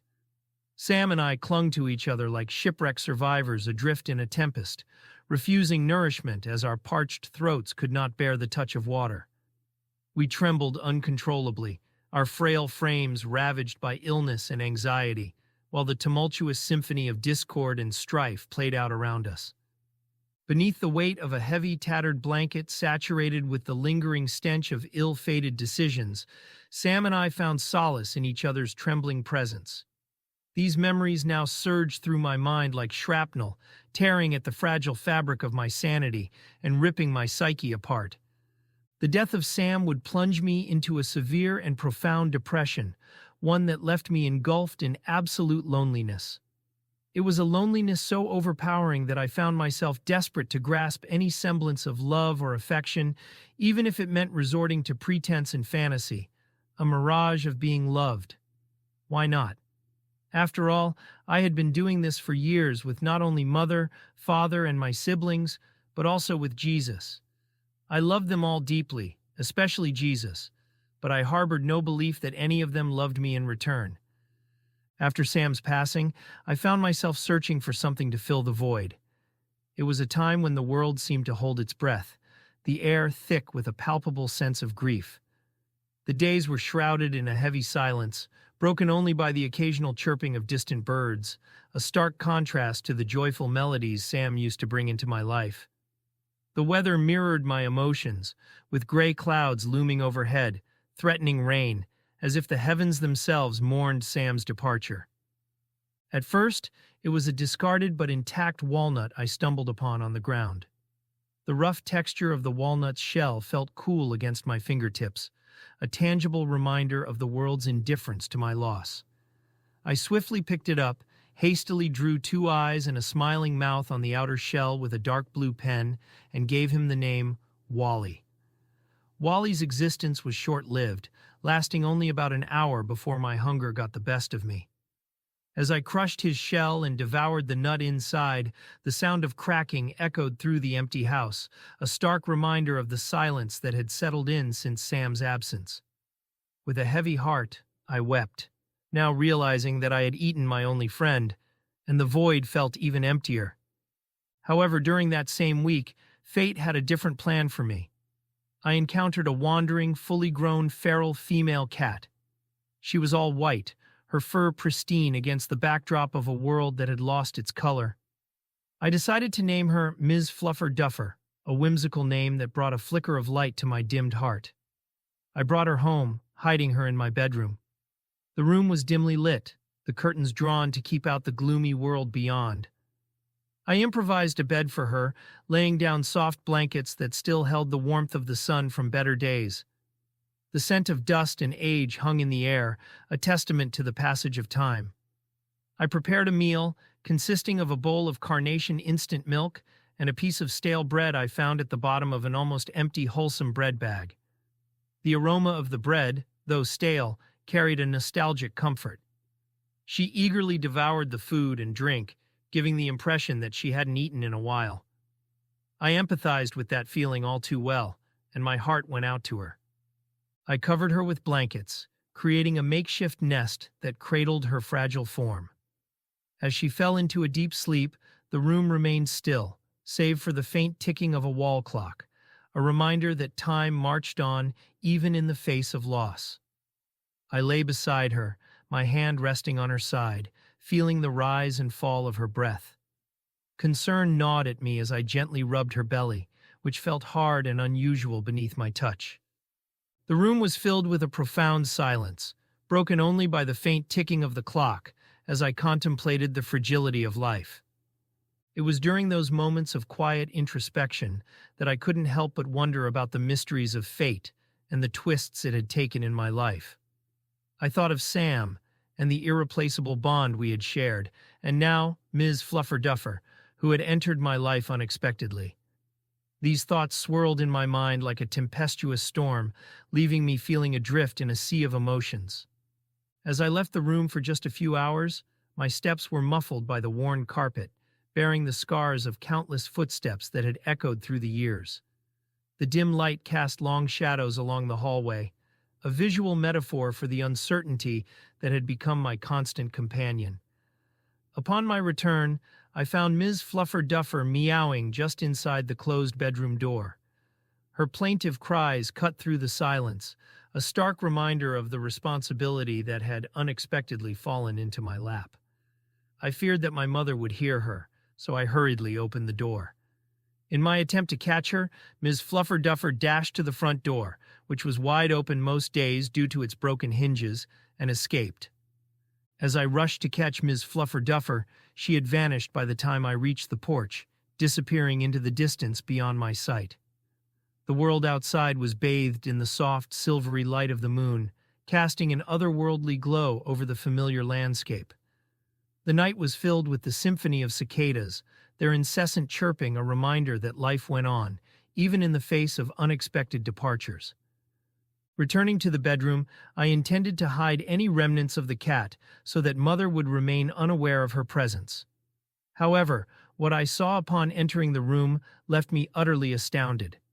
There, scattered all over my sheets, lay a multitude of incredibly delicate and minuscule beings, their eyes tightly closed and ears folded, rendering them both blind and deaf.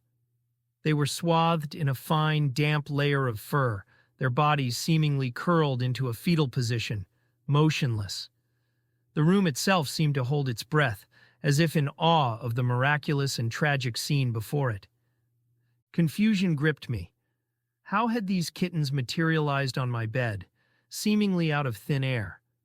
It was only when I recalled how Ms. Flufferduffer's belly had felt peculiar that I pieced together the puzzle. She must have given birth right here. And with her now absent, I knew that these newborns were entirely dependent on their mother for warmth and nourishment. My thoughts raced as I contemplated the urgency of the situation. I whispered to myself, I'm going to need another eyedropper. With a growing sense of responsibility, I began inspecting the newborns, fervently searching for their tiny mouths to provide sustenance. However, a disquieting realization settled in my mind. They were not moving, as still as the night. Their skin was a whiter shade of pale, delicate like thin paper to the touch and cold as ice. The room was filled with the faint scent of their newborn innocence, a fragrance that carried a sense of fragility and hope. When I lifted one of the kittens gently with my finger, it remained unmoving, a silent testament to the fragility of life. As I laid it back down on the bed, it seemed to sit like a stone on the sheets, a stark reminder of the fleeting nature of existence. They were all dead, stillborn. In that heart-wrenching moment, I couldn't contain the overwhelming grief any longer.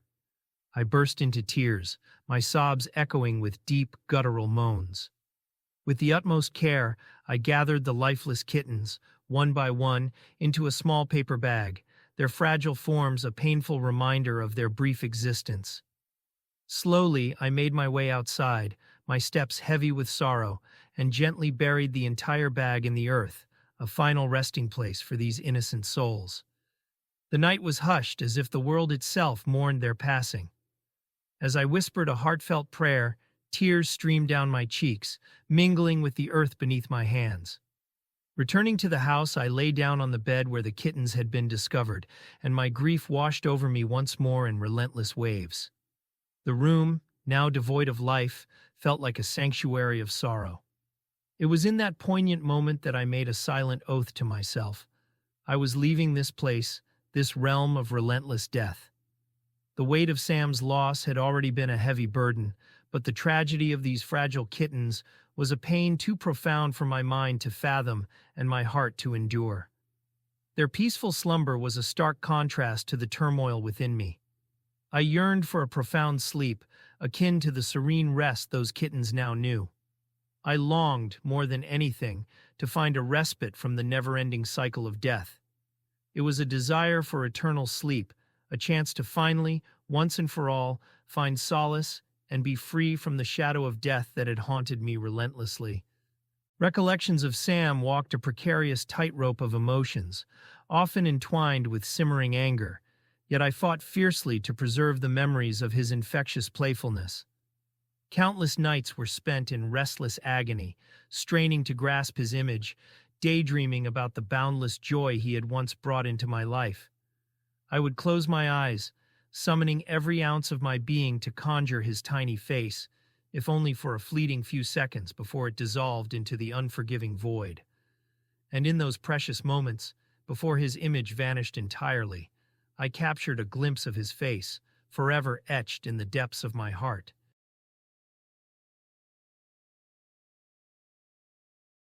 Chapter 11.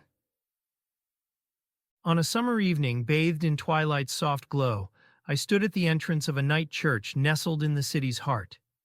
This sanctuary was not just a place of worship, but a haven for seekers and believers alike, united in the quest for transcendence. Beneath the gentle light, I found myself at a crossroads, my heart oscillating between hope and fear, on the brink of transformation. My journey with the night church marked a path lined with both blessings and trials. The assembly, held in a setting reminiscent of a community hall rather than a grand cathedral, became the backdrop for my world's expansion. It was here, under the fellowship's warm glow and the youthful pastor's fervent sermons, that my once constricted life began to unfurl. The invitation from Kyle, accepted by Carter, Lynn, and me, felt like a rare endorsement from my mother, despite her slurred and agitated tone when she said, Go to your night church." Fueled by anticipation and the thrill of adventure, we embarked on a journey charged with nervous excitement, unknowingly steering toward our destiny. This church stood as an anomaly, a radiant beacon amidst the urban sprawl, blurring the lines between the sacred and the secular. The pastor's innovative teaching, using martial arts as a metaphor for our spiritual battles, left an indelible mark on me. This fusion of physical discipline and spiritual wisdom offered a fresh perspective on strength, discipline, and faith. As the service approached its climax, the atmosphere buzzed with anticipation. The pastor, holding the microphone, captured the room's focus. "Does anyone here want to be saved tonight?" His voice, clear and resonant, cut through the silence, electrifying the space with a palpable sense of divine possibility. Compelled by an unseen force, I made my way to the altar, each step seeming to lift years of burdens from my shoulders.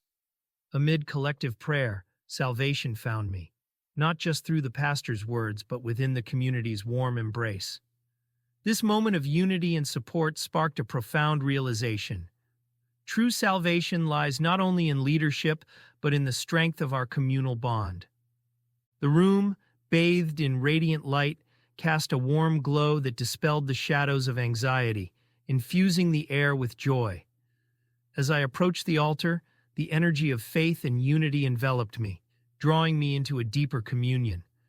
The pastor's prayer, a resonant symphony of forgiveness and redemption, touched my soul, uplifting and humbling me in equal measure. This light illuminated not just the room but also the inner recesses of my being, inviting a renewal of spirit. Amidst this unity, I felt a deep connection to Jesus, overwhelmed by a sense of belonging and acceptance. The pastor's earnest words, echoing through the room, spoke directly to me, offering a path to redemption through forgiveness, a journey we embark on together. This simple yet profound message cleared the fog of my thoughts, leaving behind peace and clarity.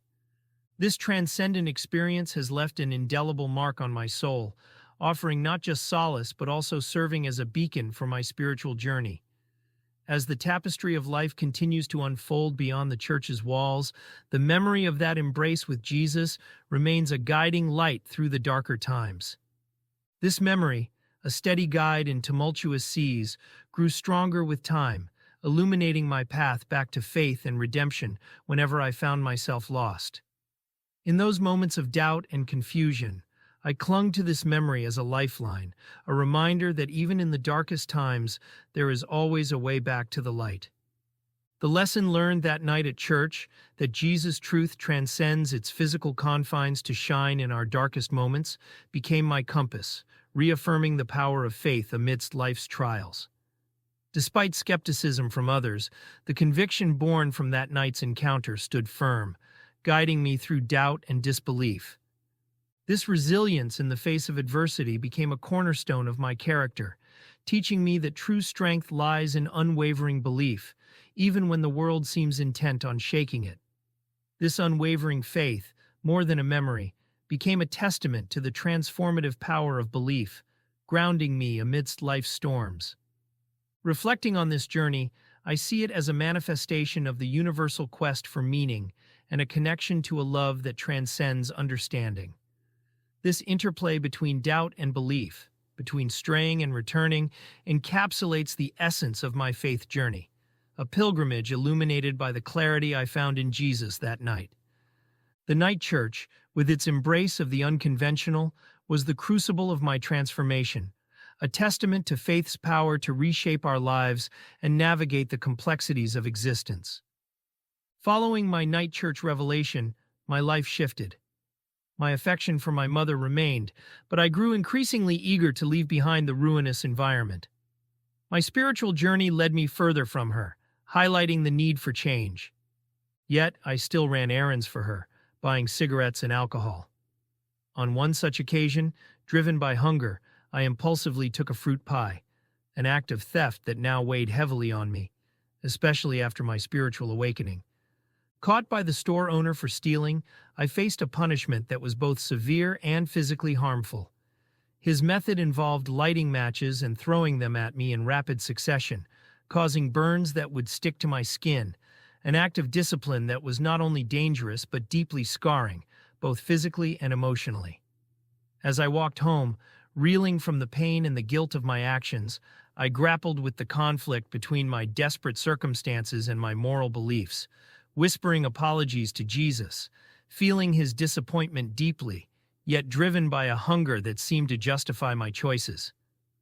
Taking refuge in a secluded corner, far from prying eyes on our street, I cautiously unwrapped the stolen food. Every bite provided sustenance, yet carried a bittersweet blend of shame and guilt, the heaviness of my transgressions lingering on my taste buds. I forced myself to consume the morsels, feeling the burden of my actions pressing heavily against my chest. The stolen sustenance temporarily quelled my ravenous hunger, but it failed to ease the guilt that consumed me. In that moment, I confronted the harsh reality of my choices, realizing that true hunger goes beyond the physical. It gnaws at the soul when one's actions betray their values. I plead for your forgiveness, Jesus. I implore you for absolution from my sins, I murmured, desperately seeking redemption. Deep down, I knew my actions strayed far from Jesus' teachings, from the love and compassion he embodied. Yet, at that moment, the hunger within me appeared to overshadow everything else. Upon finishing the stolen food, a lingering sense of guilt settled in my stomach. I felt like a sinner, tarnished and unworthy of forgiveness. But within that guilt, a spark of resilience flickered, a recognition that while I had fallen, I had the strength to seek redemption and make amends. However, within the depths of my being, a flicker of hope persisted, a belief that redemption remained attainable, even in the darkest of moments. Exiting the corner store, the burden of my actions bearing down on me, I realized I needed to chart a different course, one aligned with Jesus' teachings, one that offered an escape from the shadows that shrouded my life. The weight of my mistakes was heavy, but within the shadows, a faint glimmer of hope endured, a hope that one day, somehow, I could find forgiveness and redemption. After finishing the food and heading back, my footsteps guided me homeward, the burning pain in my arms and the unrelenting hunger in my stomach accompanying each step. The familiar ache of guilt and shame became my constant companions, reminding me of how low I had fallen. Yet, each step forward was an act of resilience, a determination to keep moving, despite the weight of my sins and the pain that marked my body and soul. Approaching our house, a wave of dread washed over me when I spotted an unfamiliar car in the driveway. My mother's erratic pattern of inviting different men into our home since her return from the hospital had left me disheartened. Witnessing her self-destructive behavior over the past year had shattered my hope for a brighter future, leaving me feeling abandoned and alone. But even in my darkest moments, I clung to the belief that I could break free from this cycle, that my future didn't have to mirror the chaos of my present. With my head held low, I continued past our house, carrying the burden of my choices and yearning for a different life. The sidewalk stretched ahead like cavernous divides, reflecting the moral abyss into which I had descended. But within that abyss, I found a resolve, to fight for a life that aligned with my values, to seek out the stability and love that seemed so elusive. The prospect of witnessing yet another of my mother's encounters with a stranger was unbearable, a betrayal of my innocence and the love and stability I craved. And yet, This longing for something better fueled my resilience, driving me to imagine a future where I could build the life I deserved, no matter how far away it seemed. Lost in thought, I made a determined decision to venture further, seeking refuge in the familiar sanctuary of the field at the far end of our street. Gazing up at the darkening clouds above, mirroring the turmoil within me, an ominous sensation settled in. The air turned heavy, and the impending storm mirrored the tempest raging inside me. With lightning streaking across the sky, illuminating the darkness with its jagged brilliance, I couldn't help but sense the weight of divine judgment upon me. The thunder echoed, a reflection of the turmoil within my soul. As the rain began to pour down, it felt like the tears of a disappointed deity, cleansing away my sins while leaving me vulnerable and exposed. Taking shelter beneath the protective embrace of a towering oak tree, I curled into a ball as the storm raged around me. At that moment, I questioned my worth and place in the vast tapestry of existence. I recognized the danger of standing near a tree during a lightning storm, much like I understood the moral transgression of theft. Yet, in my desperation, I felt compelled to risk everything, driven by an insatiable hunger that gnawed at my core. The rain persisted in a relentless downpour that soaked me to the bone. It was as if the storm mirrored the raging turmoil within me, amplifying the chaotic maelstrom that churned relentlessly in my soul. At that moment, I felt infinitesimal, an inconsequential speck utterly dwarfed by the overwhelming fury of nature's wrath. As the storm gradually relinquished its grip, yielding to a gentle drizzle, I summoned the inner strength to rise and trudge my way back home, momentarily forgetting the half-eaten fruit pie concealed within my pocket.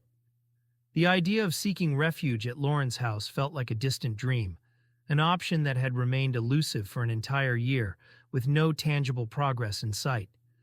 However, one undeniable truth pierced through the rain-soaked haze. I could no longer depend on Mother.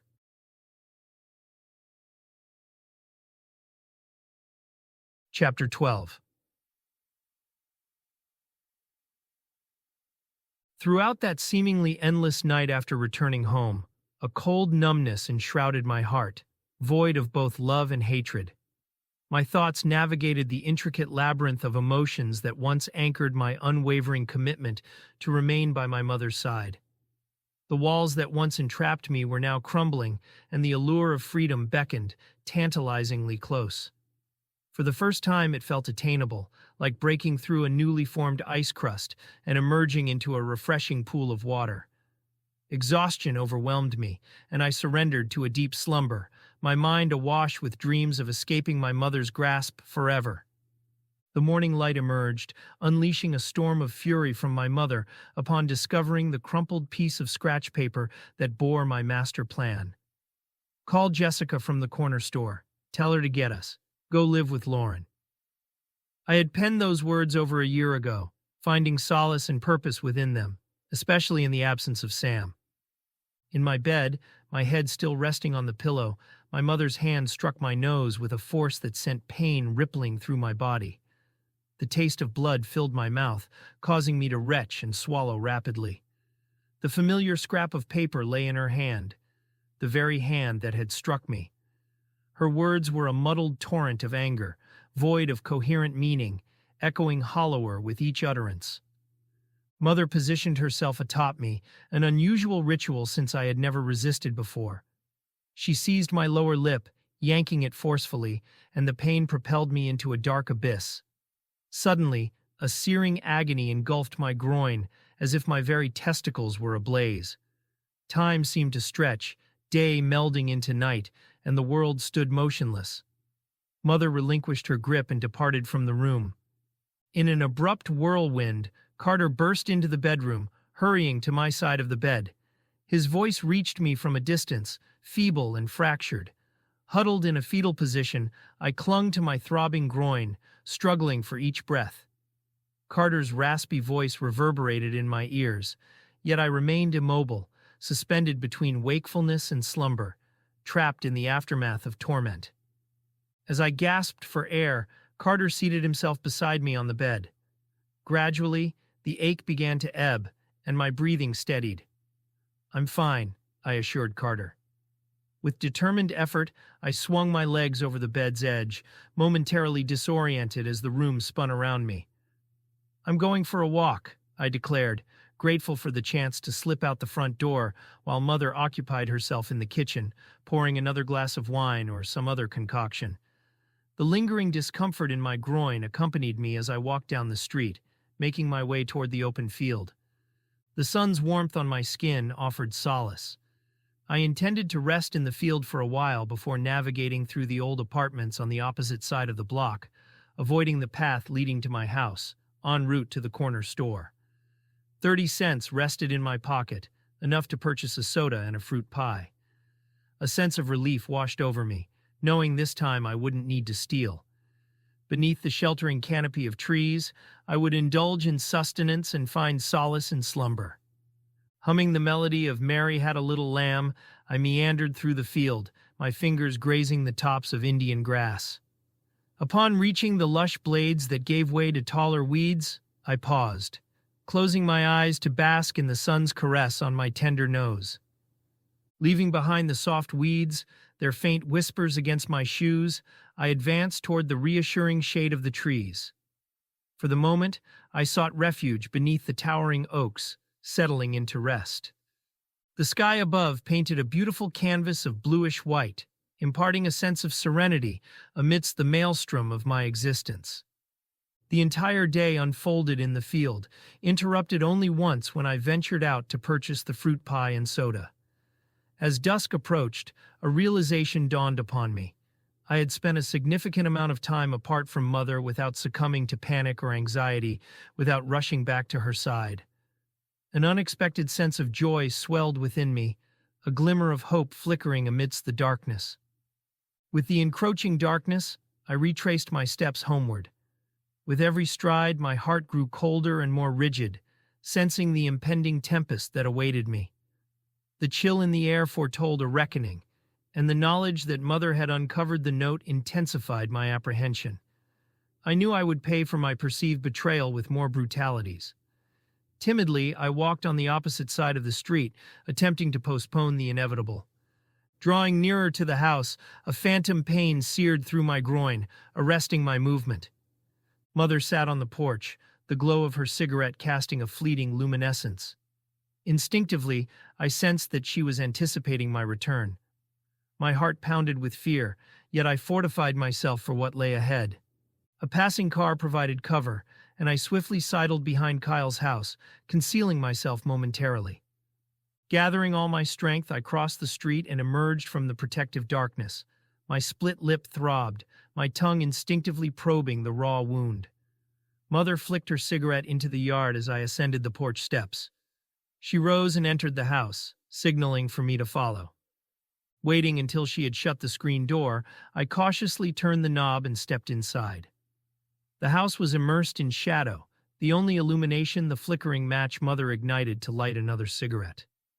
The glow projected a distorted silhouette of her head onto the wall, a shadow akin to the paper cutout portrait we had crafted in school, now torn to tatters by her disapproval. It had been a gift for Mother's Day.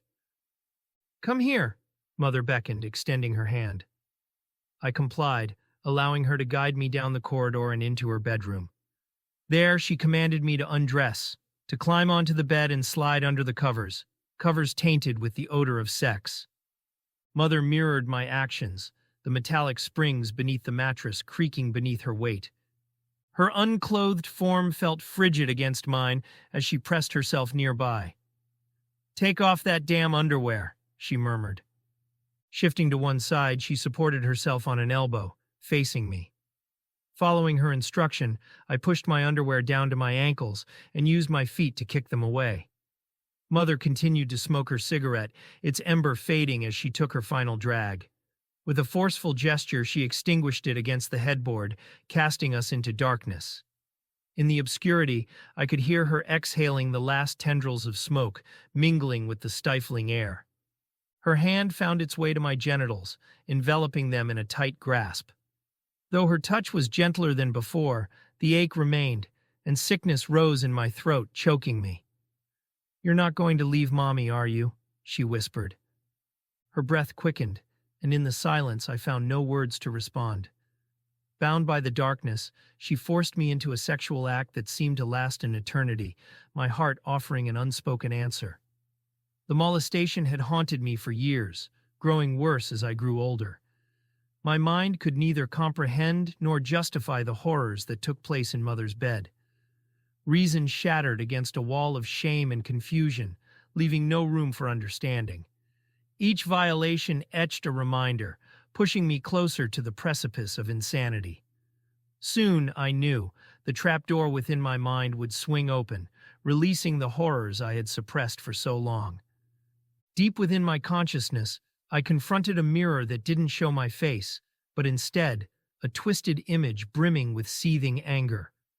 I struggled to look away from this grotesque reflection, yet the rage building up inside me surged like an unstoppable wave.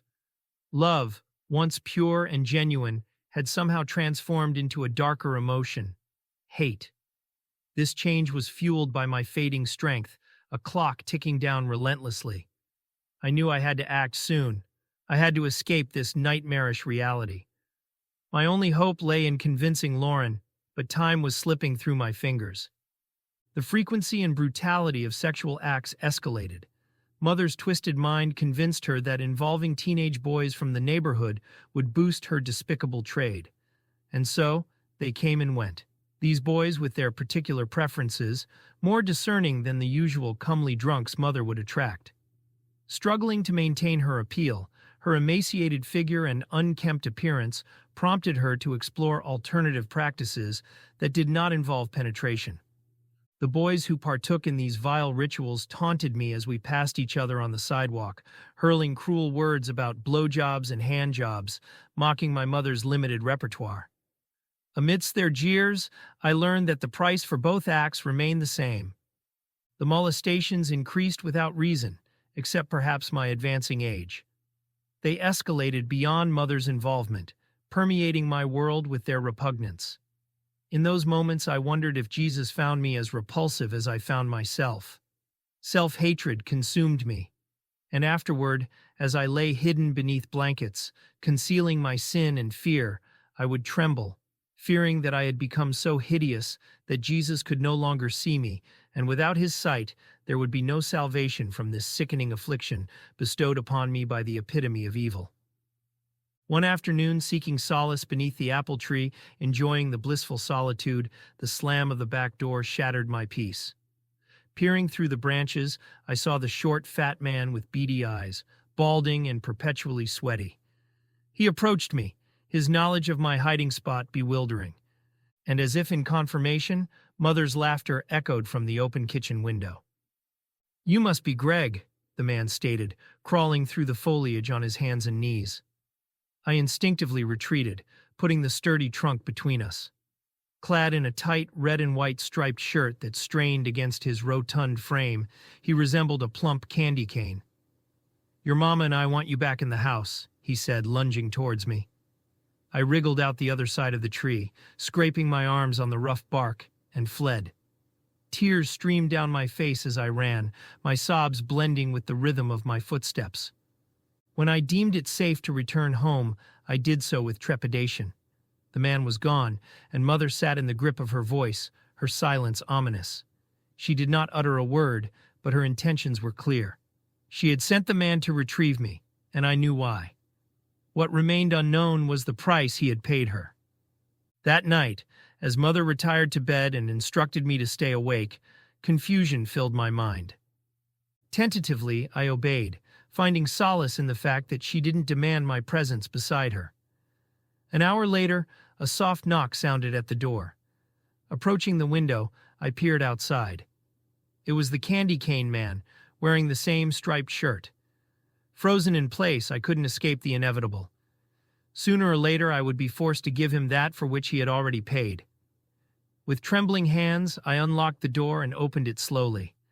He entered, and I realized I hadn't noticed his limp earlier that day. "Please, mister," I pleaded, tears streaming down my face. He leaned in, whispering for me to be silent. Before he closed the door, I stole a glance outside, contemplating escape, but his grip tightened on my shirt, chilling my trembling body.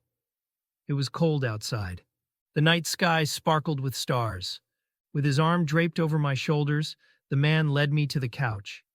He sat down and removed my underwear, the only garment I wore. Gripping my buttocks, he knelt before me, his mouth enveloping my flaccid penis.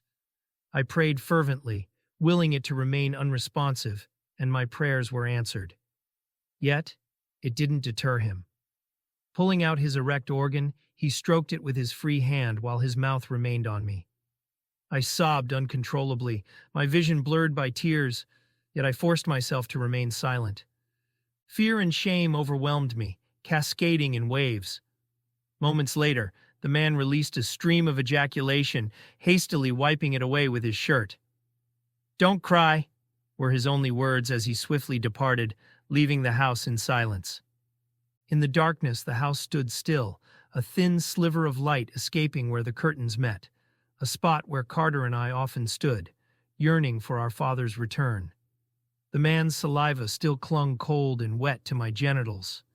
The weight of embarrassment crushed me, and I wept uncontrollably for several minutes. Summoning the last vestiges of strength, I rose from the couch, pulled on my underwear, and walked down the hallway toward the room I shared with my brother. As I passed Mother's bedroom, on my way to my own, I could hear her laughter echoing hauntingly in the stillness of the night.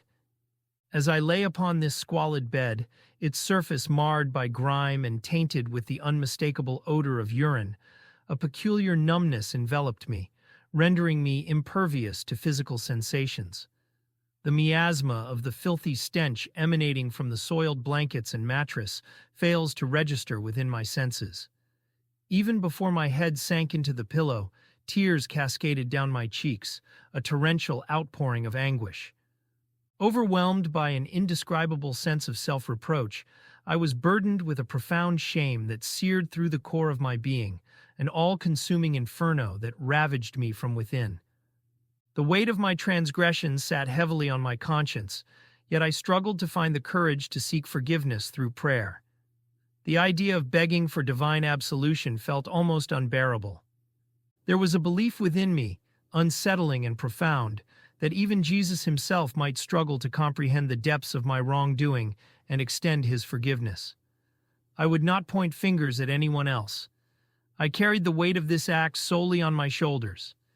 In the end, I knew only Jesus had the power to rescue me. But at that moment, shame and fear held me captive, making it impossible to form a single plea. A profound and suffocating dread consumed me, a relentless fear that if Jesus were to cast his gaze upon the recent horrors, both that man and I would be condemned to a grim fate, judged for our shared malevolence in the eyes of God. I was ensnared in an unending battle, torn between an urgent, desperate need to pray and an overwhelming, suffocating inability to do so.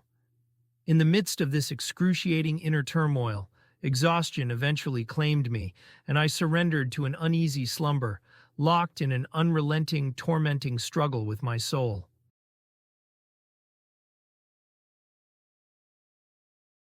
Chapter 13. Several weeks had passed since that fateful day. As I strolled down the sunlit street, Lynn's delicate frame was nestled under my arm. Carter walked alongside us, a steadfast presence offering unwavering support. Despite the simplicity of our gesture, Lynn's uneasiness remained palpable. Our very touch, it seemed, was deemed forbidden, a rule set in stone by Mother herself. Beneath the blazing sun, its scorching heat casting a sticky veil over the garish houses of the neighborhood, we moved in quiet contemplation. Our heads were bowed, each step carrying with it a sense of purpose yet uncertainty about our ultimate destination. It was as if the walls were closing in around us, leaving escape as the only viable option. Amid the turmoil, a glimmer of hope had managed to find its way into my heart. During Jessica's recent visit, I inadvertently overheard a conversation that sparked a newfound sense of possibility, a chance, however slim, for us to break free from our confines. Jessica mentioned reaching out to Lauren. I confided to my siblings, the words carrying a weight of both desperation and hope. Should Mother subject us to further harm, all we need to do is get in touch with Jessica. Carter's voice, tinged with bitterness, broke the silence. Given the way things are going, it won't be long before that happens, Jack. His words dripped with cynicism, a testament to the pain we had endured. Lynn, however, responded with a soft, hopeful giggle, her fingers playfully nudging my arm. In that fleeting moment, I saw a spark of resilience in her eyes, a glint of belief in a better future. "So, what's the game plan?" she inquired, the question laced with a mixture of curiosity and determination. Our steps continued, leading us away from the confines of the house and toward an open field. It was a place I knew I'd miss, but lately it had become nothing more than a distant memory. "We'll have to wait for the next opportunity," I replied calmly, holding my plan close to my chest, unable to find the courage to divulge it to them. I aimed to deliberately provoke Mother, a calculated move to stoke her fiery temper. I understood that her anger could become my ally, a means to an end. Amidst her rage, I would seize the chance to slip away to the store and contact Jessica. Even if Mother stumbled upon my note, she would unknowingly play into my hands. Her unrelenting thirst for alcohol and her compulsion to lash out were vulnerabilities I intended to exploit for our liberation. This time I was determined to turn those very weaknesses into instruments of our freedom. Before setting my plan in motion, I recognized the necessity of finding a peaceful, secluded spot for prayer, a haven to consult Jesus for guidance on its execution. Nestled under the familiar, comforting canopy of the aged apple tree, I would initiate my process, just as I had done countless times before. I would pose my query to Jesus, "What do I do?" And then I'd drift into contemplation, secure in the knowledge that this method had proven its worth on many occasions. Some might define this as faith, but for me, it embodies practicality, rooted in a blend of experience and trust. Suddenly, at the end of the block, just before the street gradually curved to the left, Lynn came to a halt. "I don't want to live with Mom anymore," she whispered tearfully. The strain became too much, and I couldn't contain myself any longer. I lashed out, unable to hold back. "Shut the hell up," I yelled. Carter immediately leapt to Lynn's defense. "You shut your mouth, Gregg. I'll kick your ass." Normally, I would have let it slide, but everything had changed. "Screw you, fatty," I retorted, standing my ground. Carter's blow struck first, landing with force against my shoulder. An electric numbness shot down my arm, yet I summoned the resolve to retaliate. We collided, grappling, and exchanging a flurry of punches, kicks, and even desperate bites, our struggle unfolding amidst the chaos. Meanwhile, Lynn cautiously started her retreat back home. A surge of determination pushed Carter to disengage from me, his focus shifting to intercept Lynn before she inadvertently unveiled our confrontation to the world, his urgency eclipsing any concern for her safety. I gathered myself from the ground, waves of pain coursing through my injured arm. I continued walking toward the field and swung my arm gently, attempting to ease the gnawing cramp that had taken hold. The pavement surrendered to the dirt beneath my feet, a familiar and grounding shift. Its presence reassured me that my destination was near. The late afternoon sun cast a radiant, almost otherworldly glow across the field. Each step I took elicited a guttural grunt, my arm's agony a persistent reminder.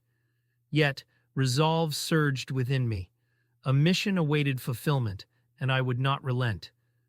Just before the edge of the tree line, hidden by the first thicket of oak and maple, I witnessed something that tarnished my once beautiful sanctuary, forever haunting my peace. It surpassed the molestation I endured at the hands of mother and strangers. It was the most horrific sight I had ever seen. Her name was Marla, enveloped in the innocence of prepubescence. Long brown hair framed eyes of the same shade. She was a classmate of mine, and I had adored her from the moment I saw her radiant smile on the school playground. But her smile had vanished.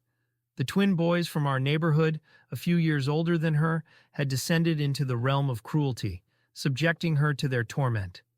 While she appeared to be going along with their despicable game, The agony etched across her face betrayed her true feelings.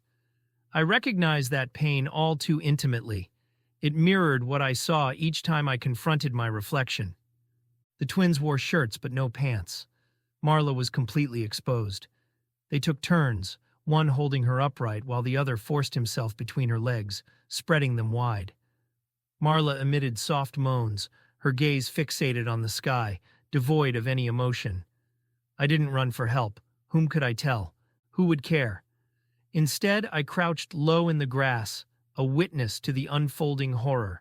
I did nothing. I said nothing. I was just a foolish boy. The initial twin emitted a guttural growl, a noise that mirrored distress, his features contorting in reaction. Their role is reversed, the second twin mirrored the first, but with swifter motions. They hurriedly donned their clothes, their laughter reverberating through the air as they faded from view. Frozen in place, I watched Marla use a crumpled pair of panties to clean herself. The acid surged up my throat, and I fought the urge to vomit, swallowing repeatedly. She was dressed. Her movements were mechanical.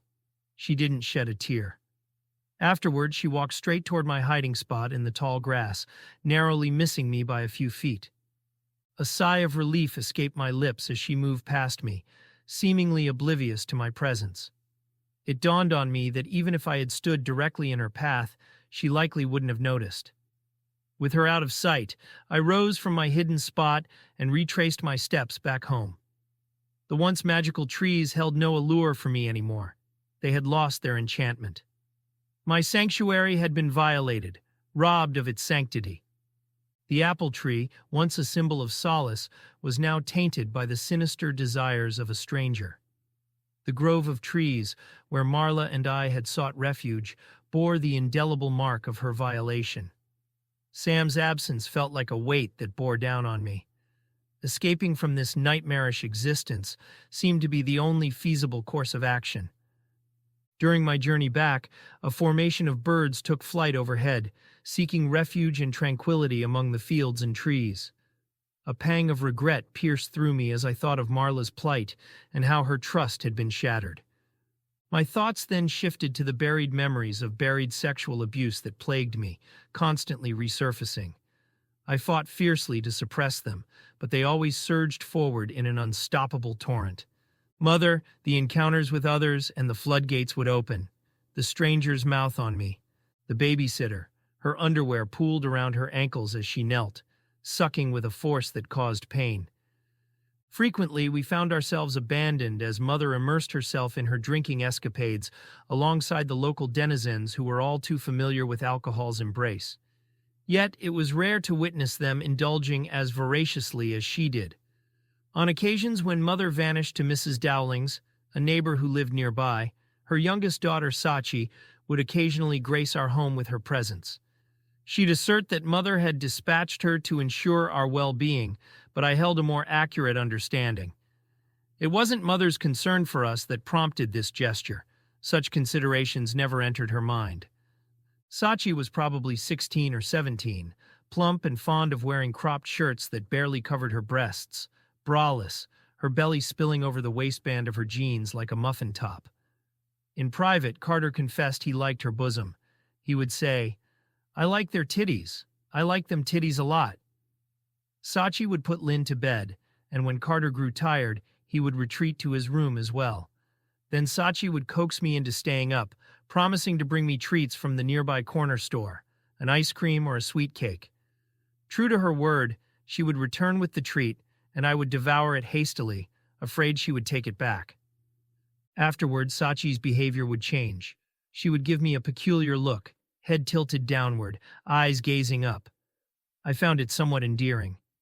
She grew quiet, slowly sliding down her pants, and if she was wearing any, her underwear. I noticed the deep red marks on her stomach, crisscrossing lines caused by tightly fitting pants. They appeared painful. Averting my gaze both to avoid seeing her nakedness and to be aware of what would come next, I knew the sequence of events all too well. She would kneel before me, removing my underwear. Usually I only wore underwear and an old t-shirt. Sometimes she would giggle, but mostly she would take me into her mouth, creating sucking sounds. The pain was overwhelming, but I refused to cry out. If I did, Carter or Lynn might emerge from their rooms. They would witness Sachi's actions and see that I didn't stop her. More strangers. Faceless men and women. Men's mother brought home from the bar. Women from the neighborhood who drank with mother. Thrusting my hand into them as they writhed on their backs, moaning and laughing simultaneously. Their breasts sagged like their bellies. And mother always lurked nearby, hidden in another room. Sometimes she was with a man, sometimes alone, but she always knew when to emerge, after they were done. When it was all over, she would collect her payment. And I witnessed her collecting money from the women, too. Haunted by the specter of Marla, I drew closer to home. But doubt gnawed at me, eroding my confidence that Lauren would indeed provide a refuge. A shadow of skepticism crept over me, erasing some of my conviction in the belief that mother would simply let us depart without a struggle. It wasn't born of affection, but rather driven by her spiteful nature. As I approached our house, I could see mother outside on the porch waiting. "Gregg, come here." Mother's stance was one of authority, her hands firmly anchored on her hips. "Were you and Carter at it again?" Her tone oozed with a veneer of self-righteousness. "I won't stand for fighting under this roof."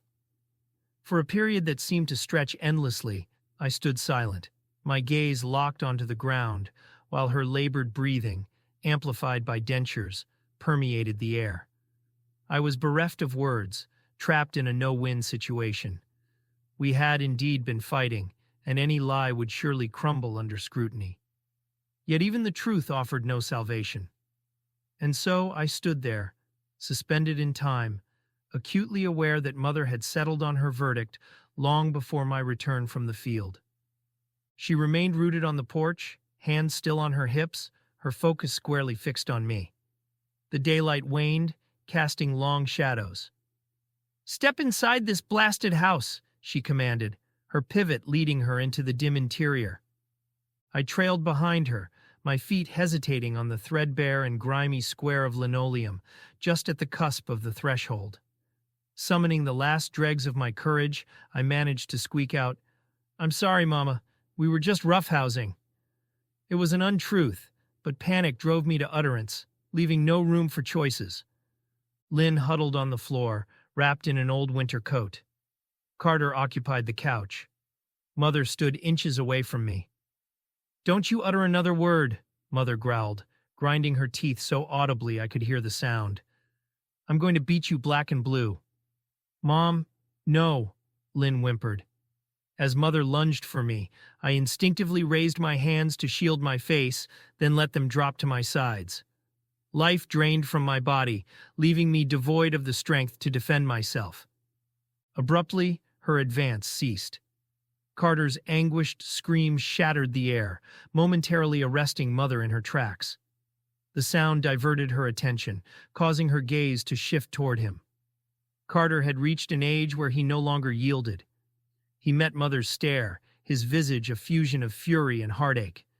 His fists clenched, teeth gritted in defiance. While beads of sweat adorned his temples, they did little to mask his underlying fear. Mother appeared bewildered as if her confidant had betrayed her, a silent alliance shattered by Carter's audacity. Then, with an air of defeat, Mother slumped onto the couch, urging us to leave. Wordlessly, we complied, filtering through the front door in a somber procession. Relief blanketed me, yet I remained keenly aware that this reprieve was transient at best. As we approached the sidewalk leading to the porch, the door slammed shut behind us with a resounding bang, locking us out. Despite the summer's heat, an icy shiver coursed through the night. Lynn remained ensconced in her tattered winter coat, its sleeves hanging emptily. Carter and Lynn tread barefoot. Together, the three of us stood under the fading orange glow, eyes fixed on the ground, grappling with an uncertain future. "Let's gather under the back awning," Carter suggested. In silence, we rounded the corner of the house, passing the weathered wooden gate, and found refuge beneath the awning. There, we settled onto worn lawn chairs and a fractured picnic table. Words felt inadequate, rendered superfluous by the weight of our shared experience. We awaited Mother's summons to return if she would grant us that. Typically, I would have kept a watchful eye through the kitchen window, ensuring Mother didn't ignite the house in flames or attempt self-harm. Yet, an emptiness consumed me at that moment. Although a pang of fear hinted that she might be slicing her wrists even then, weariness outweighed vigilance. Deep within, I recognized a lingering tether. Despite my realization that life could exist without her, complete detachment eluded me. 11 years with Mother had woven a bond that was far from easily severed. Love still clung, compelling me to rise, to approach the side window of the house and peer inward. I scaled the wooden gate, resting on its surface as I leaned over the small ledge of the window frame. And there, a sight awaited me that chilled me to my core. Mother occupied a rickety wooden chair, a shotgun laid across her lap. Her gaze appeared vacant, fixated on some distant void, seemingly unaware of my presence. An empty vodka bottle lay discarded beside her on the floor. With a swift retreat, I withdrew from the window, returning to my spot beneath the awning. Not a word was exchanged between Carter, Lynn, and me. There we sat, frozen by numbness, grappling with the weight of impending disaster. Minutes stretched into hours, the shroud of darkness deepening around us. We clustered together under the awning at the back of the house, our collective quietness serving as a soothing salve, fostering solace in our united front. The distant hum of passing cars wove itself into a muted tapestry, an unwitting symphony that remained oblivious to the heart-rending tale, etching its indelible marks in the confines of our small corner of the world. Sensing a shift in the air, a silent agreement propelled us from the back shelter to the house's front, where vulnerability and hope intertwined more palpably. As the front door creaked open, Mother stumbled onto the porch. Her unsteady gait and flushed face were evident signs of her inebriation. Her slurred words barely formed a coherent plea. "I'm sorry, my darlings," she mumbled. "I didn't mean it. I love you. Please come inside." At that moment, I stood there, seemingly frozen, but my spirit blazed with a newfound resolve. It was as if the night church preachers had indeed saved me. Carter and Lynn, seeking comfort and safety, stood close together but avoided physical contact. None of us were comfortable with touch, a legacy of the painful experiences we had endured. I remained alone, my usual stance in life, a position that would persist for years to come. But my determination to protect my siblings could not be extinguished. The unrelenting cycle of pain and suffering had pushed me to my breaking point, and I was determined to leave this place, taking my brother and sister with me. There was no other choice. I had to do it. Despite the fear and the uncertainty, I couldn't let them suffer any longer. It was a compulsion that had always driven me, no matter how much I had been hurt. Carter and Lynn began to move, ascending the cracked cement steps and crossing the dilapidated threshold into that wretched house, obeying Mother's unspoken command with wary eyes. I followed suit, trying not to meet Mother's gaze but finding myself locked in her stare. It was another habit I couldn't break, no matter how afraid I was of someone. I never backed down from a stare. In the silence that surrounded us, something powerful stirred deep within me, subtle but profound. I was no longer a passive victim of my circumstances. I had transformed into a survivor, armed with an unyielding determination to face the uncertain path ahead. In the days that followed, I was ready to forsake everything I'd ever known. My mind churned with ceaseless planning, tearing at the seams of my young consciousness. I stood on the precipice of the unknown, a glimmer of hope kindling within me, stoked by my unyielding faith in Jesus. I was about to step into an abyss, a journey devoid of maps or certainties about the path ahead. But one truth remained unwavering. I would find freedom someday.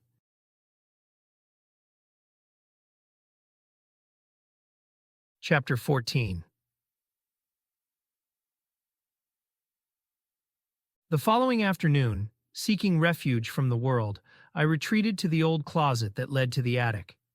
In the dimness, I applied lotion to my raw skin, wincing as the stinging sensation permeated my being. The thought of hiding in that closet forever, shielded from life's harsh realities, tempted me like a siren's song. Suddenly the bedroom stirred with motion, causing me to freeze. My hand was still slick from the lotion, and I clutched myself in fear. Vulnerability washed over me, but terror held me captive, preventing any movement. Through the rickety closet door, I watched as Mother entered the room, dressed in worn underwear, her body bearing the marks of time and hardship. In her grasp, a half-empty bottle hinted at an anticipated presence. Pressed against the closet's far wall, I sought invisibility, my gaze fixed on the unfolding scene. Soon after, a stranger entered the room. Mother's voice was tense, demanding, "Don't mess with me!" The man's response was slurred, a wad of something shoved into her open hand. Both voices carried the weight of intoxication. Placing the bottle on an old dresser, they collapsed onto the bed together. As she discarded her soiled underwear, tossing it aside without care, I turned my gaze away. The room resonated with the sounds of their intimate encounter, a cacophony I tried to drown out by covering my ears. My head bowed. I realized I had neglected to pull up my underwear. Paralyzed by fear, my eyes tightly shut, battling a surge of nausea. "Get off me!" Mother's voice broke the post-coital stillness. The man's retort, "Filthy whore," accompanied his hasty dressing. Curses exchanged, he exited the room. The slam of the battered front screen door against the house and the revving car engine signaled his departure. Then, Mother's cry pierced the air, proclaiming, "I've been raped!" Though a hint of falseness lurked in her slurred words, the knowledge of her deception intensified the horror of the witnessed encounter. I remained immobile, fearing any sound I made might betray me. Discovery in the closet with exposed skin and lotion could lead to merciless beatings and accusations of spying on Mother's intimate act. Anxious minutes stretched into what felt like endless hours until Mother finally left the room. Observing her don her underwear, retrieve the bottle, and stagger away, I listened attentively. Her dressing in the living room exhibited indifference to the potential presence of her children. The sound of her footsteps faded as she moved through the kitchen and out the back door. The scrape of metal against concrete marked her descent into the backyard lawn chair. Nausea surged as I strained my ears, gripped by rising discomfort. And so, I continued to listen. Quickly pulling up my underwear, I donned a pair of oversized hand-me-down swim trunks. With urgency, I opened the closet door and descended the small platform onto the bedroom floor. A scent of sex and decay lingered in the room, the man's cologne intertwining with Mother's fragrance, a scent impossible to cleanse from my hands. Swiftly, I exited the bedroom, moving towards the front door, away from Mother's presence in the backyard. Near the exit, I slipped on my tennis shoes, leaving the laces untied. An old tank top and sockless feet completed my outfit. Standing in the front yard, sweltering heat bore down upon me. The distant, melodic jingle of the ice cream truck reached my ears, seemingly now about a block away. My empty stomach protested, yearning for a sweet respite. Kyle set up a sprinkler in the front yard, inviting me with a beckoning gesture. Crossing the street, I embraced the promise of cooling water, soothing my tender skin after the previous night's ordeal. Turning the squeaky water faucet, the hose expanded with a low groan. Thin streams of water hissed into the air, creating an enticing pattern. Anticipating the refreshing jets, Kyle and I readied ourselves to dash through the curtain of water. Amid our preparation, the ice cream truck rolled down the street, its bells clanging in the air. Mrs. Jacobson surprised us by stepping outside, offering $1 for Kyle and me to share for ice cream. With flushed faces and our skin starting to sunburn, we stood among a few other eager children, awaiting our frozen treats at the truck's window. I received an ice cream cone, its flavor slipping from memory. Abruptly, a passing car struck me as I attempted to savor the treat. My left arm, holding the ice cream, was clipped by the car, causing me to spin like a top. The ice cream flew from my hand, landing a distance away. The sudden impact prompted wails resembling banshee cries. Nearly fainting from the pain, I cradled my swollen arm, which had ballooned to double its size. Amidst my yearning for a fleeting moment of happiness, I disregarded caution after getting my ice cream, rushing into the street without looking. The screeching of tires registered belatedly as the world spun around me, the searing pain consuming my left arm. The driver halted, leaping from the car in a frantic rush towards me. He assessed my condition in a panic, apologizing profusely, his eyes scanning the surroundings as if seeking someone. Sobbing, I fled from him, racing towards our house. Mother, standing on the porch, remained motionless as I dashed past her. She barely reacted, allowing me unimpeded entry into the house. Now inside, I heard the driver apologize to Mother outside the front door, then left. As Mother entered the house, she found me seated on the love seat, clutching my injured arm, striving to stifle my tears. The sun dipped, casting slanted purple shadows that evoked a sense of summer tranquility. As I strained to open my fingers, pain surged, inducing writhing and blinding white light in my mind. I fought the urge to scream, gritting my teeth and inhaling sharply. Tears streamed, tracing paths into my ears, tickling them. Sleep surprisingly overcame me amidst the agonizing pain. Upon regaining consciousness, Mother sat in a chair nearby, her gaze frigid as she observed me through a haze of cigarette smoke, a glass of wine held aloft in her other hand. Carter and Lynn sat huddled together, their faces etched with concern. Carter spoke first, his words cutting through the fog of pain. "You were hit by a car." A sharp twinge of pain shot through my left arm in confirmation. Lynn echoed his concern, her voice filled with worry. "Gregg, you were hit by a car." Exhaustion tugged at my eyelids, luring me back to the realm of slumber, and I began to drift away. I descended into a liminal state, caught between wakefulness and dreams, floating through a series of fleeting moments. In one of these intervals, I witnessed Mother rise from her chair. Holding a glass of wine and a cigarette, an unusual sight unfolded as both rested within her left hand, an oddity given her right-handed nature. This peculiarity briefly piqued my curiosity before I once again succumbed to the abyss of sleep. Falling deeper into that elusive realm, my consciousness wavered, shifting between presence and absence, like a fragile dance of ephemeral sensations. In one such moment, Mother, positioned beside the love seat, knelt. Her touch, conveyed by her right hand, caressed my leg with an unexpected tenderness. Her gaze locked onto my face, and in that fleeting connection, a complex tapestry of emotions unfolded within me. Suddenly, her focus shifted, her attention redirected toward Carter and Lynn, who remained seated nearby.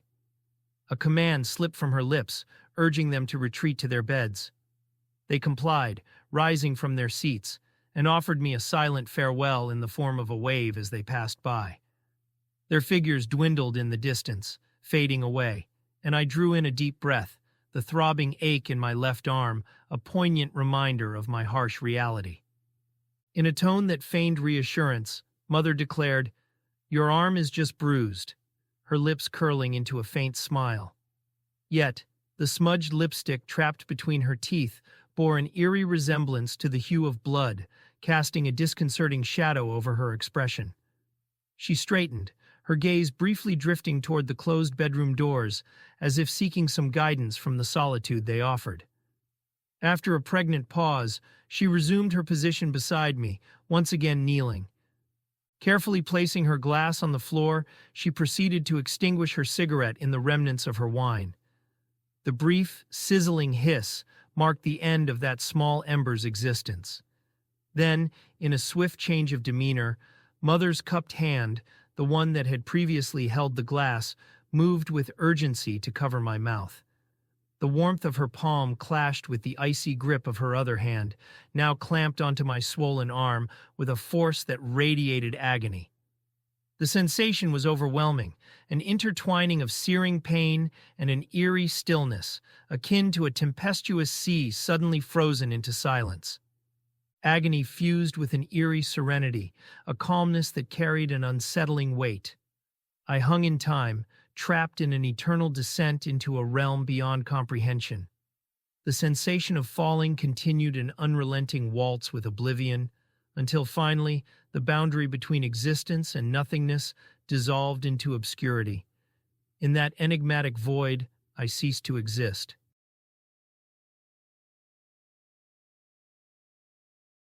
Chapter 15.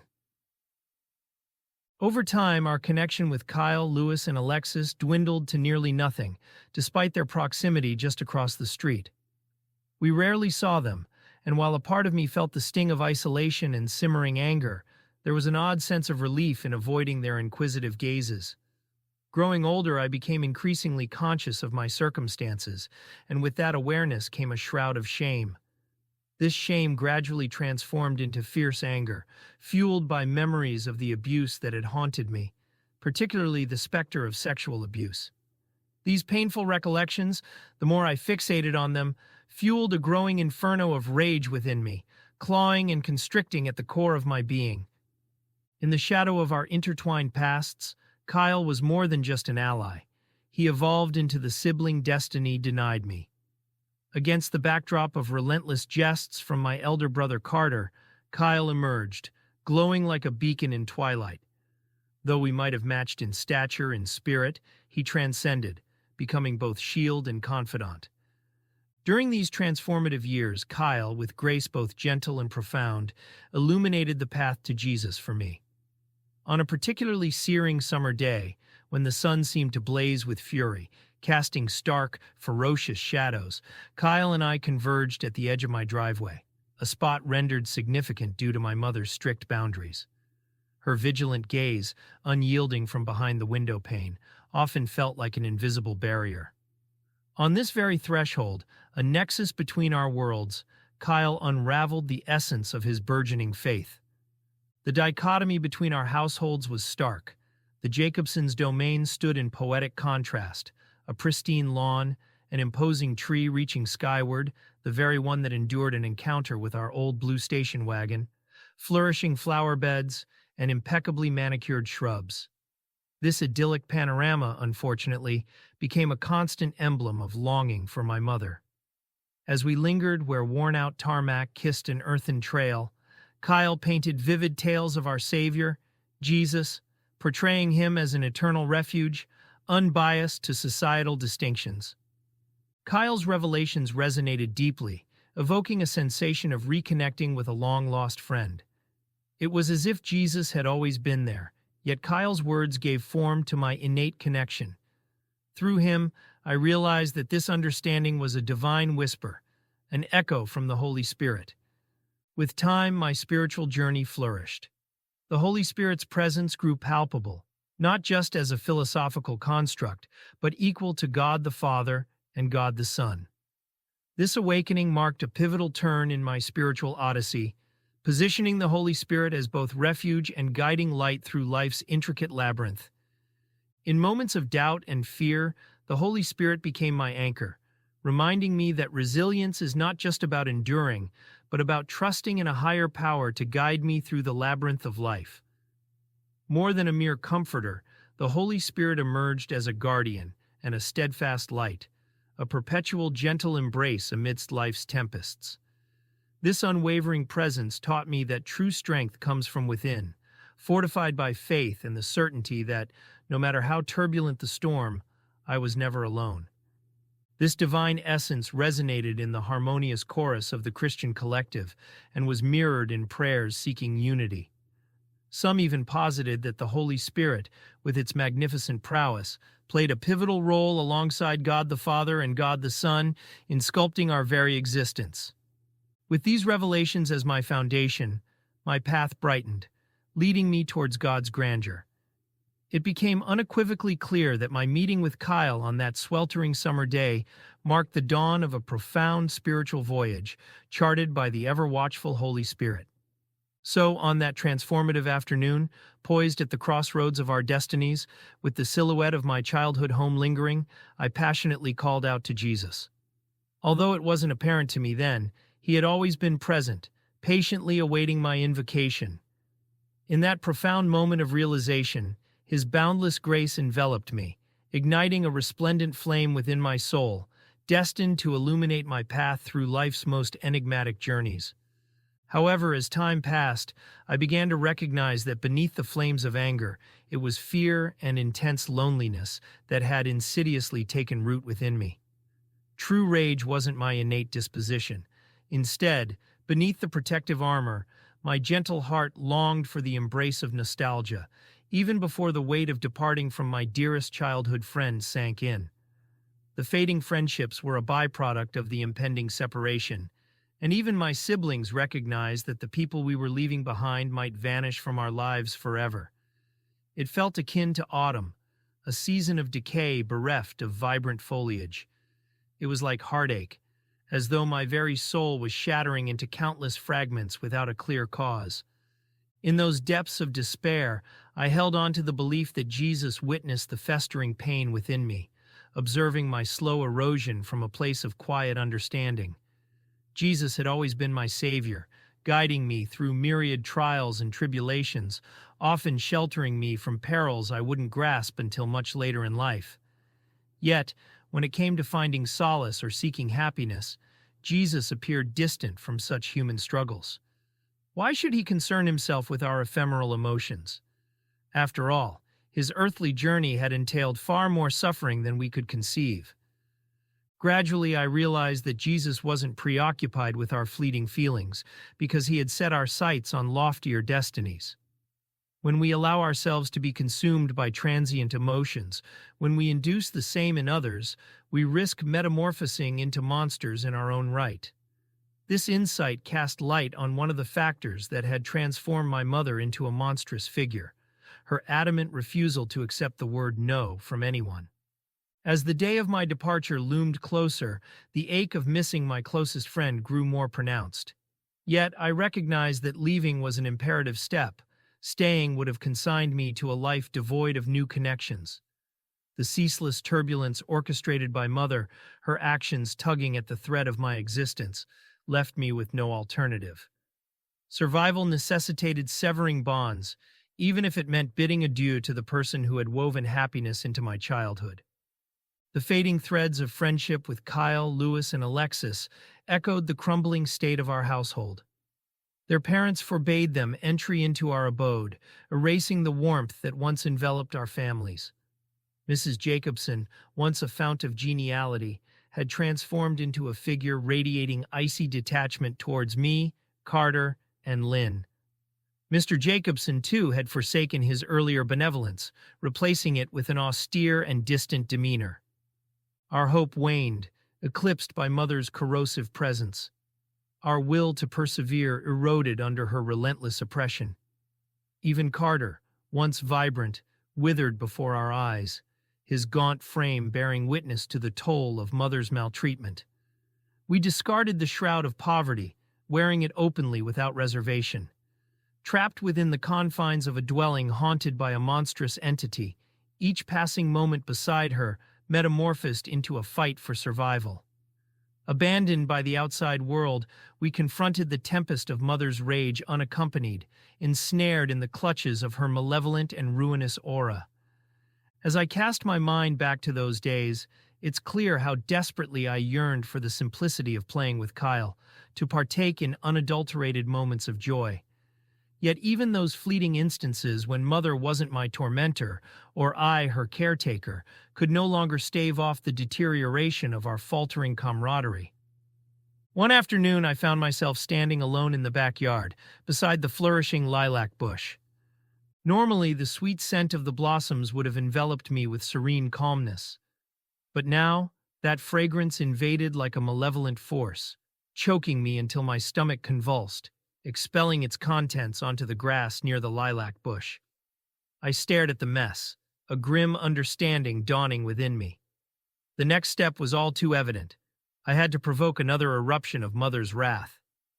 Nervously, I retched once more, my fingers clutching the cyclone fence that separated our yard from the neighbors.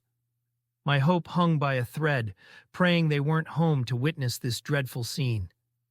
Another dry heave seized me, and I hunched over, arms folding defensively around my quivering abdomen. With a determined breath, I straightened, letting my arms hang listlessly at my sides. In my front pants pocket, I retrieved 2 dimes, precious coins saved for the sole purpose of reaching out to Jessica. With newfound resolution, I pivoted and treaded back into the house. "I'm going to do it," I whispered to the empty air around me, my determination unwavering. "I'm going to push her buttons and make her furious enough to unleash her wrath."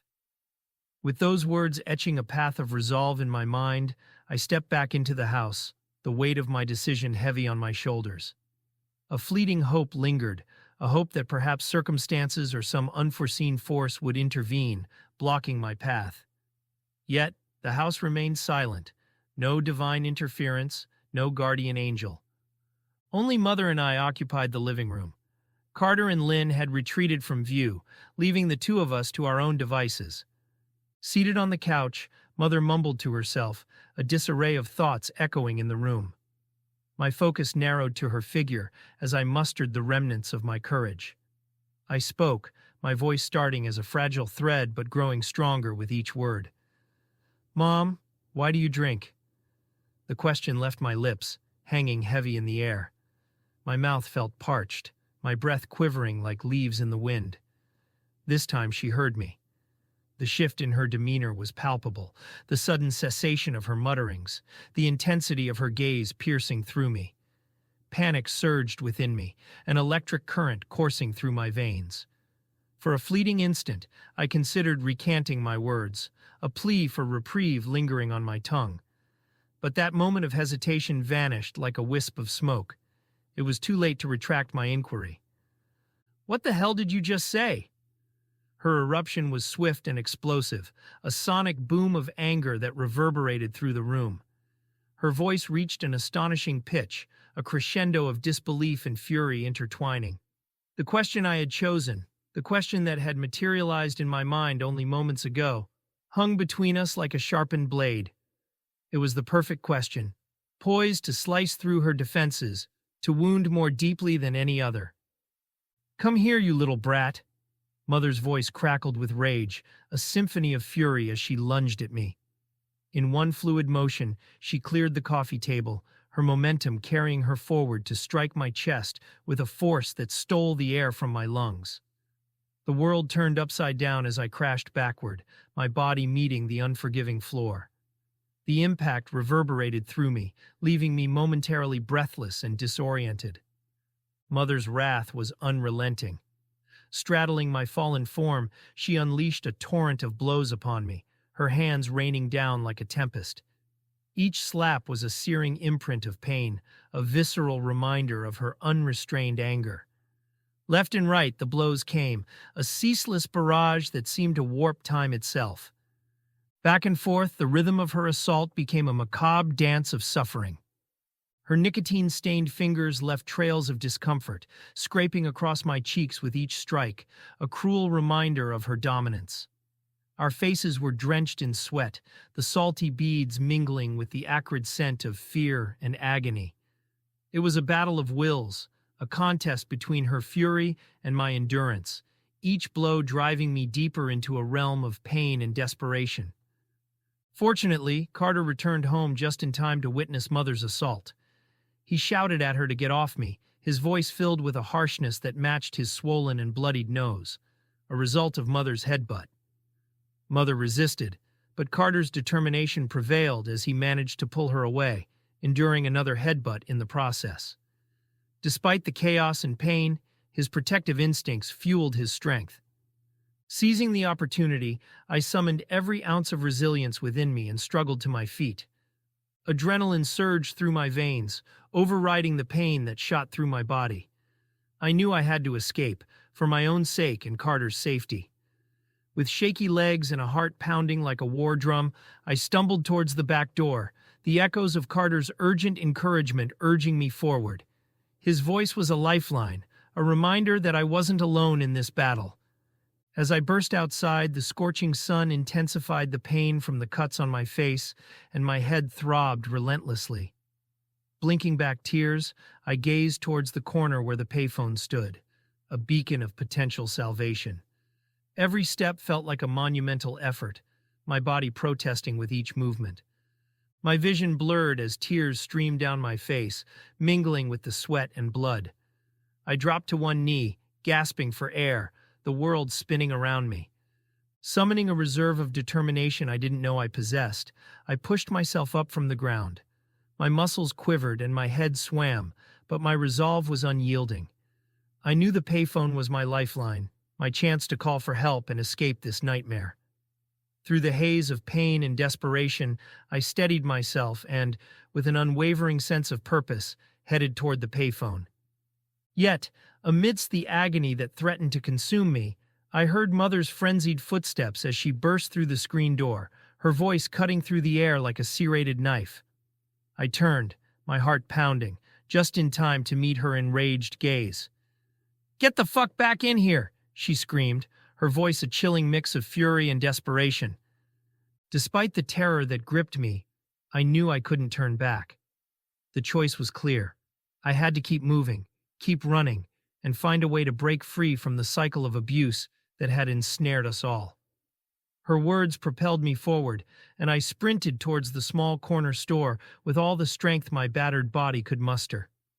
The ache in my chest and the throbbing in my head seemed distant as adrenaline coursed through my veins. Mother's threats echoed in my ears, a harsh soundtrack to my desperate escape.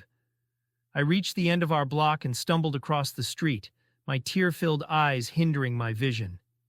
Each step felt like a monumental effort, my body protesting with each movement. The world around me blurred into a chaotic whirlwind of fear and determination. Finally, I arrived at the small parking lot, a sanctuary of sorts, where a bright silver bell payphone stood. My fingers trembled as I fumbled for the dimes in my pocket. My heart pounded in rhythm with my ragged breaths, and a sinking dread clawed at my gut. The dimes were there, a small glimmer of hope in the chaos. I placed the first dime into the slot, dialing Jessica's number with a mix of anticipation and trepidation. The seconds felt like an eternity as the dial tone echoed in my ear. She answered, her voice a lifeline of familiarity and comfort amidst the turmoil. But as I opened my mouth to speak, my throat clenched, rendering me mute. The words I so desperately needed to say were trapped, suffocated by the weight of fear and trauma. A lump formed in my throat, and tears welled in my eyes. Each attempt to force out a sound felt like a battle against an invisible force that was determined to keep me silent. Jessica's voice, filled with concern and confusion, pleaded with me to respond, to let her know I was okay. Despite my efforts, no words escaped my lips. The agony of my struggle was palpable, a silent scream of desperation and pain. After a few heart-wrenching moments that stretched into eternity, Jessica's voice faded as she hung up, leaving me alone with the echoes of my shattered voice and the weight of my unspoken truth. The payphone's receiver dangled in my hand, a symbol of my silenced plea for help, a reminder of the torment that held me captive even in moments of attempted escape. One dime remained, my final chance. With trembling hands, I inserted it into the slot, each movement an act of sheer willpower. Carefully dialing Jessica's number, I held my breath, my heart pounding against the walls of my chest. Relief washed over me as her voice crackled through the receiver, though irritation laced her tone as she mistook me for a prank caller. My voice trembled as I managed to utter a few broken words, desperation choking each syllable. But then, silence engulfed the line, swallowed by the void, replaced by the cold, mechanical dial tone. Replacing the phone in its cradle, I felt a mixture of frustration and defeat. My last chance had slipped through my fingers like sand, leaving me with nothing but the echo of my voice and the weight of my unspoken pain. With my heart heavy, I turned away from the payphone and cast my gaze around the parking lot, my eyes landing on the garden hose attached to the building's exterior. It was a lifeline of a different kind, a source of potential relief amidst the chaos. Summoning the last ounce of strength within me, I stumbled towards the back of the store, where the hose lay coiled. The storekeeper used it to rinse the small asphalt parking lot, a routine task that seemed almost mundane amid my turmoil. Ignoring the potential consequences, I turned the knob, waiting with bated breath for the water to surge forth from the nozzle. A moment of uncertainty hung in the air, but then the water flowed, transitioning from warm to cool as it met the open air. Clutching the hose, I watched as the clear water rushed past, a shimmering stream of solace in a world of pain. Bringing the hose to my lips, I drank greedily, the icy water soothing my parched throat and momentarily numbing the ache within me. With trembling hands, I splashed the cool water onto my battered face, wincing at the initial shock before feeling the relief seep in. Eventually, I turned the faucet clockwise, the water's flow diminishing until it ceased completely. Releasing the hose, I let it drop to the ground, its clinking sound against the asphalt a muted echo of my struggles. Slowly, I began the arduous journey back home, each step a testament to my resilience in the face of adversity. As I crossed the small square of asphalt that served as the corner store's parking lot, I stopped just short of a line of shrubs. Hidden from view, I peered around, catching a glimpse of Mother still standing on the porch, a figure consumed by anger and determination. In the distance, I saw Carter and Lynn approaching, their presence a fragile thread of hope in the darkness. They walked towards me, their weary forms a mirror of the pain that had become our lives. As they drew closer, I stepped slightly into view, a silent acknowledgement that I was still standing, still fighting. Carter's voice broke the silence, his words carrying a mix of exhaustion and concern. "Mom wants you home," he said, his voice weary and worn. His swollen nose and blood-stained chin were testaments to his defiance. I could see the resignation in his eyes, a quiet understanding of the relentless cycle in which we were trapped. Lynn stood beside him, her tear-streaked face a canvas of raw emotion. Her voice trembled as she spoke, her words a plea infused with desperation. "Tell me we're leaving, Gregg," she implored, her vulnerability laid bare. "Please, tell me." At that moment, I felt the weight of their hopes and fears, their longing for escape. But the grip of my pain and frustration was too strong, and I lashed out, my words a reflection of my shattered resolve. "Fuck you!" The words erupted from me, a raw expression of my inner turmoil, a release of the anger that had been building within me for so long. But as the syllables hung in the air, heavy with their weight, a wave of guilt crashed over me, a tidal force that threatened to drown out everything else. Lynn recoiled from my outburst, hurt and bewildered by my sudden lash of words. Yet, even amid my pain, I couldn't ignore the hurt I had caused her. Still concealed by the veil of shrubbery, the three of us stood together, our shared anguish melding into a chorus of cries. As Jessica's familiar car turned the corner and approached us, the crescendo of our emotions grew louder, a symphony of sorrow that echoed the pain that had etched itself into our lives. Amidst the tumultuous symphony of emotions, I found myself turning inward, my thoughts reaching out in a desperate prayer. The weight of our collective suffering pressed heavily upon my soul, and in that moment, I clung to my faith as a lifeline. With each breath, with each step towards the corner store, my prayers became more fervent.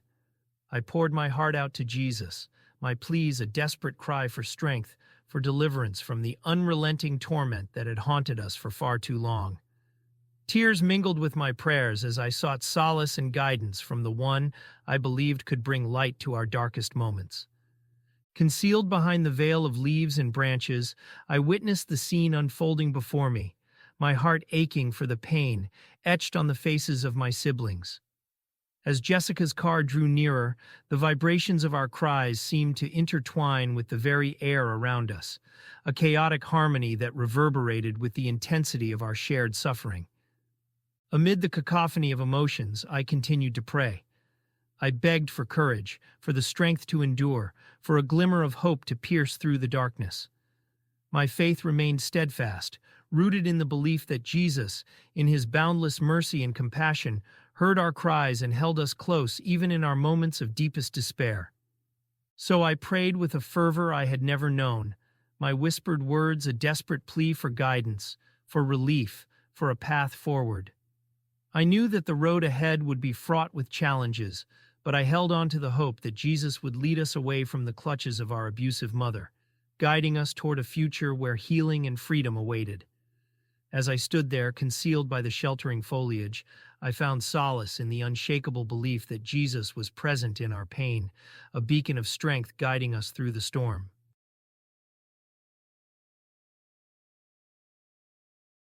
Chapter 16. Jessica parked the car by the curb, her face etched with determination, and instructed us to meet her at the house. In that single glance, she grasped the gravity of what had unfolded, understanding that it had all begun with Mother. I wiped away the tears and mucus from my face, and together, the three of us embarked on the journey home. Jessica turned into the driveway while Mother hurried inside the house. We stood there, silently observing as Jessica emerged from her car, moving with purposeful strides, her clenched fists swinging back and forth. A surge of emotions, joy, terror, and sorrow, rushed through me. I remember cataloging this particular emotion in my mind, a horrible mixture of the deepest, most pointless, irrational, illogical, unreasonable, and useless gut-wrenching feeling in the pit of my stomach. It was so immense that it made me physically full, a sensation unfamiliar due to years of repeated malnutrition. Yet, it felt as if it squeezed out my Holy Spirit, leaving me only with that sickening, evil blend of sentiment. The sensation was overwhelming, almost causing me to lose consciousness. As I gazed at Mother, I understood exactly where this feeling originated and why. It was evident that it emanated from Mother, and the reason should have been apparent to me long before now, after enduring 12 long years of torment and torture under her oppressive reign. The reason was that I was the sole recipient of this feeling, the only one in the entire room experiencing it. A chilling realization struck me. No one else felt the way I did at that moment, not just then, but for as long as I'd lived. A secondary thought crashed into my mind. They had never felt as I did, from the moment I was born. The implications were stark and terrifying. You see, I was genuinely heartbroken, torn apart, on the brink of falling into pieces, afraid that my entire life was slipping away before my eyes. It was as if we were all so irredeemably evil, and it seemed that Jesus despised us. I was also the only one filled with regret over this unfolding tragedy, loving every one of them. I yearned for an immediate reconciliation, willing to forgive and forget, if only we could embrace and mend our wounds, promising never to hurt each other again. I fervently prayed for this resolution, aching for it to manifest the moment the idea formed in my mind. I continued praying that prayer relentlessly, only stopping when I heard the car door shut while I remained inside. I couldn't bear the thought of praying for reconciliation if my mother had no part in it. If it came to that, I was at a loss for what to do, and right now Jesus felt more distant from me than ever. At this moment, it felt as though Jesus had forgotten I even existed. I had always been labeled as different, and I recognized it. Even my speech carried an awkwardness because I was always willing to articulate those things people kept hidden. For instance, I would openly express that I was thinking of someone, that I missed them, or that I was sorry. These revelations made them uncomfortable, leading me to believe that my speech was the cause of their unease. But deep down, there was a more profound reason. Deep within them, the ability to feel emotion or compassion had waned. All that remained were those unrighteous emotions, the ones not of God but of Satan himself. No wonder their hearts perpetually shattered. Jesus was no longer permitted to mend them. These now reprobate minds no longer desired or sensed a need for Jesus. They no longer felt anything positive. Jesus was certainly out of their emotional reach. Amid that harrowing scene, a surge of terror and despair gripped my heart as I witnessed Jessica's confrontation with Mother. The intensity of the situation was overwhelming, and my voice seemed to escape me in a desperate plea for mercy. "Don't hurt her," I screamed, the words a reflection of my inner turmoil and my instinctive need to protect Mother, despite all the pain she had inflicted upon us. My voice was a raw and anguished cry, directed at Jessica but seemingly unheard amidst the chaos. Mother, on the other hand, sat there in an eerie silence, her demeanor a stark contrast to her usual aggression. She appeared dazed, as if feigning ignorance of the escalating situation, and her silence only added to the surreal and unsettling atmosphere. I struggled to recall all the profanities and curses that Jessica hurled at Mother, but the memory of their exchange remained vivid in my mind. Each word seemed to cut through the air like a blade, and with each impact I couldn't help but involuntarily flinch. It was a painful and distressing moment, one that etched itself into my memory with a sense of dread. Amidst the turmoil, a terrible thought struck me like a bolt of lightning. The thought that I might have unintentionally contributed to Mother's potential harm, or even death. The fear and guilt that washed over me in that moment were suffocating. I had embarked on this plan to escape the horrors of our home, thinking that it would save us, but now I faced the horrifying possibility that it could lead to the demise of the person I loved most in the world at that time. The irony was not lost on me. I had once feared that if I stayed too long in that house, Mother's temper would ultimately lead to my demise. Now it seemed that my desperate attempt to escape had inadvertently placed her life in jeopardy. The weight of this realization bore down on me, and panic threatened to consume me entirely.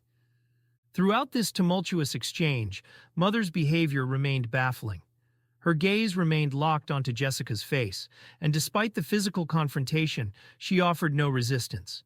It was a stark departure from her usual demeanor, where she would fiercely resist even in the presence of our father's formidable authority.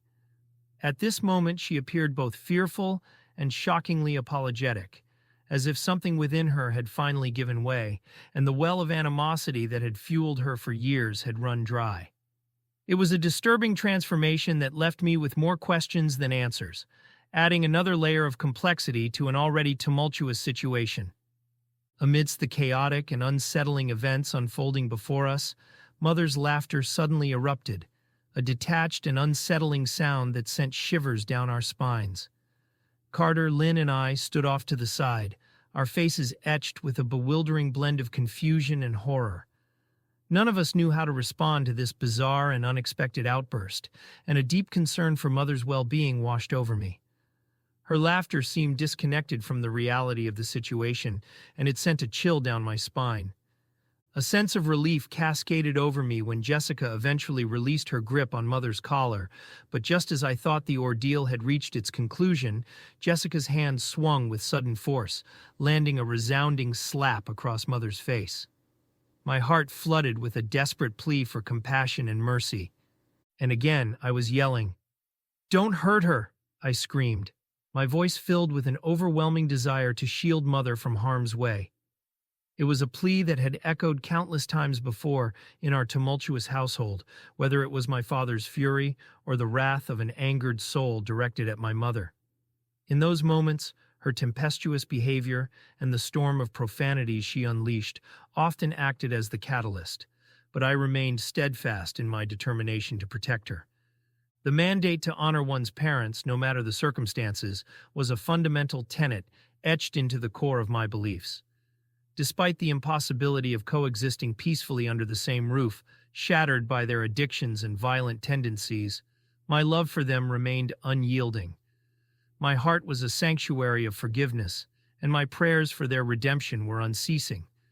I yearned for their salvation, a desire that transcended the chaos of their existence, carrying them toward celestial redemption. I had even implored Jesus to grant them absolution, a testament to the righteousness that coursed through my veins. Amid this emotional turmoil, I couldn't help but worry about Jessica's response to my defense of Mother. I feared that she might grow angry and consider leaving us behind. However, her reaction was not what I had expected.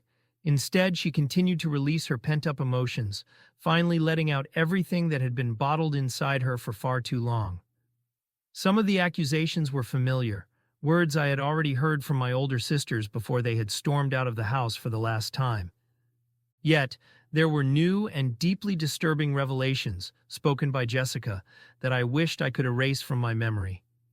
These accusations cut deep into my soul, particularly the disclosure that Father had committed unspeakable acts upon Jessica and Lauren, and that Mother had allowed these horrors to occur. It brought back memories of the stranger and Mother's unsettling laughter from the room next door, creating a chilling connection that I hadn't fully comprehended until now.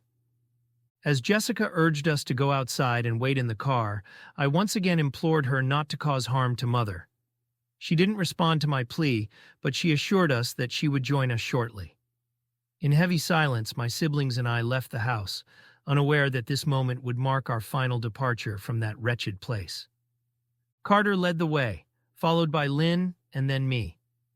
Throughout the journey to the car, my eyes remained locked on Mother. We descended the crumbling porch steps, engulfed in the sharp scent of gasoline emanating from Jessica's aging car engine that continued to idle.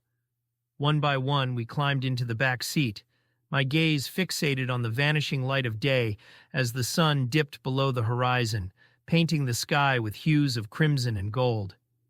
In that tense interval, we waited, anticipation mounting, hoping beyond hope that Jessica hadn't resorted to violence against Mother. The minutes dragged on, elongating into what felt like hours, until at last, Jessica emerged from the house. With a collective sigh of relief, we watched as she settled into the driver's seat, shifted gears, and began to slowly reverse out of the driveway. Mother stood on the porch, her arms folded, an air of suspicion clouding her expression. It was a moment fraught with tension, yet as we moved away, a transformation overtook Mother's features. A smile of blissful ignorance spread across her face. She raised her arm, waving at us with a sense of unburdened happiness as we pulled away from that house of horrors. The image of Mother's waving hand, so disconnected from the reality of the situation, etched itself into my memory. It would replay in my mind like an unsettling loop for weeks to come, a symbol of our departure and the complex emotions that accompanied it. Each recurrence brought with it a sense of unease, as if she had been transported to a different time and place, utterly oblivious to the gravity of her actions and the consequences that were finally catching up to her. Deep within me, the weight of understanding grew heavier. I couldn't ignore the stark reality that my mother's behavior was a manifestation of her deteriorating mental state. Her persistent refusal to confront her sins and seek redemption led us to this dire outcome. As we drove away, leaving that painful chapter of our lives behind, I couldn't help but wonder what lay ahead on our uncertain journey to a new beginning. Seated in the back of the car, flanked by Carter and Lynn, I turned my gaze toward the diminishing view outside the rear window. Mother stood on the porch, her figure growing smaller in the distance, yet her waving hand remained discernible. Slowly, I lifted my hand and returned the wave, a bittersweet farewell to the woman who had once been my world. As we rounded the corner, Mother faded from view, but the memory of that fleeting moment lingered, a symbol of our departure and the complex emotions that accompanied it. Facing forward, my gaze settled on a pair of hand-me-down shoes that engulfed my feet in their oversized embrace. The laces dangled like forgotten tendrils, trailing beyond the well-worn rubber soles. The sun dipped beneath the horizon, casting deep shadows in its wake, while above, the moon swelled, casting its watchful glow upon the scene. My cheeks still smarted from the pain of Mother's nails, their mark a tangible reminder of the turmoil we had escaped.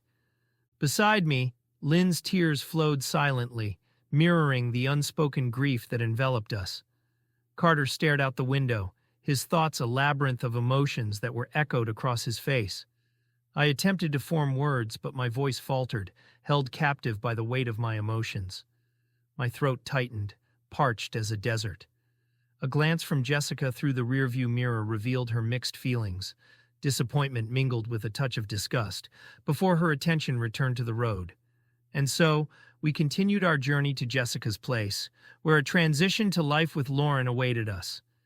Behind us, a chapter of our lives remained open, unfinished. Behind was Mother, solitary. We drove in silence, each mile serving as a bridge between the life we had escaped and the future we were shaping. Panic clawed at the edges of my consciousness, its icy grip threatening to choke me. The day's events played in a loop in my mind, each scene more vivid and haunting than the last. I replayed my actions, scrutinizing them, and the tears came anew. Jessica pulled over, and I was hauled out of the car, the tears momentarily giving way to retching as the bile surged forth, a visceral manifestation of the chaos within me. Returning to the car, I shivered uncontrollably, curled into a protective cocoon between Carter and Lynn, a fragile attempt to shield myself from the world outside. An unspoken bond tied us together, forged through the trials of survival. We had fled that house, that past, leaving behind twisted memories and horrors. With an unspoken certainty, we knew we would never return. Our siblingship had become a lifeline, a source of strength that anchored us as we embarked on a new path, unburdened by Mother's presence. The air seemed to soften around us, as if exhaling a collective sigh of relief. Once again, I attempted to speak, my voice still trembling. The taste of bile lingered at the back of my throat, an unwelcome reminder of my earlier distress. We passed by ordinary houses, their inhabitants unaware of the profound transformation occurring within our car. The world continued its steady rhythm, even as our lives had been forever altered. The familiar railway tracks gave way to the highway, our journey carrying us into the vast expanse of the unknown. The windows were down, and the warm breeze caressed our faces, a tender touch that belied the tumultuous emotions churning within us. The highway unfurled before us like a ribbon of endless possibilities, and Jessica's determination drove us onward. Her foot pressed firmly on the accelerator, a physical embodiment of her yearning to escape this nightmarish ordeal and return home. The moon occasionally peeked through drifting clouds, casting a mosaic of light and shadow upon the winding road. Anxiety continued to coil within me, a restless serpent threatening to devour the remnants of my peace. We raced forward, the road stretching out beneath us. In the midst of the chaos, uncertainty, and the overwhelming weight of the day's events, a profound question tugged at the corners of my mind. Was Jesus truly answering my desperate prayers, guiding us away from the abyss of our mother's wrath? Or was I, by daring to defy her, spiraling further into the depths of an uncertain future? As this internal struggle raged within me, the car continued its journey, each passing mile akin to a new chapter in an unwritten story. And then, in a moment that I initially thought was clarity, a stark realization struck me. But it wasn't clarity at all. It was the opposite. It was a deep conflict, a bond I had developed with Mother that was now tearing at my soul, compelling me to return to her. I had always been her caretaker, her protector, and now, as we raced away, I couldn't escape the gnawing fear that she would wither without me. I couldn't let that happen. As the distance between us and that wretched house grew, the truth became painfully clear. I yearned to go home. Mother needed me. I was caught in a relentless struggle, torn between an intense, conflicted love for her and the excruciating pain it brought. The internal battle was fierce, and I buried my thoughts deep within me, locking them away with monumental effort. I was already drained, my emotional reservoir depleted from hiding my tears. I knew that one day I might find a way to reconcile these conflicting emotions, to bridge the gap between love and hate, between good and evil, between heaven and hell. But that day was not today, and it felt like it might be an exceedingly long time before I could unravel the intricate web of emotions that bound me to Mother.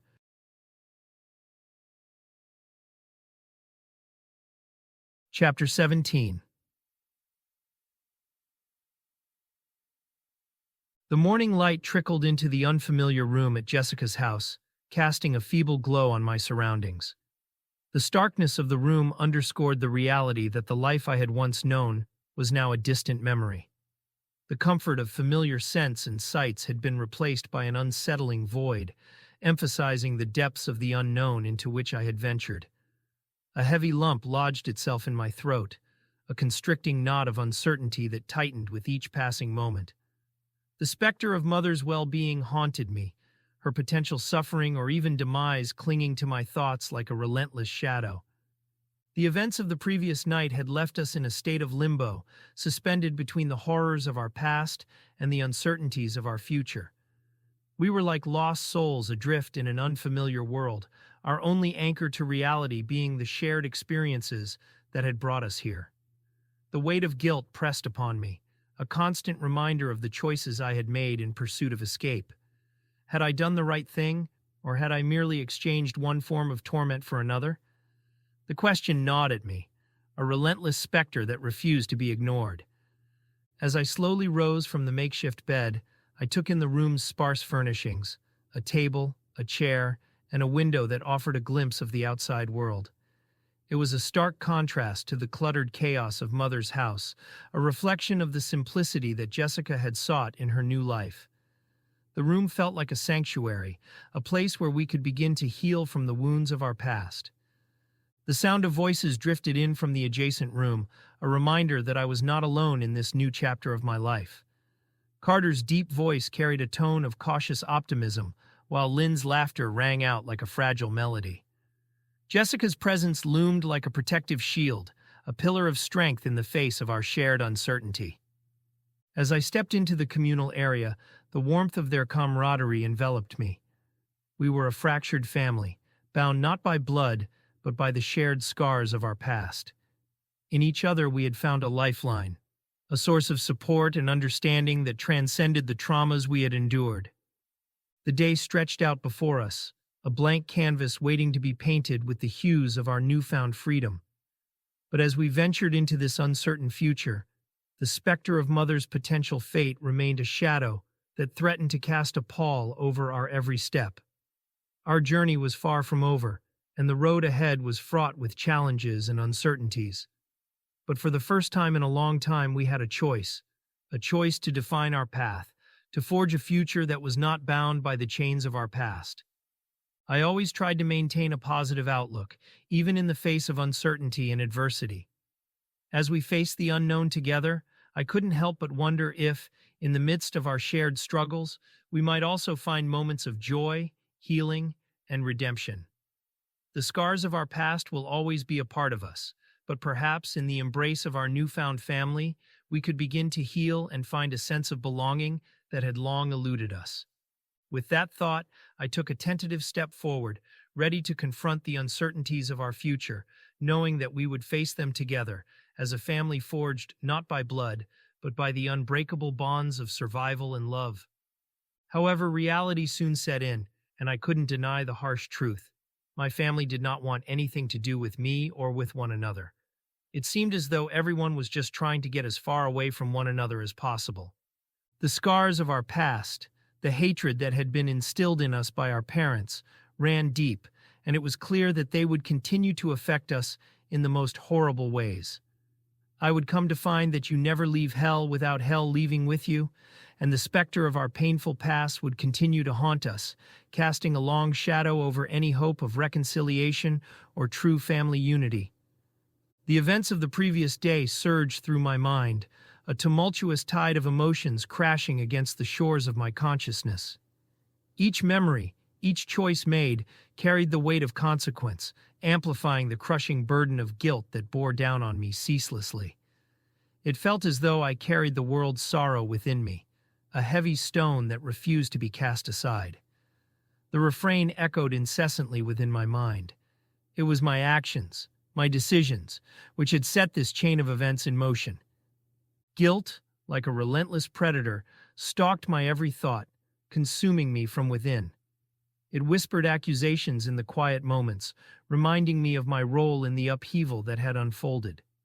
The past, with all its complexities and contradictions, was an unshakable presence in my mind.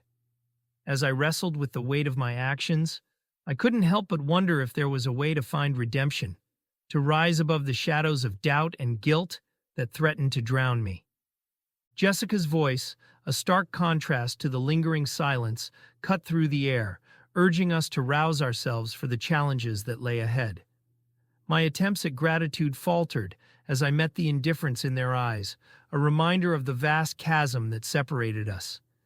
In this atmosphere of strained relations, I found myself awaiting Lauren's arrival, clinging to the hope that her presence might bridge the gaps that had so insidiously formed between us. Retreating to the bedroom, I exchanged my tattered emotions for an equally worn Cub Scout uniform. It was a veneer of strength, a facade to shield the world from the fragility that had taken root within me. In the mirror, I confronted a reflection that bore the weight of my torment, each scar etched upon my soul now visible on my visage. Turning away, I carried the burden of shame and isolation, seeking refuge in a corner, as if to melt into the shadows and remain unseen. Gathering the shards of my courage, I stepped out of the bedroom, the act itself a silent declaration of my unwillingness to be confined by my past. Carter and Lynn joined me in the living room, and with their entrance brought fleeting moments of solace to the room's darkness. Carter's gaze fixed on the window, a sentinel searching for a glimmer of salvation in a world that had grown increasingly inhospitable. The footstool, its wheels a soft murmur on the weathered floor, became my anchor, a feeble attempt at grounding myself. Lynn joined Carter, their shared focus on the world beyond the smudged glass. In their presence, I found a fragile sense of belonging, a testament to the fact that we confronted this journey as allies, bound by our shared ordeal. As the dim light cast its hushed glow, a sense of impending doom settled upon us, each breath weighed down by the acrid tang of fear. Beyond those walls, the outside world offered no solace, only the reverberations of our collective pain and the unspoken horrors that awaited us. Seated together in a tableau of apprehension, the three of us resembled contestants on a high-stakes game show, our eyes locked on the front door. The gnawing sensation of queasiness threatened to overcome me, and I cast my gaze downward, battling the wave of nausea that surged within. The tang of stomach acid lingered momentarily before fading, and I wrested back control of my focus, lifting my eyes once again to the door. The wait felt interminable, each second stretched to an eternity. Finally, the entrance burst into motion as Lauren, accompanied by her husband and their 5-year-old son, stepped urgently into the living room. The room itself seemed to hold its breath, ensnared in a profound stillness. We all stood in mutual silence, our gazes locked, an unspoken tension filling the space between us. It was no shock to me that Lauren regarded my brother, sister, and me with a visible distaste. Throughout our lives, those from more privileged backgrounds have cast the same scornful looks upon us. While I had grown accustomed to the sting of this particular gaze, it still left its mark each time. The refuge I had found from my mother's torment diminished, eclipsed by the weight of that disdain. It was difficult not to conclude that we served as a stark reminder to Lauren, a reminder of the very things she had sought to escape. Perhaps she had spent the past 6 years erasing her history, determined to pretend it had never existed. Struggling to summon a greeting to Lauren, I felt as though my voice had been shackled, my tongue immobilized. The effort to open my mouth wider sent a searing pain through my jaw, forcing an involuntary exclamation to escape my lips. The sound, the first I had uttered, echoed through the air, witnessed by Lauren herself. A wave of shame washed over me, crashing with a force that left me momentarily breathless. Her gaze descended upon me, her dark eyes and graceful cheekbones framed by cascading waves of blonde hair. There was an air of pristine radiance about her, as though her skin had been painstakingly scrubbed to perfection. Finally, Jessica, a presence that had been hovering nearby, interjected, issuing instructions for the three of us to wait outside. Like condemned souls, we shuffled past our 2 elder sisters and crossed the threshold of the front door. Within moments, we found ourselves situated in the back seats of Lauren's car. Tim, her husband, occupied the driver's seat, his broad shoulders taut and his gaze resolutely fixed ahead. The palpable weight of Tim's silence unsettled me, a creeping sensation that tightened its hold around my heart, threatening to still its rhythm. Memories of a recurring childhood fear resurfaced, those moments when I would panic at the mere thought of my heart ceasing to beat. I would dash about frantically, desperate to restore its racing tempo, just to feel that steady, strong, and reassuring lub-dub thumping beneath my touch. Now, as I sat in stillness, I felt split into 2 halves.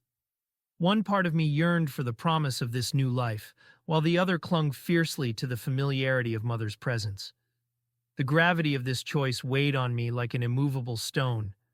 I consciously adjusted my posture, mirroring Tim's stance, an attempt to project composure despite the tumult within.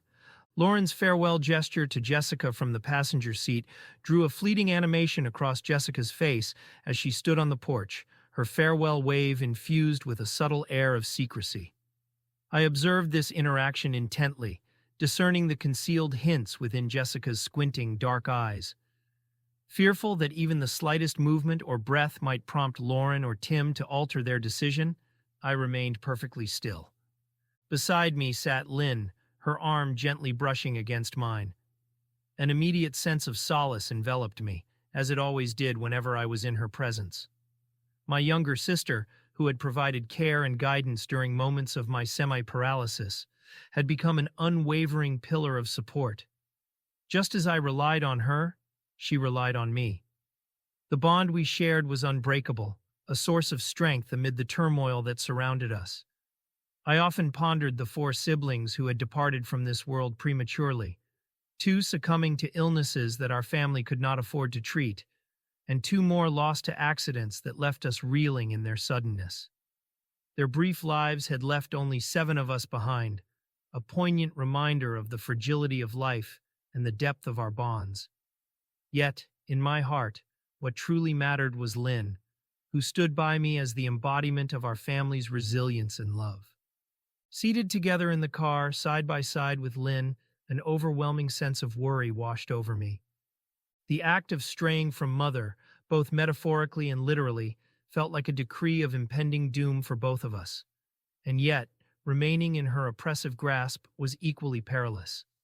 The past 11 years of my life had been a landscape of unspeakable horrors that I dreaded would forever haunt me.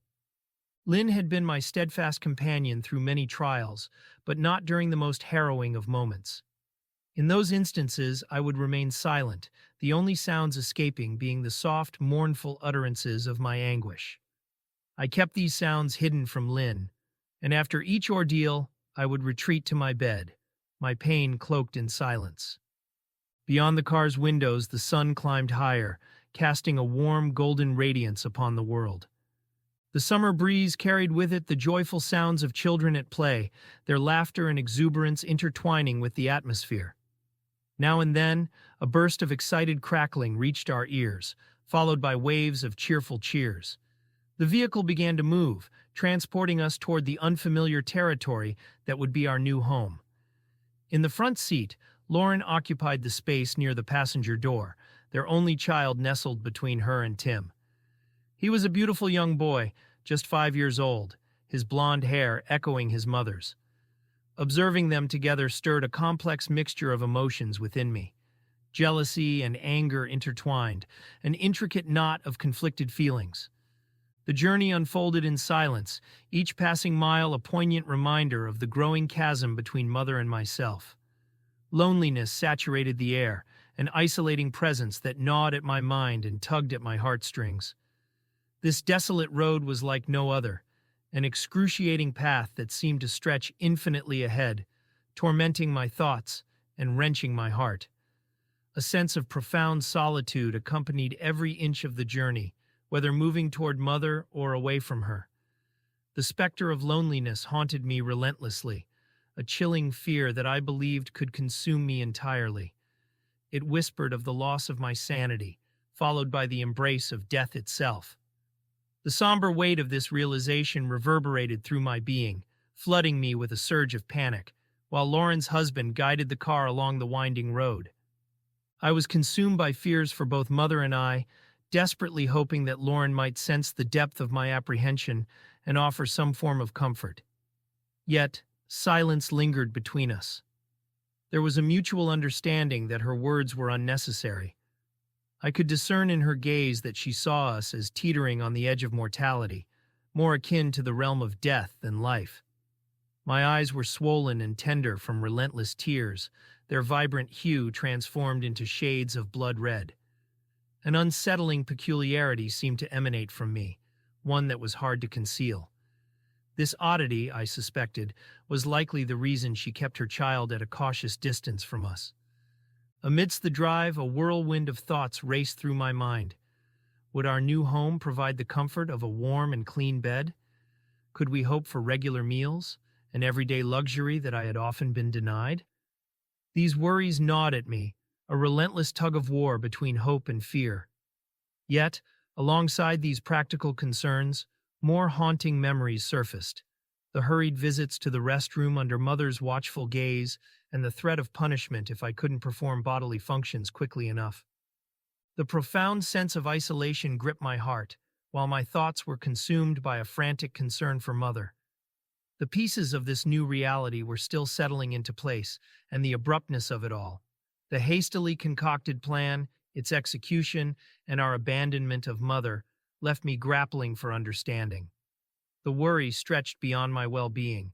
I fretted for my brother and sister as well. It was a gnawing anxiety that extended its reach, enveloping everyone in its grasp.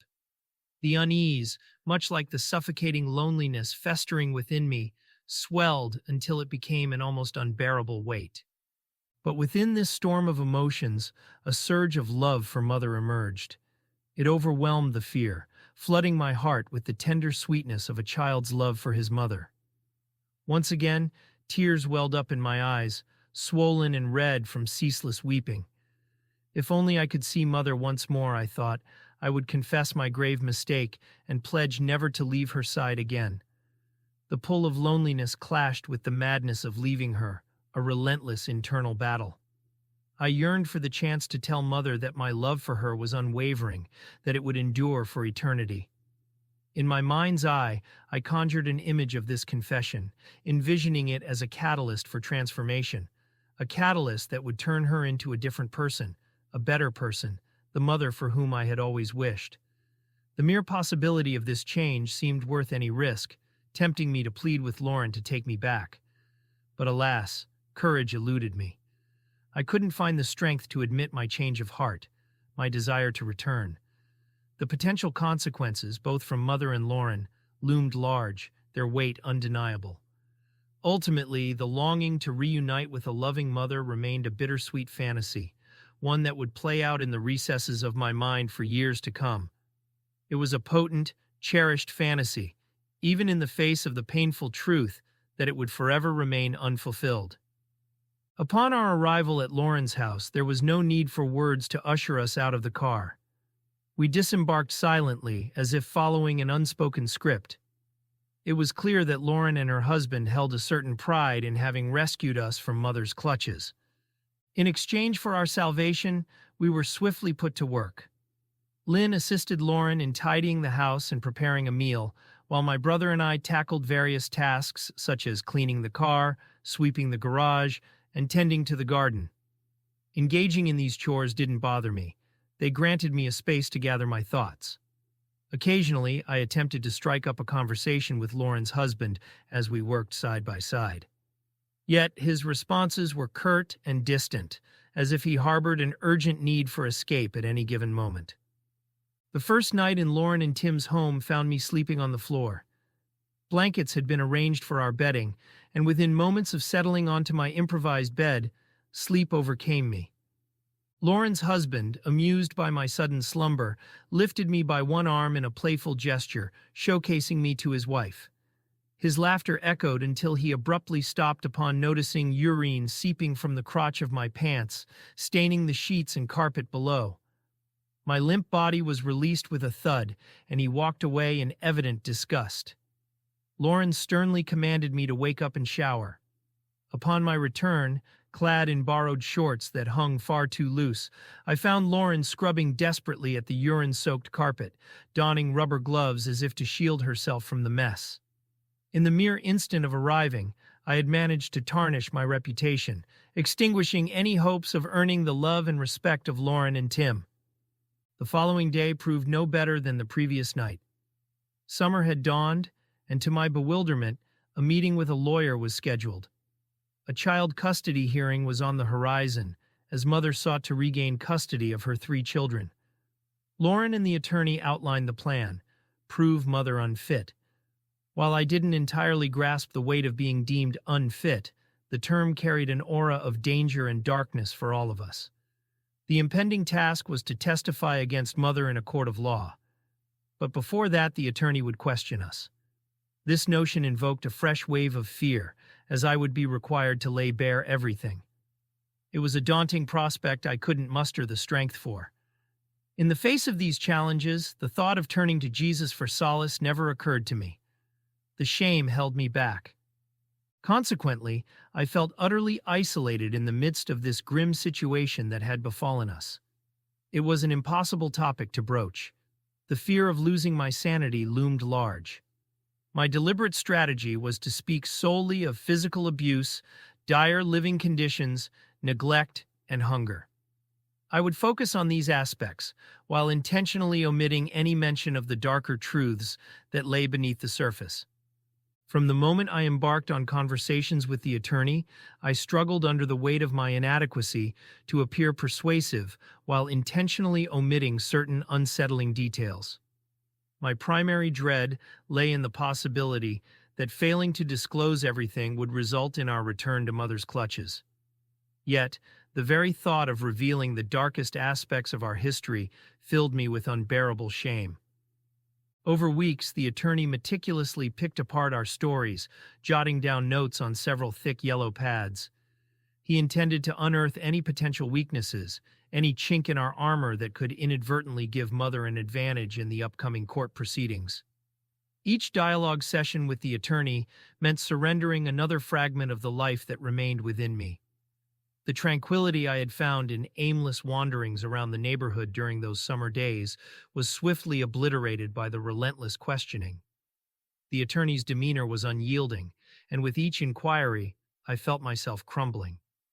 He would pause briefly, gathering his thoughts, before pressing on with his intense line of questioning.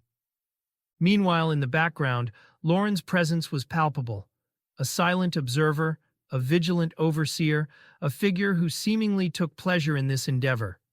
For her, it was an opportunity to exact revenge on the very woman who had given birth to her, a vendetta that had festered for years.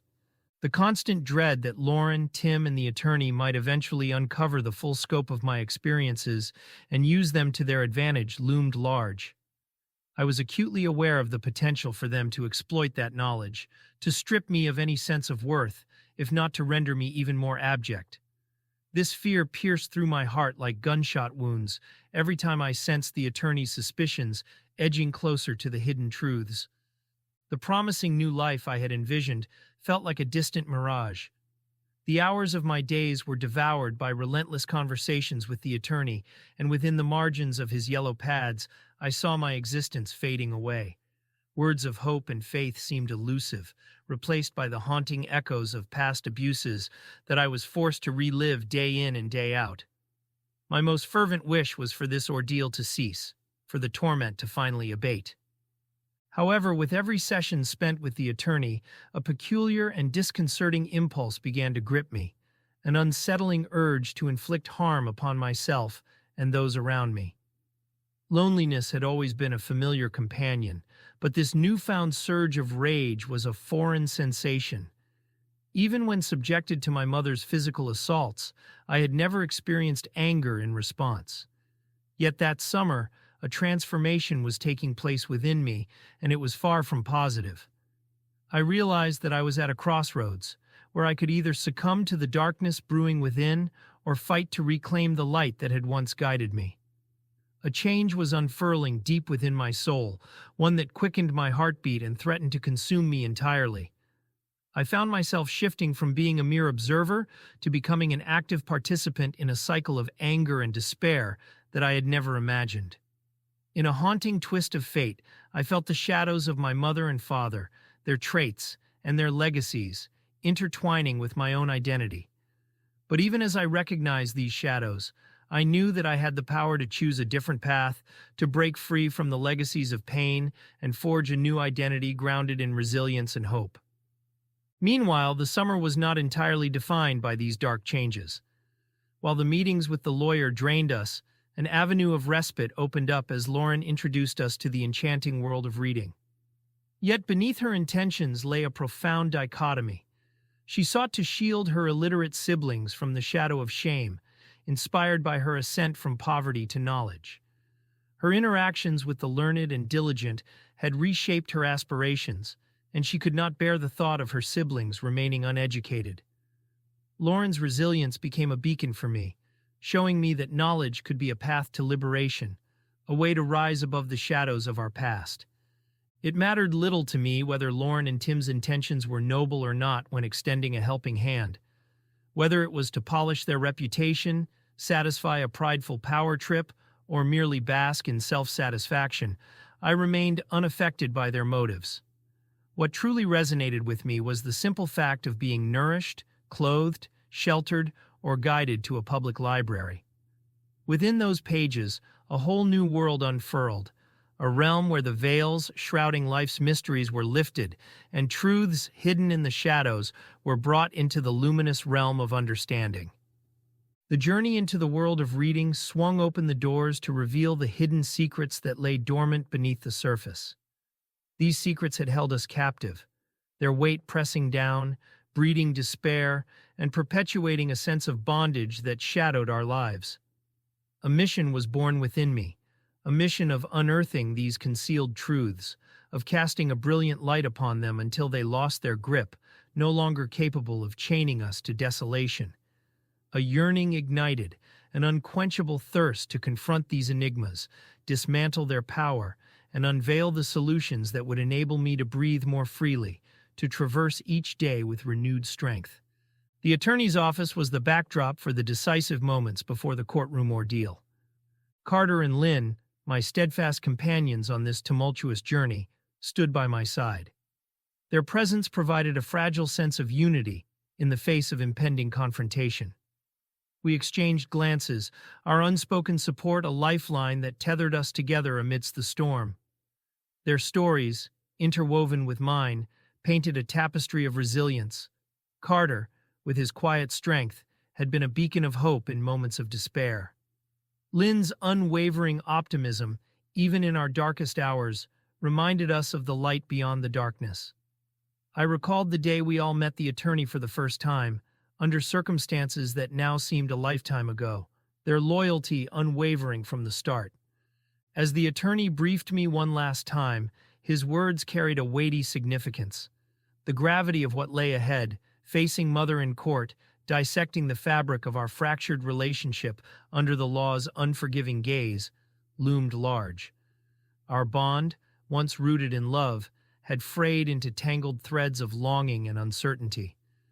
This encounter presented a crossroads, a chance for reconciliation or a deepening of wounds that time had failed to heal. My heart already knew the outcome would not be reconciliation. In our family, hate and grudges lingered until death, each passing marked by the poison of unresolved anger. I drew a slow, deliberate breath, grounding myself in the present moment, a technique I'd learned to stave off the rising tide of anxiety. This was not just a test of legal truths, but of the resilience I had painstakingly built over years of hardship. Yet, with each breath, doubt crept in, insidious and unyielding. Why would Jesus help someone as filthy and despicable as me? The outcome seemed ever uncertain, never within my control. This was a battle not just with my mother, family, and the uncaring systems of the world, but with the demons of my past and present. The ghosts of my childhood whispered doubts, but I knew I had to muster every ounce of strength to face not just the legal judgment, but the deeper reckoning within myself. The courthouse door swung open, ushering us into a realm where architectural beauty masked the harsh realities of the legal battles fought within. Its grand arch, a testament to Romanesque revival elegance, stood in stark contrast to the somber proceedings it housed. Each step toward the entryway, elevated above the mundane by a flight of stairs, felt like an ascent into a sanctuary that promised justice, but often delivered heartache. The irony of such splendor serving as the backdrop for the unraveling of lives was not lost on me, a poignant reminder of the delicate balance between beauty and tragedy. Yet, I wondered if this time, beauty might shield me, offering a semblance of solace in the face of the ugliness that awaited inside. For a fleeting moment, I entertained the fragile hope that within these walls, justice might align with healing. Inside, the scent of polished wood and leather filled the air, a sharp contrast to the emotional turmoil churning within me. This was the stage where my life's narrative would unfold, a setting both grand and intimidating, where truths would be laid bare and the past and future would collide. I steadied myself, recalling the resilience techniques I'd honed, focusing on the present, reframing my thoughts, and holding on to the strength that had brought me this far. The ghosts of my past, once threatening to overwhelm, now lingered on the periphery, as if waiting to see how this new chapter would unfold. This was my moment to reclaim control, to assert the agency I had fought so hard to regain. The juxtaposition of the courthouse's serene elegance against the chaos of human emotion underscored the complexity of seeking justice amidst personal upheaval. As we followed the attorney, the hallway lined with hearing rooms led us unmistakably to our destination, the room where I would testify against Mother. The tremble in my hands betrayed the calm I sought to project, a physical manifestation of my inner turmoil. Despite my efforts, the anxiety and anticipation were palpable, vibrating through my veins. I clenched and unclenched my fists, praying silently and with desperation, a small act of self-regulation that helped channel my nervous energy into something tangible, something I could control. I reminded myself that this ordeal would soon be over, that I would soon be back in the safety of my new room, far from the chaos. I had survived many difficult times before, and this too would pass, though belief in my own words felt elusive. Each tremor was a testament to the battles I had already fought and lost, not just against others, but within myself. Upon entering the courtroom, my gaze immediately found Mother's figure, mere feet away, casting a shadow over the room. The sight of her, exhausted, her eyes shadowed with the weight of our shared history, stirred a complex melange of empathy, sorrow, and an indefinable ache within me. I tried to understand what she was going through, but was too afraid to look too deep within her psyche. Her eyes told me all I needed to know, that no matter how many times I had saved her life and held her while she wept, we were now on opposite sides of this divide. The faint scent of mildew on her clothes, a stark reminder of our neglected past, permeated the air, intertwining with my senses, anchoring me once more in the reality of the moment. I realized that this moment was not just about the law, but about facing the truth of our lives, acknowledging the brokenness, and deciding whether we could ever find a way to piece it back together. The answer that came was sudden and harsh, as if from another place. No. The courtroom, with all its formality, had become a place not just for judgment but for reckoning, where the fractured pieces of our lives might either be mended or forever remain as shards. The bailiff's call snapped me back to the present as the judge entered the room. "All rise," echoed the bailiff's command. A collective movement ensued, chairs creaking and shifting as we stood in unison. "Be seated," came the subsequent command, marking our return to our seats, accompanied by the chorus of creaking furniture settling back into silence. The judge's voice, cold and authoritative, resonated through the room as he read through the essential legal statements into the microphone. Amid the formal proceedings, the mention of my name prompted an involuntary, broken cry to escape my lips, a sound that seemed to capture the weight of the moment. Time seemed to stretch and contract as I awaited my turn. Eventually, I approached the elevated bench where the judge presided, guided by the bailiff to the designated chair. As I took my place, the resounding pound of the judge's gavel marked the beginning of my testimony, a moment that would unravel painful truths from within the confines of my wooden cage. The words that would spill from my lips, laden with raw truth, held a certain ugliness that mirrored the scars within, truths that, though undeniable, would lay bare the depth of our fractured relationship. Seated in the wooden chair, an overwhelming sense of entrapment enveloped me. The atmosphere was charged with palpable tension, a silent battle waged amidst the weight of our collective past. Mother, isolated yet imposing behind her long wooden table, mirrored the attorney's postures. Her grip on a writing pad marked a transition from professional interrogation to something far more personal and piercing, a shift that signaled the depth of the scrutiny I was about to face. This courtroom, a crucible of truth and judgment, stood poised to bear witness to the most painful chapters of our shared history. As I braced myself for the questioning, the complexities of our relationship, the years of neglect and the pursuit of justice, converged, setting the stage for a confrontation that would either bridge the gap between us or cement the fracture that time had carved. The attorney hired by Lauren and Tim initiated his questioning, and I found myself navigating a labyrinth of memories and emotions. Each inquiry probed the depths of my past, unearthing the painful experiences that had shaped my life. I spoke of the physical abuse, the neglect, the hunger, and the squalor in which we had lived. These were the truths I had chosen to reveal, the aspects of our shared history deemed fit for the courtroom's scrutiny, laid bare in a setting where every word carried the weight of judgment. As the attorney's questions continued, I couldn't help but steal glances at Mother. Her face, a portrait of determination and resolve, was a canvas of emotions that defied simple interpretation.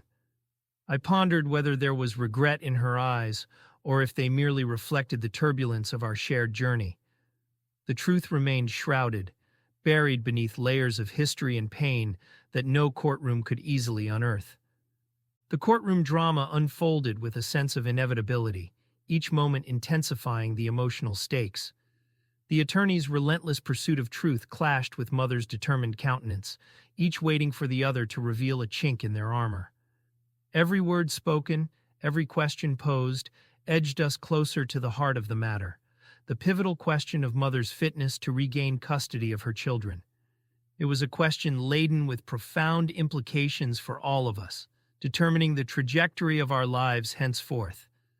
In the wreckage of what was once a solid foundation of my duty towards her, now shattered and strewn at my feet, she stood, a figure fully aware of the perceived betrayal. Her solitary presence underscored the vast break between us, marking a rift deeper than the day's legal proceedings could capture. The attorney's probing questions were but a prelude to a deeper conflict, setting the stage for a revelation of truths and a confrontation that extended far beyond the confines of legal scrutiny. From her perspective, my mother, armed with a yellow notepad and pencil, steeled herself for what was to come. She was poised to craft a narrative framing me in deceit, a shift from legal inquiries to a personal, emotionally charged onslaught. As the attorney hired by Tim and Lauren concluded, it was now Mother's turn to cross-examine me. Her methodical questioning, punctuated by moments of note-taking, blurred the lines between genuine scrutiny and theatrical performance. The true nature of her scribbling, whether authentic analysis or mere showmanship, remained a mystery. Her relentless interrogation felt like a protracted battle, each question and accusation meticulously designed to chip away at my resolve. The courtroom, a place already heavy with haunting memories, transformed into the stage for our devastating confrontation. Her strategy unfolded with calculated precision, each move aimed at eroding my spirit. In these moments, she personified conviction, her portrayal of me as dishonest, progressively gaining traction. The irony of our battle, waged in a place meant for justice yet feeling devoid of it, was starkly apparent. Brief pauses in her questioning allowed me fleeting moments of recovery, only for her to resume with renewed vigor. Her sharp and fluent presentation, unexpectedly articulate and devoid of any hesitation, caught me off guard, rendering me vulnerable. My attempt to maintain composure gave way to stammering and tears, the moment's intensity amplified by the blinding courtroom lights. Her demanding voice, cutting through the tense atmosphere, insisted on truth over lies. A sharp pang of guilt engulfed me, prompting tearful apologies and a desperate plea for her understanding. The judge's intervention momentarily cut through the tension, urging concise responses to the unyielding barrage of questions. My mother's voice became a distant blur, her words lost amidst the turmoil of my thoughts. Suddenly she slammed her notepad down, her chilling voice slicing through the ensuing silence. Each question posed felt like an unbearable weight, her gaze piercing and unsettlingly close. Her eyes, sharp and calculating, seemed poised to strike at the heart of my defenses. As she pressed on, the distance between us seemed to diminish, not in a sense of reconciliation, but in revealing the depth of my vulnerability against her smug satisfaction. Her cryptic words wove a future devoid of deceit, a stark declaration that left no room for ambiguity. Standing there, arms folded, she presented herself as an antithesis to the chaotic figure etched into my memories. This composed, sober version of her stood in sharp contrast to the loving, normal mother I had longed for in my dreams.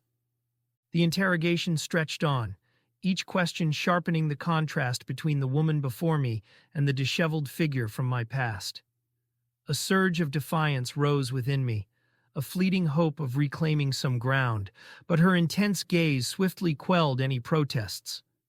By the day's end, I was left emotionally drained, reduced to a shell by her relentless pursuit.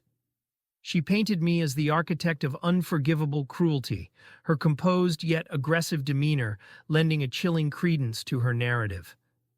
When it was finally Father's attorney's turn, his detached questioning seemed to add another layer of weight to an already burdensome day. My every response, even the most measured, seemed to betray the inner turmoil swirling within me. In a fleeting moment, a glint of light caught Mother's eyes, revealing a whisper of violence in her gaze. Though the exact question escapes me, my simple yes seemed to amplify, echoing across the courtroom, fulfilling her unspoken demands. Her intensity in that moment captured the gravity of our confrontation, a poignant reminder of the deep breach that had formed between us. She remained motionless, her hands clasped tightly beneath the table, a stark contrast to my struggle to maintain composure, my heartbeat a thunderous echo in the charged silence. The testimony required brevity that necessitated the omission of the harrowing details leading to this moment, each word a calculated choice under the weight of scrutiny. With each passing second, the intensity in Mother's eyes seemed to magnify, her silent accusations piercing through me. An unspoken fear gnawed at my core, haunted by the possibility that she might reveal truths best left shrouded in silence. Her anger, a constant shadow, left me trembling, the air thick with the threat of her crossing a line that could shatter the fragile veneer of civility, potentially spelling my doom. After Father's attorney concluded his emotionless interrogation, Mother resumed her questioning. On the precipice of exposing a chilling truth, she abruptly halted, as if wrestling with her impulses. The tension between us was palpable, a silent acknowledgement of the horrors both of us preferred to keep veiled. A fleeting vulnerability crossed her face, a crack in her armor that threatened to submerge us both in a sea of shared shame. Yet, as quickly as it appeared, she masked her inner turmoil, her facade momentarily faltering before she regained her composed exterior. Her eyes at that moment were windows to a soul yearning for absolution, conveying a desperate plea to rewrite the narrative that had led us to this courtroom. Yet, as she teetered on the edge of unveiling a profound truth, a discernible shift occurred in her questioning. Whether it was my pleading look that gave her pause, or the realization that delving too deep into the truth might unravel her as well, remained unclear. Despite this moment of hesitation, the cunning that defined Mother persisted. Her determination to weave a tapestry of innocence around her past actions was evident, showcasing a resolve that remained unyielded by the complexities of our shared history. The interrogation merged into a maelstrom of distress, each question and subsequent answer dissolving into the vast sea of my anguish. Nausea gnawed at the edges of my composure as tears and the looming darkness began to blur my vision. Mother's demeanor oscillated between horror and a semblance of recognition, witnessing my unraveling, her voice climbing towards hysteria.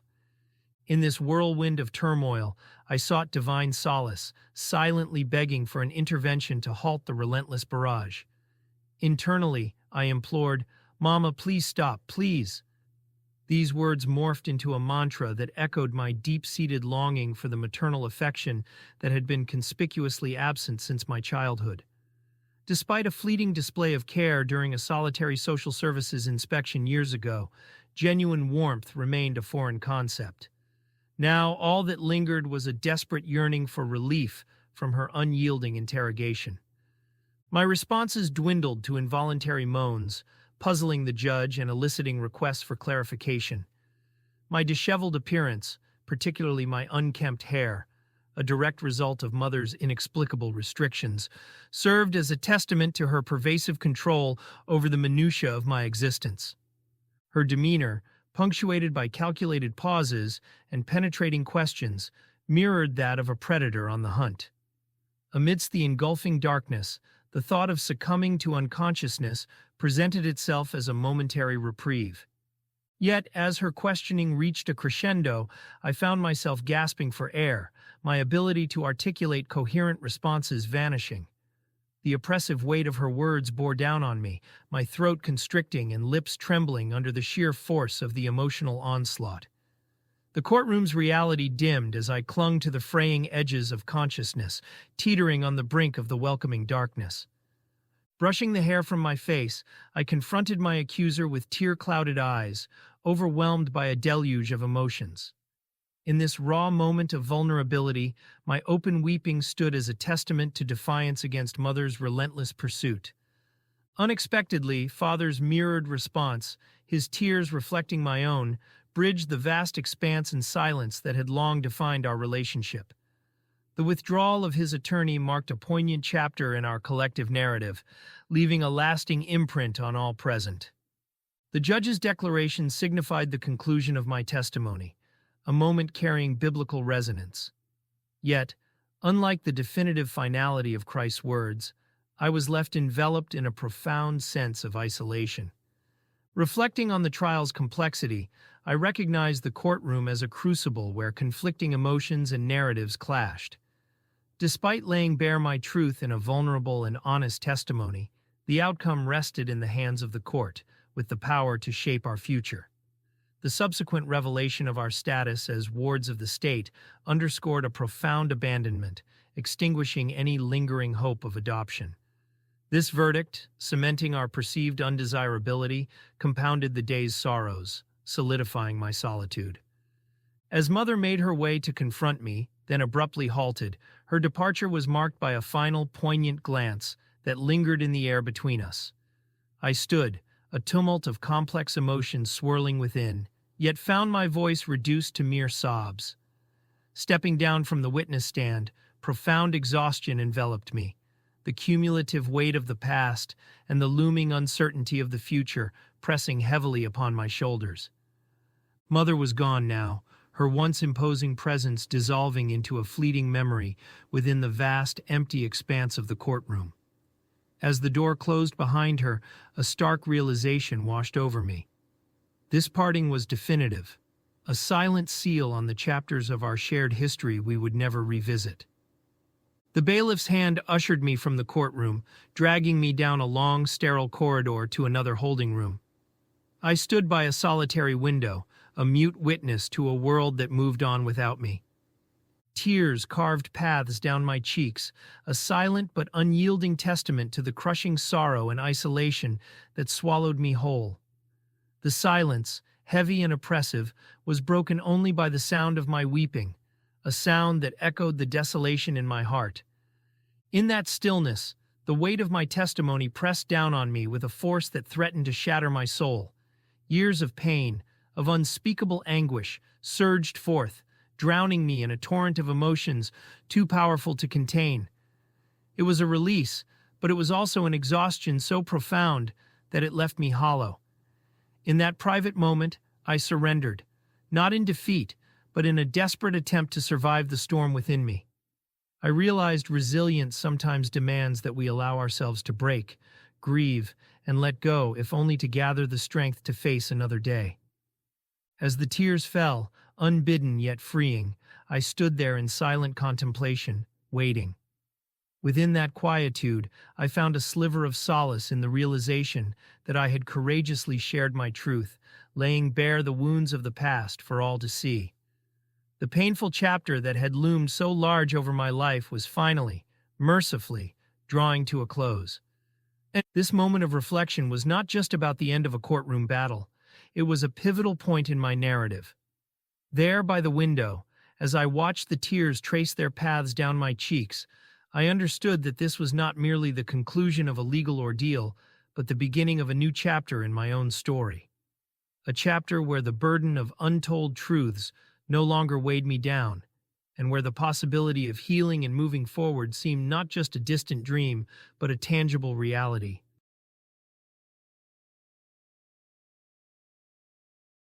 Chapter 18. As we journeyed home from the court hearing, the car was enveloped in Lauren's palpable elation, her celebration marking what she viewed as a decisive victory over Mother.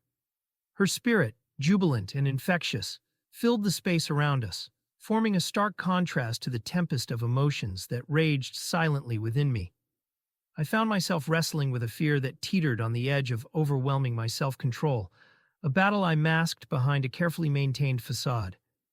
Yet beneath this veneer of calm, a persistent doubt gnawed at me. The worry that Mother might have noticed the faint scent of urine, an involuntary mark of my distress, which betrayed the intensity of my inner turmoil. The memory of that day in the courthouse holding room is etched into my mind, a scar that time can never erase.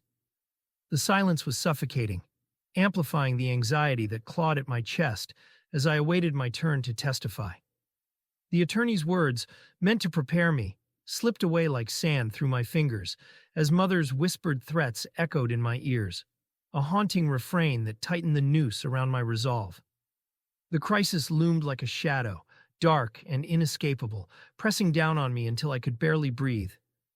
The thought of refusing to testify ignited a terror that coursed through my veins, a visceral fear of the consequences that such a decision would unleash. My hands clenched into fists, nails biting into flesh, the pain a sharp reminder of what was at stake. This pain mirrored the danger that lay ahead, a tangible symbol of the war raging within me, a battle between fear and the desperate need to survive, to push forward, even as the darkness threatened to consume me whole.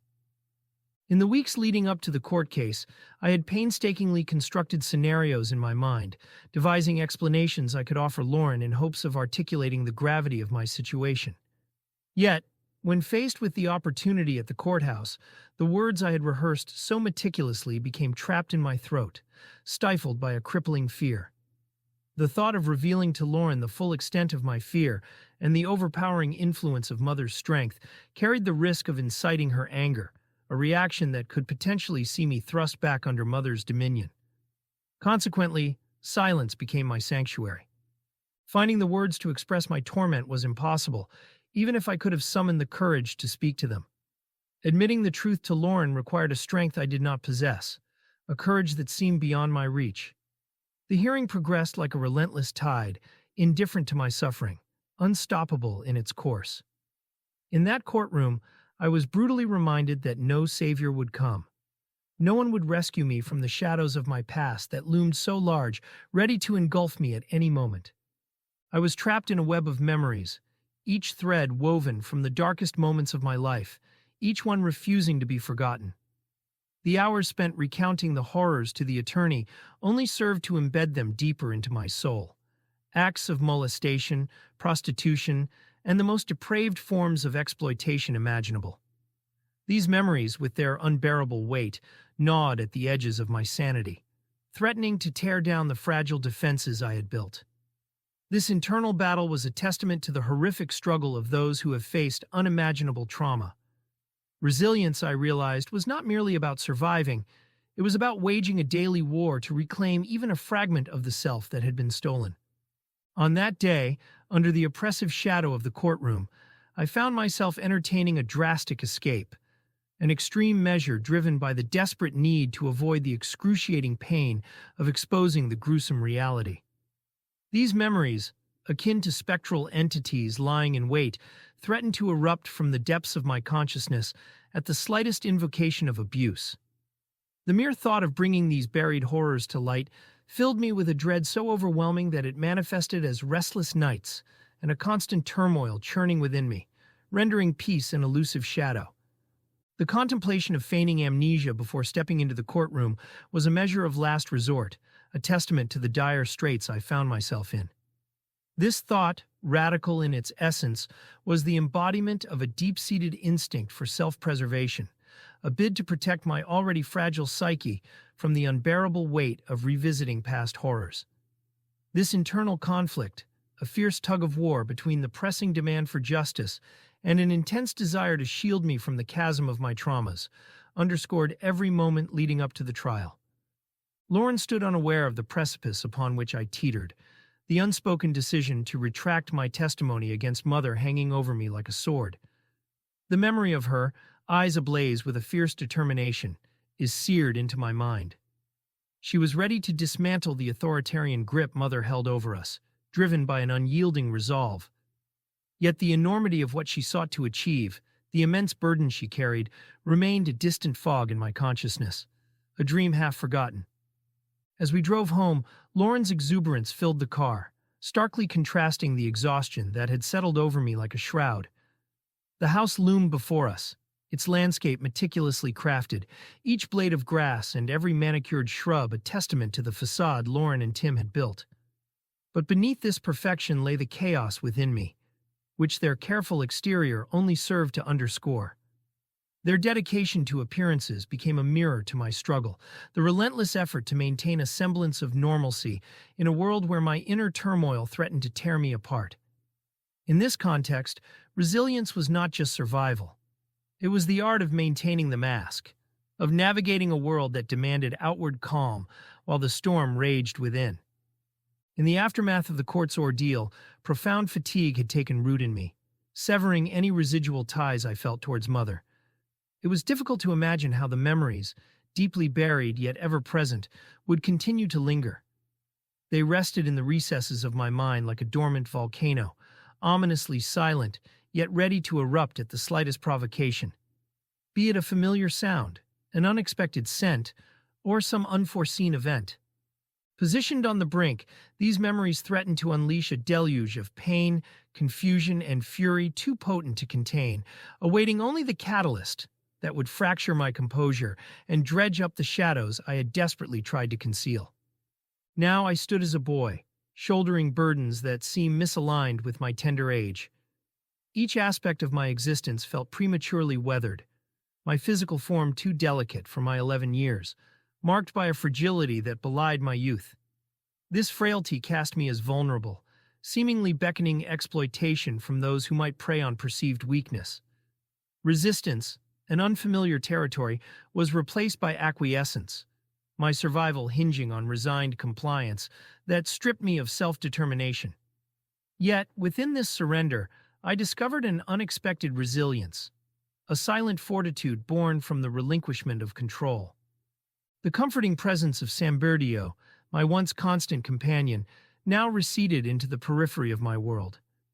What remained is a palpable emptiness, an echo of the void that has entrenched itself deep within my being, a reflection of the profound disconnection from the innocence and carefreeness that once defined me. With a bowed head and lethargic steps, I dutifully carried out the tasks assigned to me by Lauren and Tim. All the while, the ghostly presence of Mother loomed in the recesses of my mind, a specter that refused to be banished. As the ordinary activities of a pre-adolescent world unfolded around me, I remained untouched by their allure, my existence reduced to a shadow cast on the margins of life. Television was a rare privilege, doled out for an hour each day, and the neighborhood offered no solace from my solitude. So, I turned to books, those silent companions that offered escape, but reminded me of my limitations. I would sit for hours alone, wrestling with words that sometimes seemed more like hieroglyphics than a language I could understand. Slowly, painstakingly, I would piece together sentences and paragraphs, fighting for each fragment of meaning. Yet even in this pursuit, the books I read were for children much younger than me. Each page was a brutal reminder of how far behind I had fallen, of the shame that clung to me like a shadow, a constant reminder that I was no longer a child yet had not indeed grown. But this pursuit of literacy, tinged as it was with shame, was also a declaration of defiance. Each word I mastered was a small victory, a step toward reclaiming the mind and future that had been denied to me. It was a slow, painful process, but it was mine, a testament to a resilience that refused to be crushed, a quiet rebellion against the forces that had sought to stunt my growth and keep me trapped in a world of darkness. A week or two had passed since the custody hearing, and with the gradual waning of summer's warmth giving way to cooler breezes, the prospect of autumn loomed. Lauren's husband, an avid hunter, had eagerly promised to take both my brother and me along for a hunting trip. However, my heart recoiled at the mere thought of being in his presence. The idea of him brandishing a firearm filled me with an overwhelming sense of dread. The days were now marked not only by the impending hunting expedition, but also by the daily array of household tasks assigned to Carter, Lynn, and me. The chores ranged from mundane duties to meticulously tending to one of Tim's most cherished possessions, his prized motorcycle. On one occasion, after cleaning his motorcycle, I heard Lauren's voice from the kitchen, sharp and taut with restrained anger. "Did you and Carter mess with Tim's motorcycle?" Her words, delivered with a clenched jaw, carried an edge that cut through the air, unsettling in its cold precision. Though seemingly trivial, this brief exchange carried a weight that was far from insignificant. Lauren's controlled anger reminded me of the delicate balance I constantly navigated, between appeasing those around me and shielding myself from their unpredictable emotions. This balancing act was a survival strategy and a necessary skill honed in an environment where emotional volatility could erupt into violence without warning. Each moment like this was a reminder of the razor's edge on which I lived, a testament to the resilience required to survive and manage the delicate dance of keeping others' anger at bay while guarding my fragile sense of self. Tim's entrance was abrupt, and his presence caused me to jump. Even Lauren took a visible step back from me. "Carter, get over here." Tim's booming voice summoned my brother. "What did you two do to my bike?" Tim's question reverberated. Its impact was accompanied by his fist slamming into the refrigerator. "We didn't do anything," I protested while Carter remained silent, his eyes wide with fear. Tim's anger was a storm, its intensity brewing even before he stepped inside, expressed through kicked chairs and pounded walls. Carter and I stood there, suspended in a tense silence, waiting for the physical punishment that seemed inevitable. But on that day, Tim's wrath remained non-physical. It was the kitchen that bore the brunt of his fury, his words laced with venom. He hadn't laid a hand on us, choosing instead to unleash his rage upon the space. "Don't you dare touch my motorcycle again. You boys are morons, and you've screwed it up." With those words, he stormed out of the kitchen, leaving to inspect his beloved bike. Lauren swiftly dismissed us from the kitchen, urging us to continue with the rest of our chores. We complied eagerly. Out of earshot, I whispered to Carter, "Well, at least his motorcycle is clean." A suppressed chuckle escaped both of us. It was a strange sensation that enveloped me, a hint of newfound confidence. The remark had sprung from an unfamiliar place within me, a place that felt empowering. It was as though, in a small way, I was pushing back. Testing the boundaries of this uncharted reservoir of strength, I announced to Carter as I strode out the front door, "Forget it." Carter's response was simple. "Yeah, forget it." Despite this burgeoning sense of self-assurance, the sound of Lauren and Tim's voices still evoked a deep-seated fear within me. Even as I found myself growing stronger, I remained wary of talking back or challenging them in any way. Tim's words sometimes elicited a low whimper that would escape my lips, an involuntary response I wasn't even conscious of until Lynn pointed it out one day. Both Tim and Lauren had a look that could stop me dead in my tracks. Unfortunately, that look was all too frequent, stifling any sense of liberation. They were agitated, and it was painfully clear to my siblings and me that we were seen as unwelcome guests. I attempted to care for them as I had attempted to care for Mother. Yet, just like Mother, their attentiveness was absent or preoccupied. It's possible they were simply overwhelmed, juggling the challenges posed by three imperfect children like us alongside the needs of their child. However, it was difficult not to ponder how they managed to find love and time for their child while seemingly running short when it came to us. As summer came to an end and the new school year loomed ahead, I threw myself headfirst into reading. The fear of inadequacy fueled my determination. It was staggering. My progress seemed to stall at the level of Dr. Seuss's books, yet I would soon be expected to read at a seventh grade level. And reading was just the tip of the iceberg. My mathematical skills were pitifully inadequate, and the multiplication tables might as well have been an insurmountable mountain. The absence of presentable school attire led Lauren to embark on a shopping expedition with Carter, Lynn, and me. However, her remarks were consistently veiled with reminders of the money she was expending on us. We were tasked with selecting 3 complete outfits each: trousers, socks, shirts, and a pair of shoes. Navigating the realm of clothing shopping was a foreign experience for my siblings and me. The notion of sizes was an unfamiliar concept, leaving us befuddled. Lauren, growing impatient, hastily snatched whatever garments she deemed suitable, thrusting them into our arms. Juggling the bundle of new clothing and clutching a pair of shoes, we made our way to the checkout counter, a trio of lost souls adrift in the shopping sea. At that moment, I stood rooted in silence, the rhythmic pounding of the register keys the only sound punctuating the air, each keystroke causing me to flinch involuntarily. Then, a particular expression flickered across Lauren's face, one that sent a chill down my spine, a look of disdain, a term I didn't fully grasp but felt its weight nonetheless. When the cashier announced the total due, I was left speechless and stunned. In all my time with Mother, she had never invested such a considerable amount in her children. Guilt washed over me, and Lauren expertly capitalized on that guilt. It was effective. Amid the pre-existing fear that gripped me, the burden of earning everything that Lauren and Tim provided became an additional weight on my shoulders. As always, I shouldered that burden dutifully. The phrase "forget it" remained beyond my grasp, a fleeting concept. It offered a momentary solace, but I remained bound to the relentless pursuit of proving myself worthy of love and acceptance. With the commencement of the school year, my world contracted to the corridors of the local educational institution, a sanctuary offering a brief escape from the turmoil of home life, albeit only for a few hours daily. However, even within those walls, my inadequacies could not be escaped. The murmurs of fellow students reverberated in my ears, their judgments a constant reminder of my status as an outsider, a flawed being striving desperately to fit in. In the sea of faces, some held pity for me, some held mockery, and others exhibited indifference. The latter I found preferable, for it granted me a respite from the sting of judgment. The teachers, too, had their opinions. Some classified me as slow, while others tagged me as a troublemaker. Their words engraved themselves in my psyche, shaping my self-perception. Beyond the classroom, solitude became a persistent companion, shadowing my every step. I watched my peers interact, their laughter and camaraderie a distant longing. I yearned to be part of it all. Yet the divide seemed impassable, an outsider peering in, forever fated to be an oddity.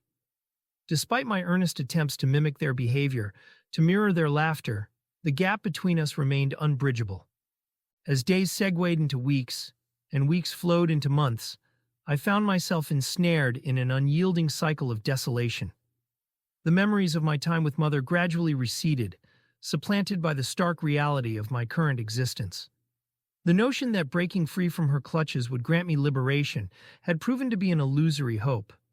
Instead, it had merely ushered in a different form of captivity.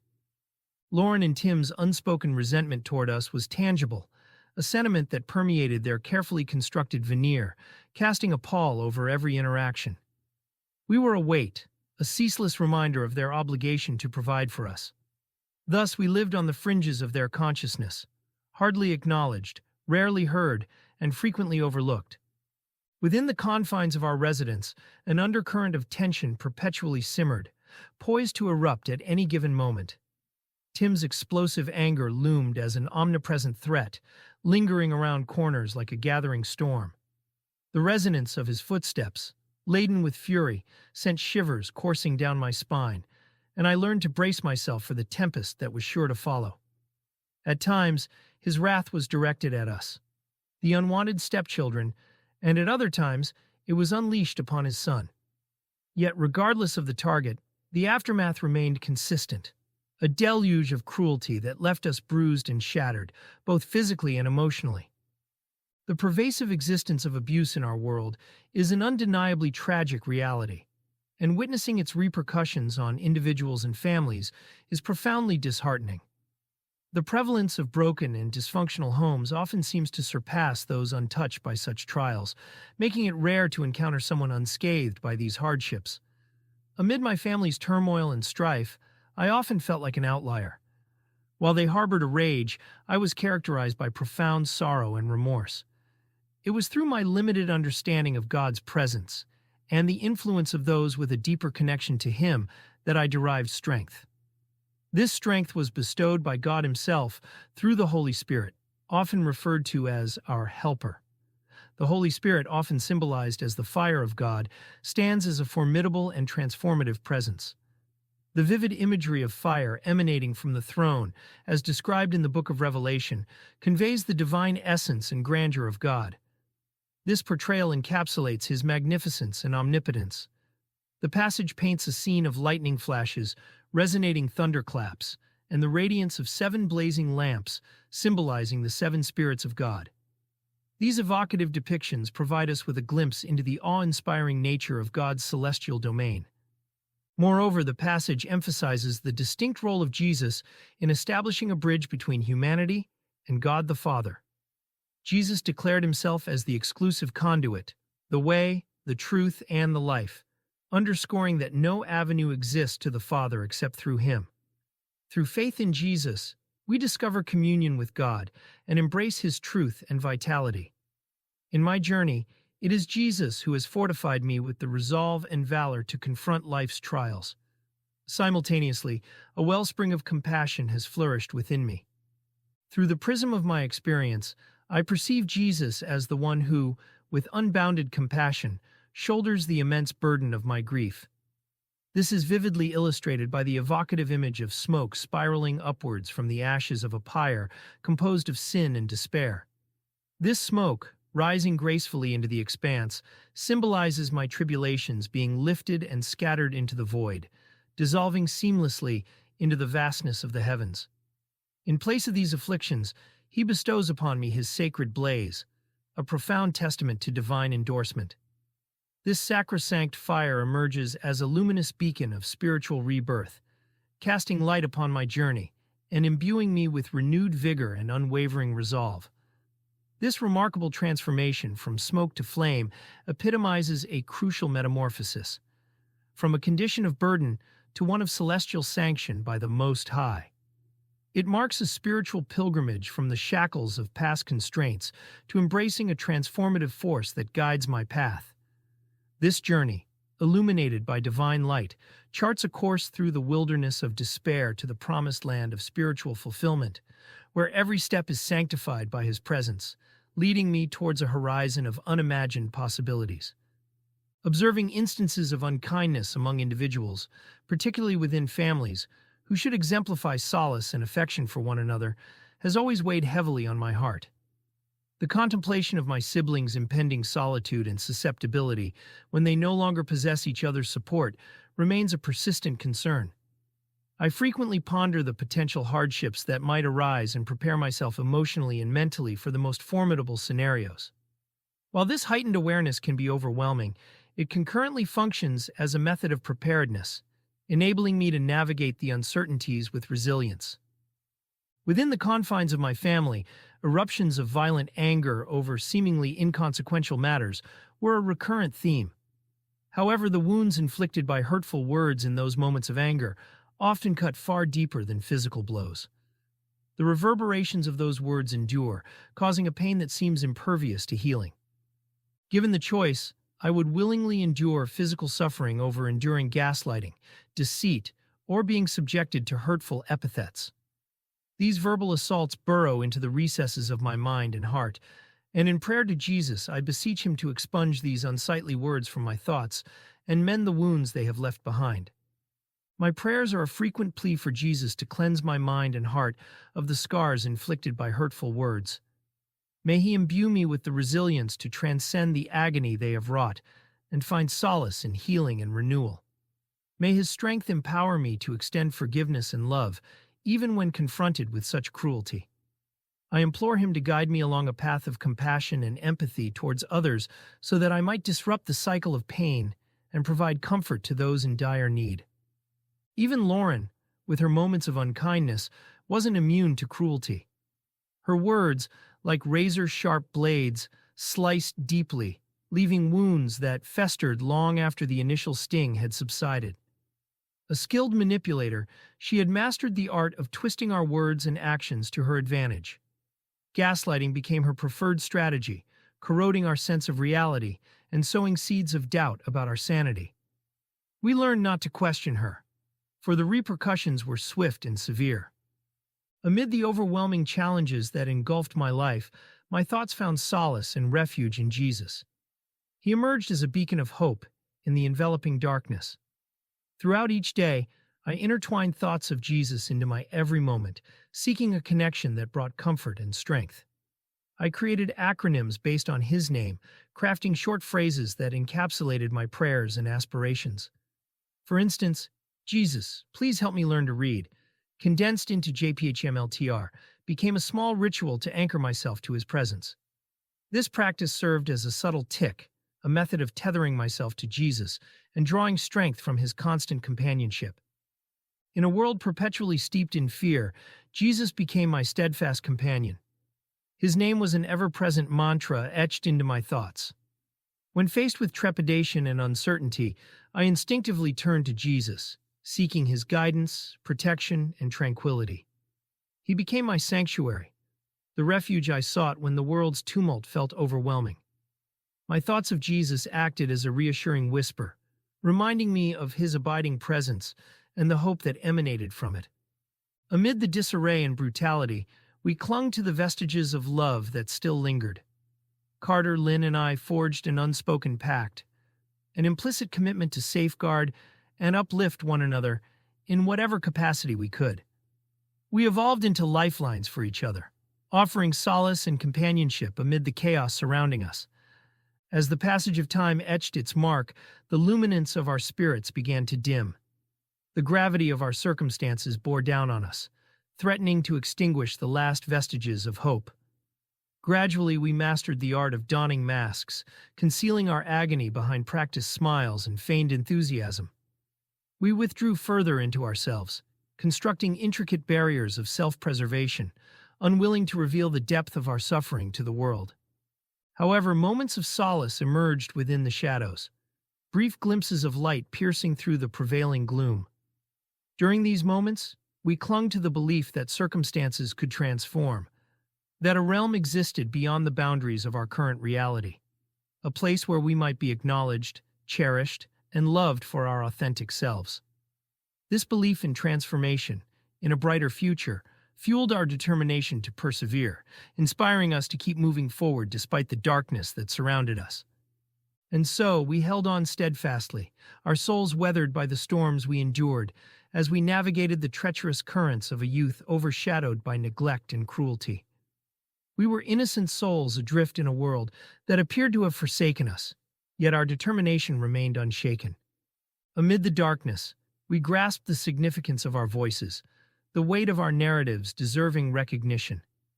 Our unwavering belief held that our stories possessed value and deserved to be shared with the world.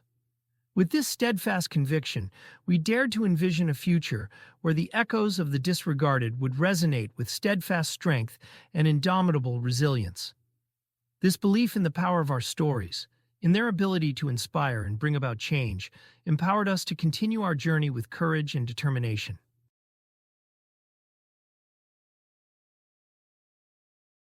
Chapter 19. Merely 2 weeks before the school year's end, only a single year stood between me and my escape from the confines of junior high. While it offered a slight improvement over elementary school, I remained trapped in the throes of prepubescent ridicule. The looming specter of high school filled me with trepidation.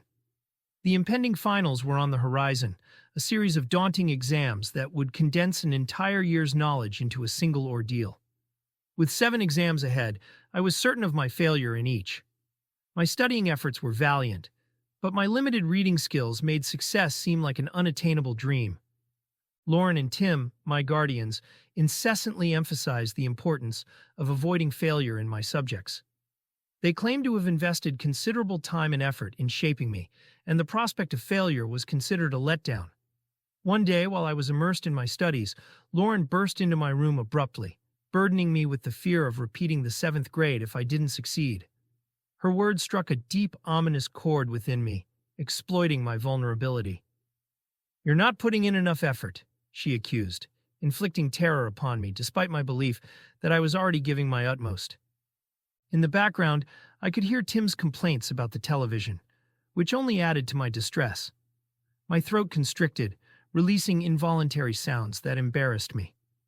As soon as Lauren left, shutting the door behind her, I allowed myself to cry. Clutching my throat, a mixture of fear and sorrow tapped around my heart. I felt profoundly powerless, akin to an exhausted child. I am so weary, I thought. Utterly exhausted, ineffectual, and unintelligent. I attempted to persist with my studies, but the weight of fear bore down on me so heavily that I had to revisit my textbooks and class notes repeatedly. I tried to summon thoughts of the apple tree, which had once offered shelter from the snow and wind, with Mother just a few steps away in the house. The memory was bittersweet, and it brought a lump to my throat. Determinedly, I strained to absorb the material, subjecting myself to frequent self-quizzes, yet my mind seemed to betray me. The harder I tried to recall, the more the knowledge slipped through my grasp. The sensation of my inadequacy gnawed at me, and I knew I would reinforce it when I inevitably failed my exams. The only solace was that my grades wouldn't be read aloud in front of my classmates. The books and notes before me sprawled chaotically across the table, while an untouched pile of additional books loomed beside them, exacerbating my sense of despondency. Gazing at them was a stark reminder of the emotions I experienced when Mother would belittle me during her violent outbursts. "You'll never achieve anything," her words would cut through me. "You are a waste of my time. A pathetic little failure. Worthless. Hopeless. A burden I should have eliminated from the start." I pored over the frenzied scribbles in my notebooks, in the comforting embrace of my desk lamp's warm glow. Beside me, a towering stack of untouched textbooks loomed, a stark reminder of the knowledge I was expected to master. My reserves of determination were nearly depleted, but sheer necessity fueled me to press on. The spark of accomplishment had waned, been concealed, or perhaps lulled into slumber by Lauren's constant warnings of impending failure. Over the next few hours, I dragged myself through the mountain of study materials, preparing as best I could for the final exams. As the hour grew late, my body began to demand rest. But I persisted, a testament to the resilience that can be summoned in the face of adversity. Before retiring for the night, I always engaged in prayer. I would kneel beside my bed, gently resting my elbows on the mattress, my hands clasped together with my right hand gracefully folded over the left. This visual representation was conceived during one of my many tics, a symbol of the triumph of good over evil. The prominence of my right hand held particular significance, representing the presence of Jesus that I sought to uphold steadfastly. There were moments when my tic would drive Lynn to the brink of exasperation. Our daily walks to school offered a prime example of this. If by chance my left hand happened to contact something last, an overwhelming compulsion would seize me, forcing me to retrace my steps and touch the object once more, this time with my righteous right hand. I would dash an entire city block's length, briefly touch the item with my right hand, and then hasten my steps to catch up with Lynn. Throughout these episodes, Lynn remained patient, stationed in the same spot until I returned. My prayers were a ceaseless ritual, unceasing in their flow, seeking solace and a reprieve from the overwhelming grip of my tics. On a particular occasion, Lauren intruded upon one of my private moments of prayer. Lauren possessed an uncanny knack for invading my space without the courtesy of a knock, heedless of my repeated pleas for personal boundaries. Her disregard for my privacy induced a mix of anger and shame, especially as I was transitioning into adolescence. However, this instance was different. Instead of launching into one of her tirades, she seemed utterly bewildered. Then, her bewilderment metamorphosed into something palpable: fear. It was not my first encounter with such reactions from people when the subject of Jesus or the church entered the conversation. These instances of fear and anger that people exhibited in response to my faith etched themselves deeply into my memory. The potent emotions my beliefs could stir in others left an indelible mark on my awareness. Right from the outset, anger and fear had been entwined in my life's narrative. It felt as if nearly everyone I knew was touched by a pervasive sense of fear, me included. But here's the enigma of my anger. It flared up swiftly, burning with intensity, yet it often extinguished itself just as rapidly, sometimes before anyone else even discerned my emotional state. Should my anger ever escalate to its boiling point, a rarity, my intentions are never malicious. If harm is unintentionally inflicted, a surge of remorse courses through me, driving me to the edge of physical illness. The pangs of guilt are profound. For me, rage is a concept difficult to grasp, its purpose elusive. Anger appears to yield no constructive outcomes, leaving little in its wake except a desire to evade its recurrence, a sentiment shared by those who have experienced it firsthand. My family, in stark contrast, appears to struggle with containing their anger. This anger reveals itself in the most harrowing of manners, both internally and externally, leading down a path of destruction that often culminates in tragic outcomes. It's a situation that gnaws at me. I yearn for them to uncover a way to manage this overwhelming anger. Yet deep down, I recognize that even my prayers to Jesus for intervention cannot compel them to change. This dilemma is rooted in the notion of free will, a concept that sometimes feels exasperatingly complex. As the adage on the streets of my hometown goes, free will, a complex conundrum. We all find ourselves shaped by the decisions we make, and regrettably it appears that a pervasive sense of indifference has taken root. The ability to experience emotions profoundly seems to have dissipated into thin air. There are moments when I find myself wondering if humanity's emotional landscape was different before my existence. Were people more attuned to their emotions then? These contemplations plague my thoughts, leaving behind an unsettling premonition that things might continue to deteriorate until the end of my days. If this grim outlook does indeed hold, if life is destined to descend further into chaos, then I can only hope that it aligns with some grand design of Jesus. Perhaps he intended for life's challenges to follow such a course, and in response, I've endeavored to demonstrate my utmost resilience amid this turbulence. Yet, there are instances when it feels as though Jesus remains distant, almost a million miles away, an ethereal entity beyond reach. In those moments, a perplexing question arises. Is this separation intentional? These are the times of profound agony when I find myself engulfed in a sense of abandonment and disconnection, struggling to navigate through the abyss of uncertainty. Throughout this profound journey, I am locked in a continuous struggle with the formidable forces of anger, fear, and an unyielding desire for transformation within my family. The very purpose of anger remains a puzzle to me, an enigma that I yearn to unravel, all while nurturing a profound aspiration for a world illuminated by the light of understanding and compassion. While navigating these tumultuous emotions, I find sanctuary in the notion that my trials and tribulations might catalyze change. Though riddled with challenges, the path ahead holds no power to dissuade my unwavering determination to persevere while remaining resolute in my beliefs. This determination to persevere, to continue the journey despite the obstacles, is a source of encouragement and hope, both for me and for those who may be facing similar struggles. After my prayers, I slept restlessly that night, anticipating the exams the next day. Nightmarish specters materialized in the realm of dreams, carrying the haunting aroma of mother's extravagance intertwined with the vile blend of strangers' sweat and cologne. Awakened by the blaring tones of my alarm, I roused myself from slumber, donned my attire, and cast a fleeting glance upon the notes awaiting my study for the day's inaugural examination. Those meticulously penned words seemed alien to me, as if I had never encountered their utterance from the lips of an instructor or etched them into existence. Throwing all that I required into my trusty book bag, I emerged from the confines of my chamber and offered a cursory salutation to Lauren. Our interactions followed a prescribed pattern. She would impart the instructions for the day and underscore the chores that demanded attention upon my return from school. With summer on the horizon, her familiar refrain echoed, warning us against the temptation of idleness. "You kids won't while away the summer," she reiterated, her admonition resonating as the season approached. The realm of chores was an unceasing domain within the household of Lauren and Tim, a sphere that persisted even when the tangible tasks dwindled.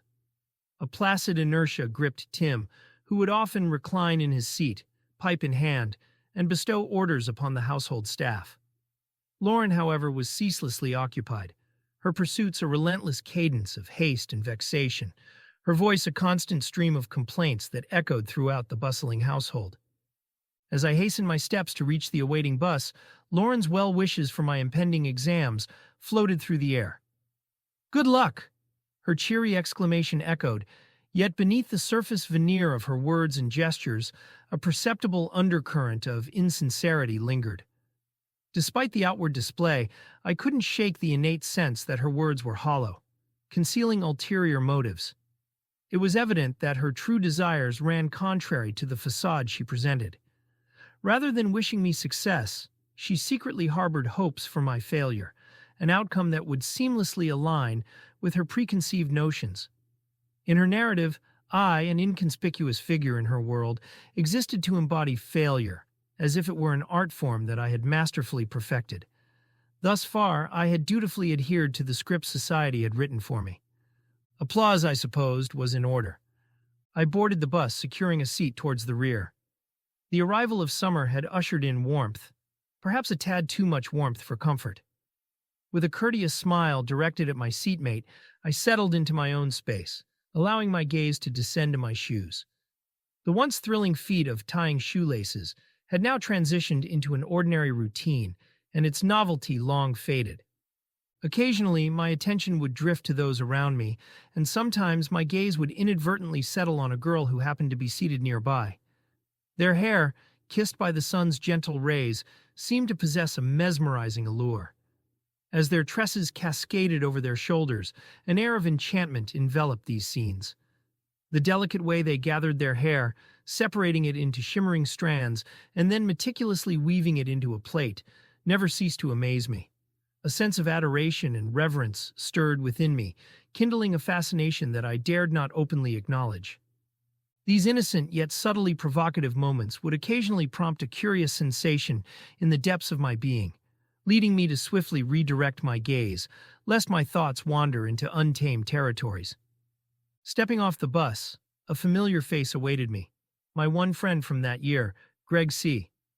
"Hi, Gregg." He greeted me cheerfully, and I reciprocated with a warm, "Hi, Gregg." Despite the subtle difference in our names' spellings, we often found delight in the shared similarity. Gregg was always there, stationed near the lineup of big yellow school buses, both in the morning and afternoon. His presence, a constant in my routine, offered a comfort I had rarely known. No one had waited for me before in such a genuine manner. While Lynn had stood by me, our interactions were often steeped in anxiety and doubt. Gregg, or Gregory in formal terms, surpassed me in intelligence and athleticism, yet his demeanor never made me feel lesser. An accomplished musician hailing from a well-off family, his father's history as a former naval flight officer, and his mother's German origins made for a unique backstory. Gregg and his sister were both adopted, unrelated by blood, yet bonded by kinship. With an enviable home life, good looks, intellect, and an array of talents, Gregg's choice to befriend someone like me remained a pleasant mystery. "Are you prepared for finals?"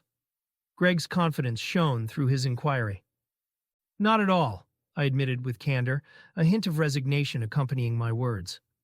Although we shared only a handful of classes, woodshop being one of them, Gregg's skillful craftsmanship stood in stark contrast to my struggles in the subject. While I grappled with failing grades, Gregg's artistic flair effortlessly translated into exquisite creations.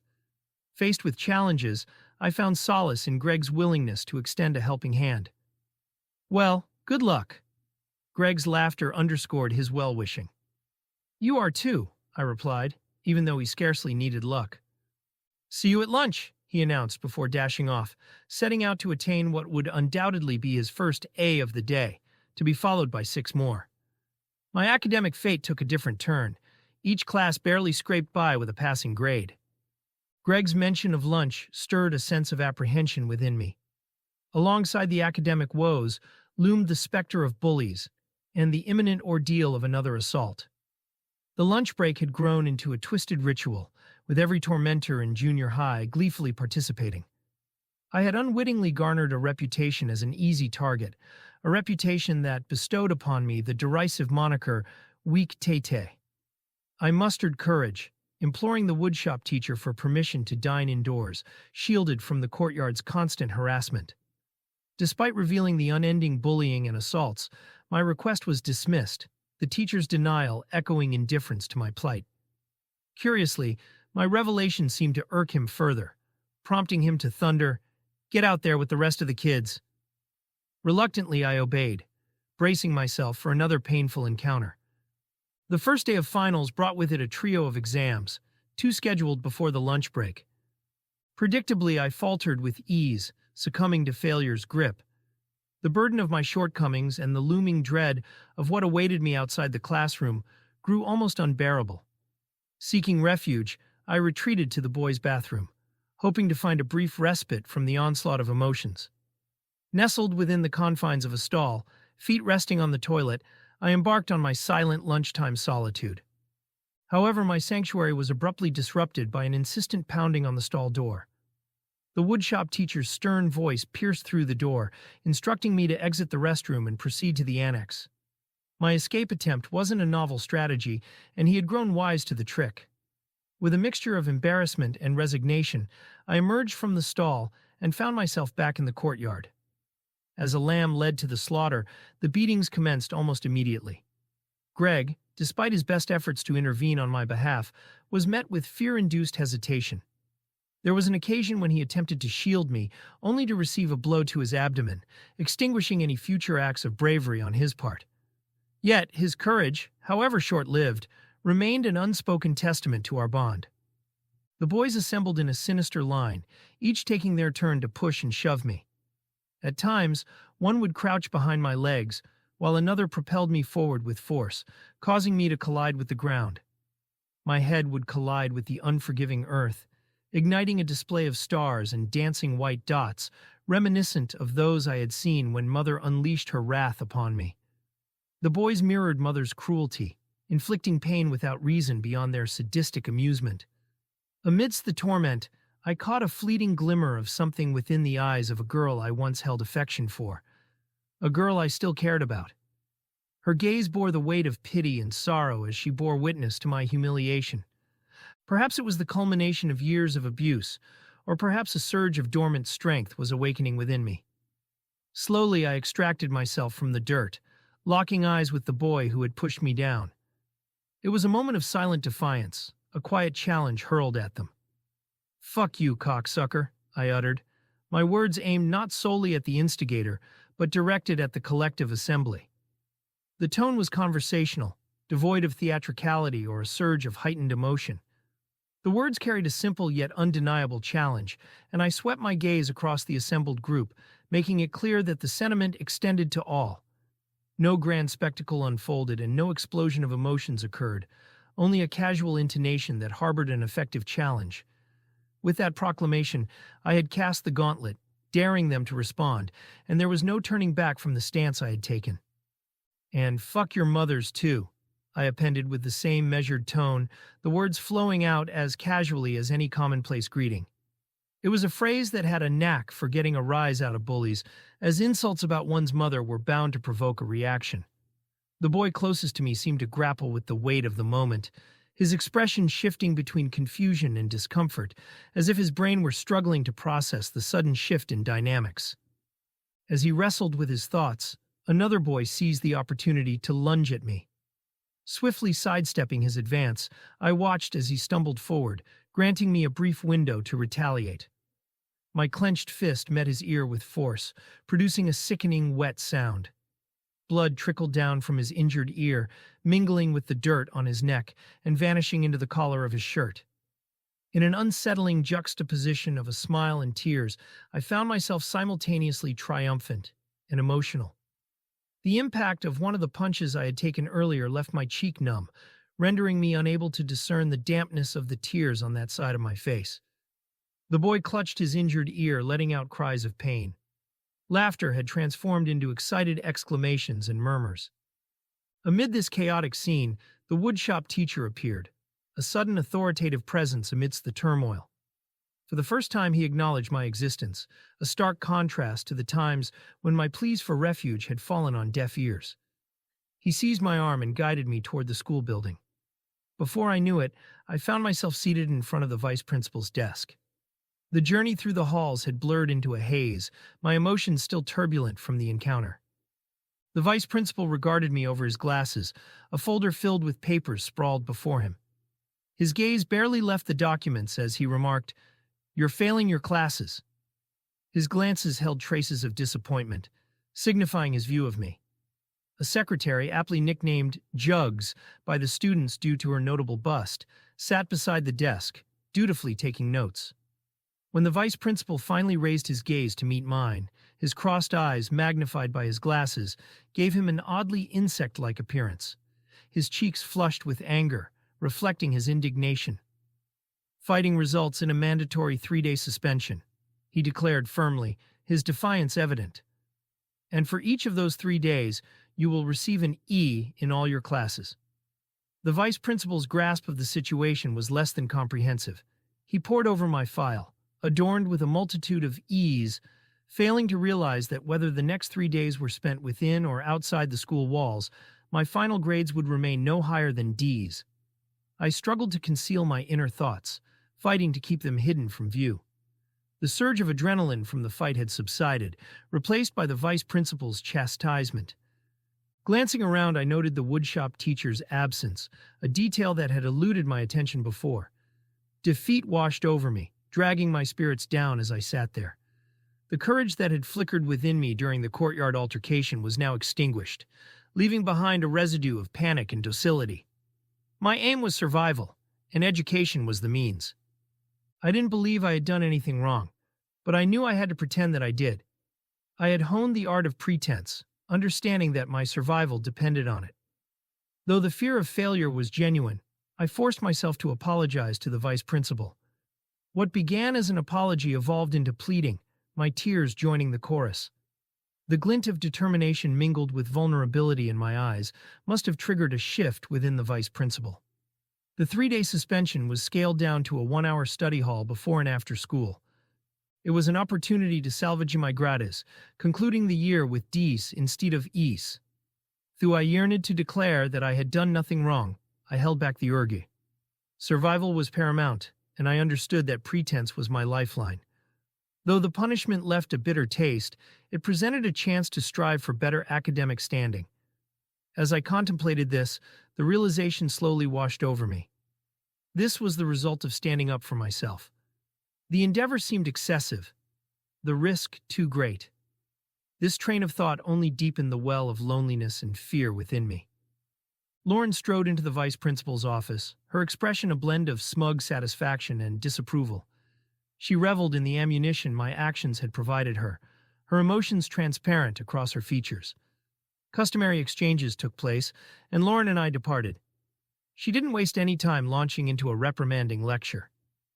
"You've let us down, Gregg," she intoned, "but more importantly, you've let yourself down." This was her favorite refrain, a line that once held more power than it does now. It was the same lecture, the same rhetoric. "Tim and I have invested so much in you kids," she would assert. "We held out hope that you'd change your ways and make us proud. This is a disgrace." Her words stung, but what wounded me more was her reluctance to meet my gaze while she spoke. It was as though I wasn't even worthy of her direct attention. "You honestly don't want to make it, Gregg," Lauren's voice continued, delivering one of her favored phrases. This one cut the deepest, for making it was precisely what I yearned for. The sight and sound of her words cascading like a waterfall of judgment, echoed the emotions I had felt during the altercation with the bully. We arrived home, and Lauren instructed me to wait in my room until Tim returned. When she turned off the car's engine, her trembling hand caught my attention. Shortly thereafter, Tim arrived and received his briefing from Lauren. With that, he barged into my room. "I heard you got into a fight today," he declared sternly. "Yes," I answered. "Did you emerge victorious, or did you end up on the losing side?" "I won." You're grounded. If I catch you fighting again, you'll be in even bigger trouble." What Tim couldn't fathom, what he could not understand, was that the most distressing part of my day had involved resorting to swearing and, worse yet, resorting to violence. At that moment, I had unwittingly taken on the characteristics of my abusers, the very traits I loathed and feared the most.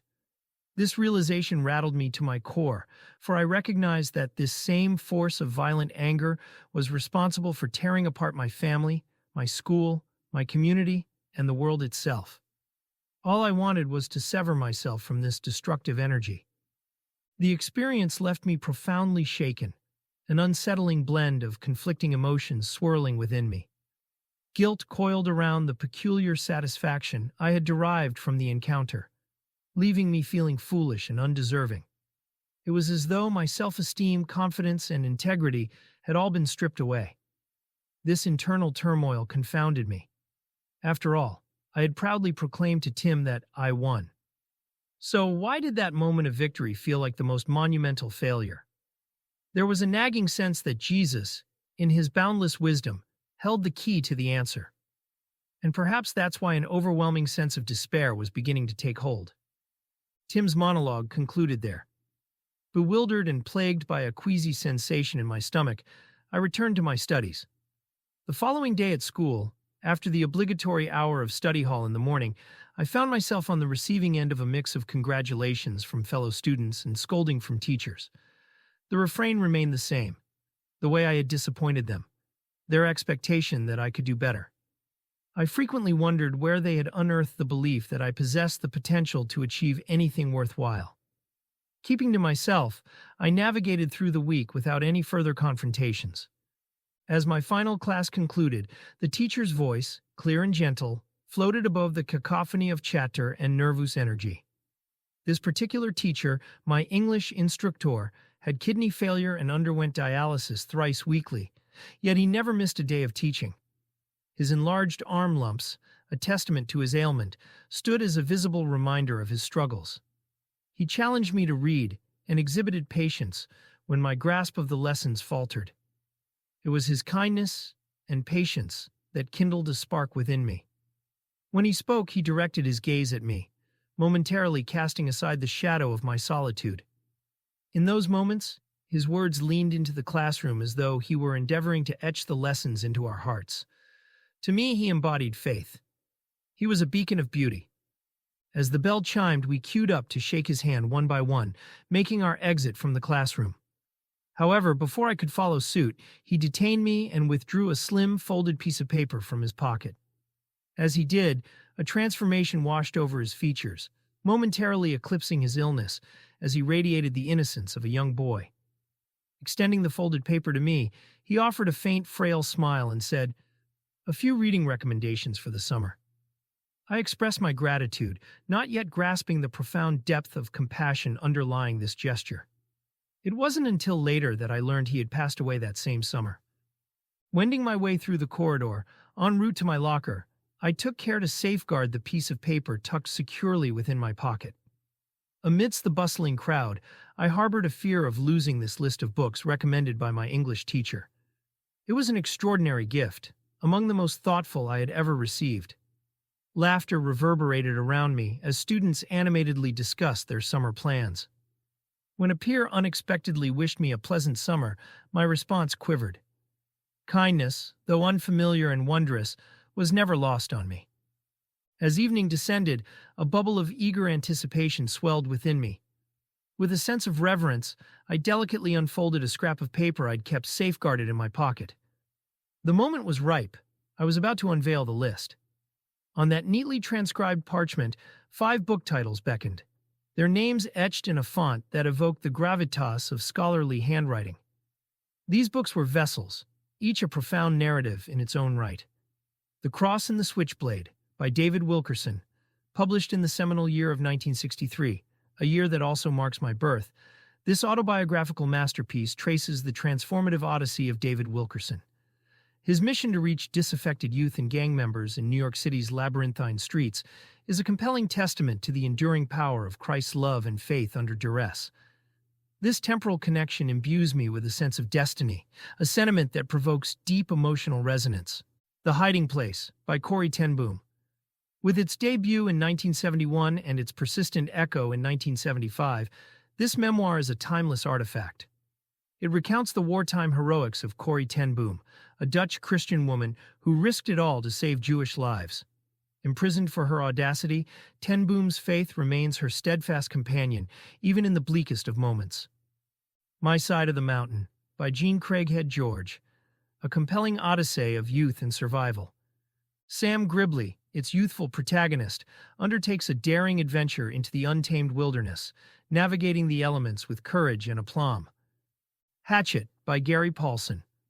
A companion tale of survival, this book casts us into Brian's perilous journey.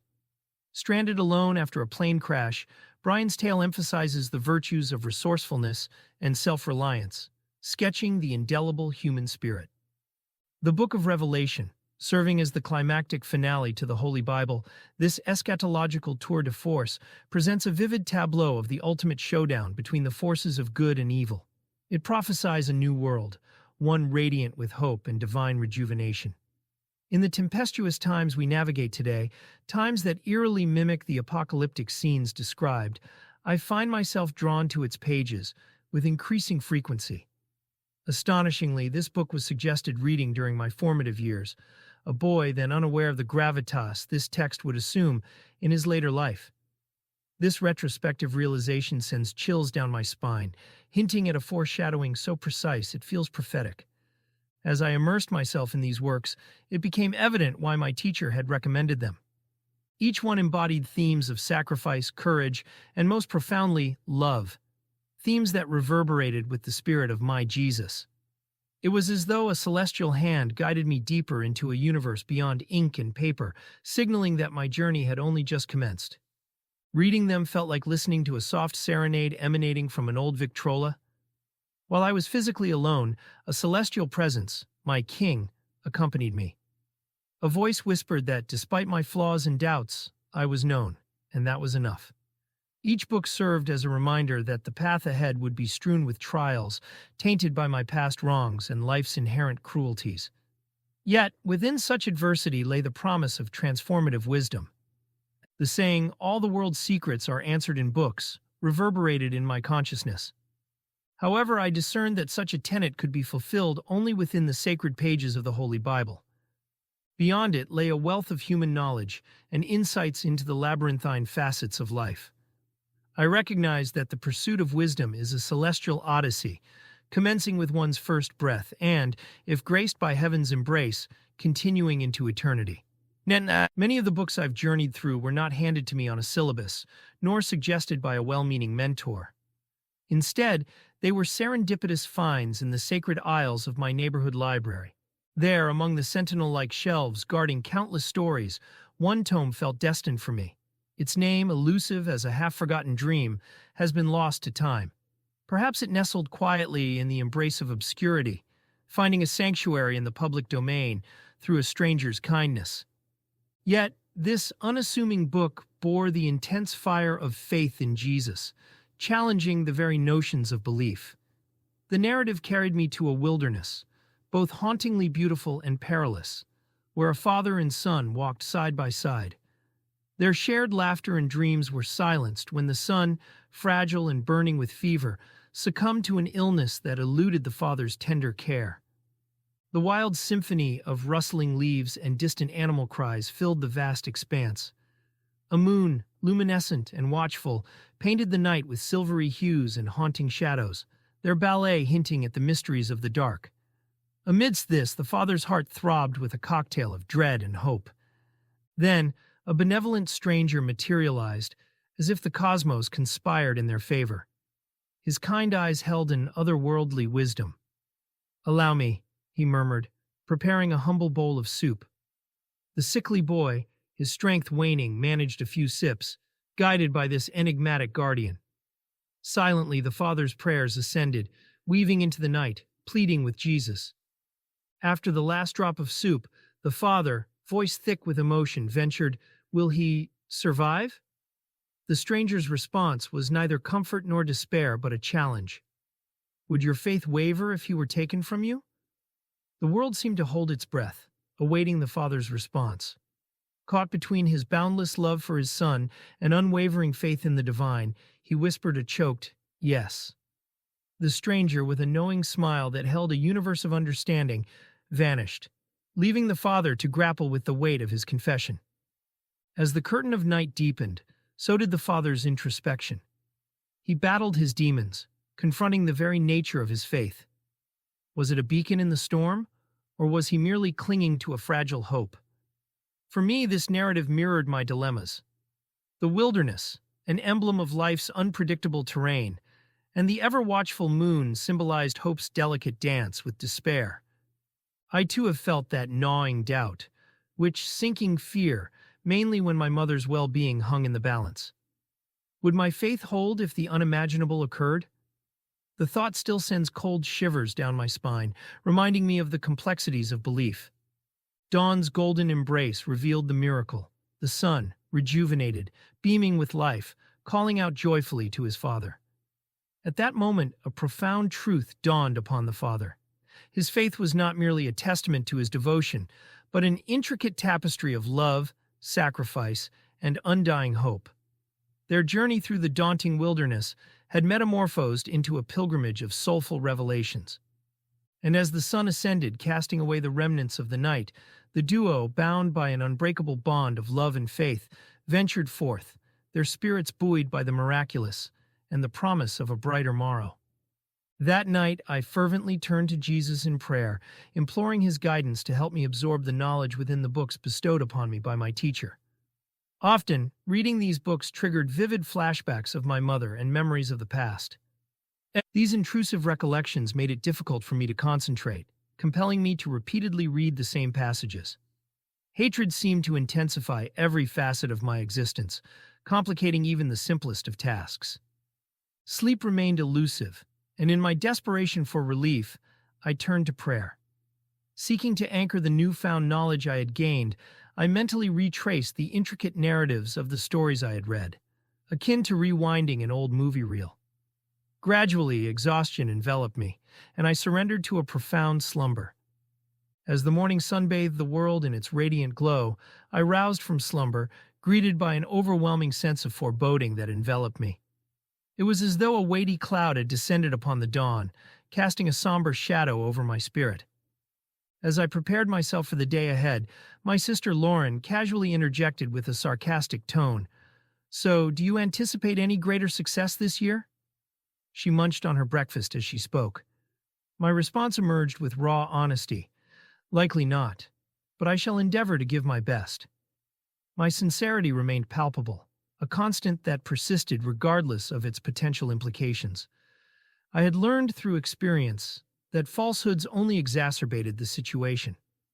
Observing the dejection etched upon my countenance, Lauren appeared to derive a modicum of solace, and perhaps even a glimmer of gratification.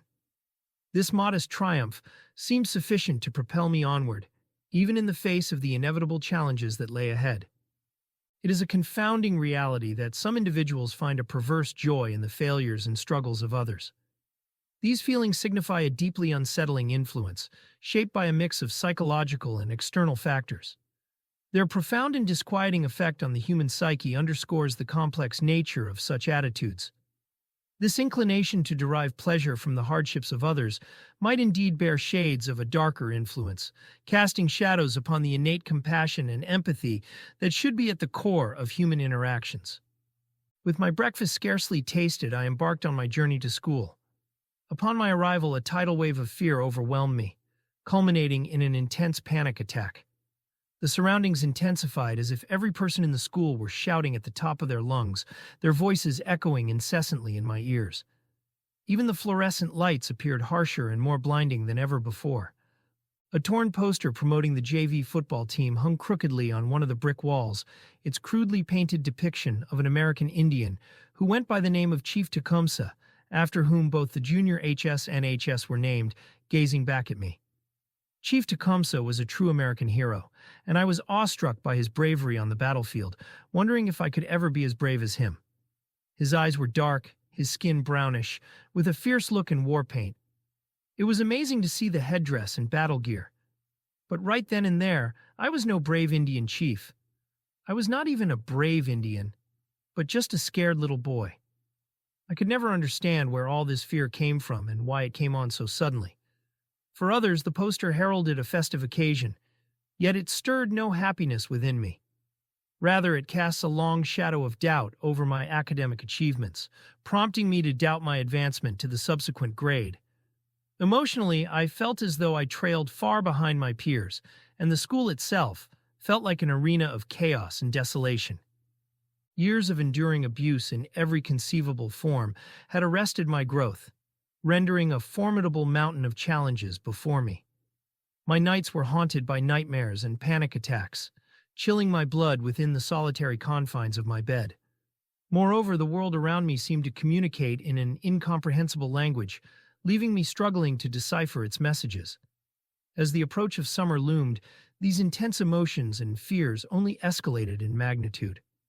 On some days, the future shimmered invitingly on the horizon, a glimmer of hope beckoning forth.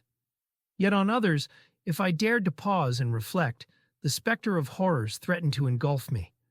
I found myself ensnared in a liminal space, suspended between the aftermath of unspeakable abuse, particularly the torment of molestations and rapes I endured, and the unyielding resilience demanded to forge ahead. Much like a shark in constant motion, I knew I had to continue propelling myself forward unrelentingly, lest I be consumed by the abyss of my anguish. As the hallways gradually emptied, leading us toward the waiting circle of buses that would carry us home for the last time that academic year, a sense of solace settled within me. The realization that I could now engage with my studies at a pace dictated by my learning rhythm provided a welcome relief. No longer shackled by the weight of stringent academic performance, the dawn of a new day presented a multitude of opportunities, all stemming from my unquenchable thirst for knowledge. Guided by the fear of inheriting the traits of my parents, I pressed forward, channeling this trepidation into a driving force. Simultaneously, the prospect of attaining recognition and acceptance through academic accomplishment fueled my long-sought pursuit of euphoria. Yet, despite the loftiness of my aspirations during the day, the nights were often marred by the intrusion of nightmares. Awakening, my body drenched in sweat and tears tracing their path down my cheeks, I would instinctively curl into a protective ball, clutching myself in a gesture of self-preservation. Swathed in blankets, my fragile form would become ensnared in these nightly visions of horror. At times the nightmares were so hauntingly vivid that my distress would find a voice in audible cries, my heart racing as I feared that Lauren or Tim might have overheard my cries of terror. This quest for personal sanctity was a driving factor behind my fervent desire to possess a room of my own, a haven where I could recline in stillness, attuned to the rhythm of my breath, seeking tranquility amid the chaos of my mind. And within this cocoon of solitude, I could whisper prayers to a seemingly empty room, a respite from the clamor of the outside world. The loneliness that pervaded my school year rendered me vulnerable, a state that some seized upon by masquerading as friends, only to reveal their true intentions by subjecting me to ridicule once they had deceived me. At 12, my mental and emotional terrain was still imprinted with childhood innocence, a vulnerability that made me prone to the complexities of a frequently bewildering world. Carrying the burdens of exhaustion, profound loneliness, and weakness to others' influences, I continued to strive for equilibrium and move forward. Ultimately, I settled into a seat at the back of the bus, a place shunned by most due to its association with those deemed outcasts. Yet the allure of isolation held a certain appeal for me. It was in that corner that I would drift into the realm of fantasy, occasionally traversing into the terrain of memories entwined with my mother. Amidst the tumult of my thoughts, I often contemplated the seemingly improbable act of leaving her behind, despite the overwhelming abyss of despair and paralyzing fear that frequently engulfed me. As the bus distanced itself from the school edifice, a compelling urge to turn back swept over me, accompanied by a surge of emotions threatening to break free in tears. My mind was a whirlwind of countless thoughts, a maelstrom I fought valiantly to contain. Despite my physical fragility, there resided within me a steadfast belief that the more I immersed myself in the realm of knowledge, the more robust my being would become. Learning served as the beacon that illuminated the paths of my thoughts, granting me access to a wellspring of light that I could draw upon. Even as I remained attuned to my present surroundings, I couldn't escape the fact that only a few months had transpired since I parted ways with my mother. Yet her voice, her call, lingered within me like an indelible echo. It was a presence that steadfastly clung to my consciousness, a haunting reminder that I carried with me perpetually, a testament to the enduring bond between a mother and her child. Before long, the school bus arrived at my designated stop, signaling the onset of my first day of summer vacation. A sense of uncertainty hung in the air as I contemplated how to navigate this new chapter. The landscape of my life was transforming, both subtle and striking. My voice sounded unfamiliar to me when it escaped my lips, and my body was in the throes of changes that felt foreign and unsettling. On occasion, I'd find myself involuntarily clenching my fists and trembling, as if some internal force waged a silent battle within me. It was a struggle that remained hidden beneath the surface, a conflict unfolding beneath the veneer of my daily life.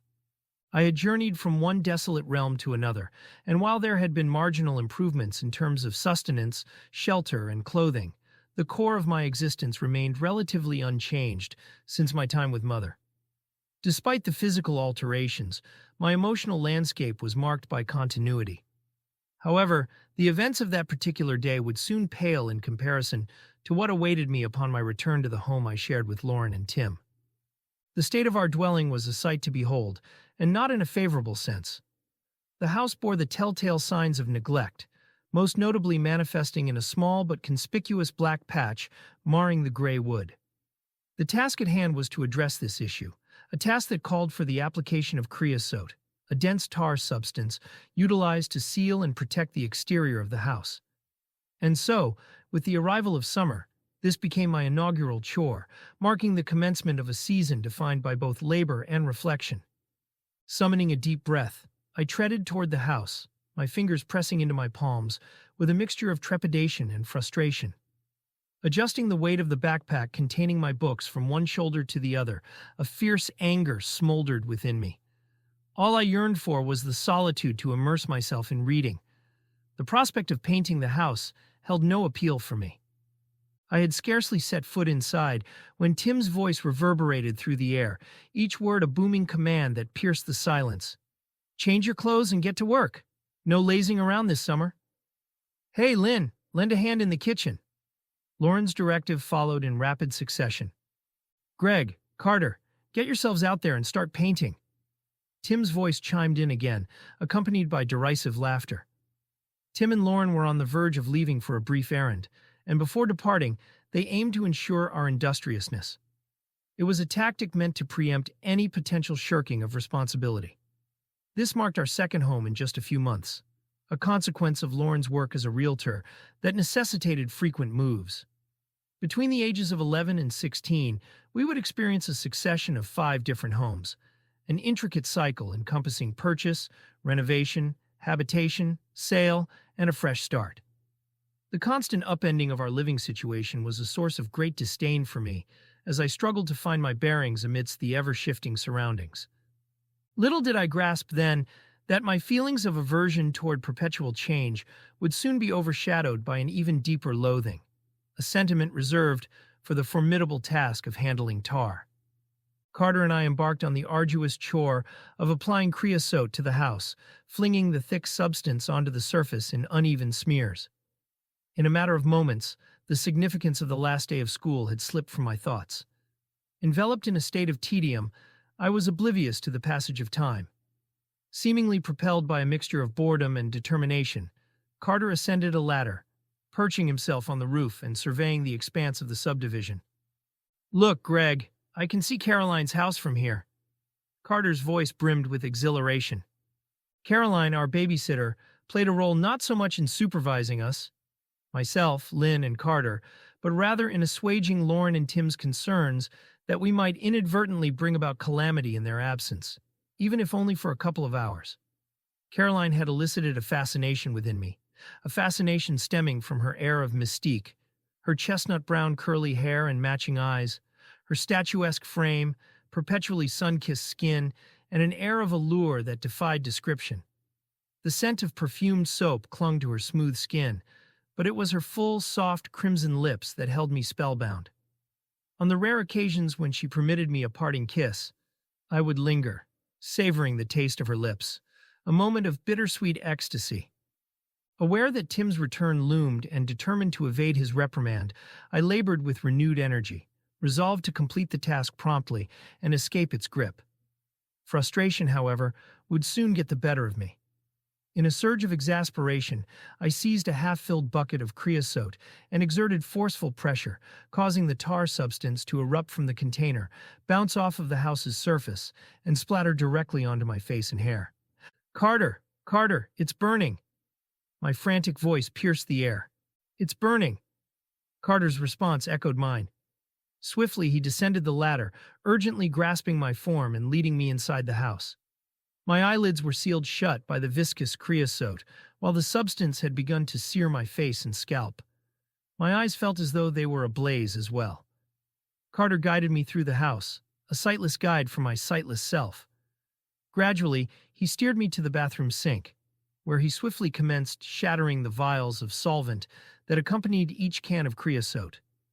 One after another, he poured the solvent into my eyes, its effect evident as it promptly dissolved the tar residue binding my eyelids shut. I was granted the sight of Carter's outstretched hands, and with determination, he guided my head beneath the stream of running water, entreating me, "Open your eyes, Gregg. Open them and let the water cleanse your sight." It was a struggle, but progress was palpable. The sting in my eyes began to wane, yet the sensation of burning persisted on my face and scalp. I could discern the worry etched onto Carter's face, his eyes shimmering like stars. He radiated genuine concern. "Are you okay, Gregg?" Carter's voice was tinged with genuine apprehension. "No," I managed to croak, tears mingling with the creosote on my face. Amid the commotion, the calls of my name from within the house went unnoticed. Tim and Lauren had returned and were met with the sight of a splattered creosote aftermath, an oily expanse staining the yard. Tim burst into the bathroom, his voice demanding an explanation for the chaos that had unfolded. "What the hell happened?" Tim's tone was accusatory. "Gregg got creosote on him," Carter explained. "How the hell did that even happen?" Tim's response was laced with irritation, followed by his usual refrain, "Are you an idiot?" There was little merit in responding to Tim's inquiries. My actions had been heedless, an unwise rush to complete the task at hand. My primary concern, however, was the prospect of losing my vision.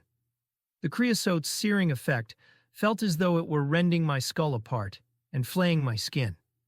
The sight of Carter and Tim surveying the scene only escalated my anxiety.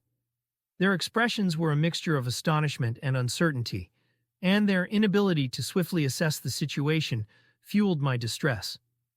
Eventually, Tim concluded that I needed medical attention.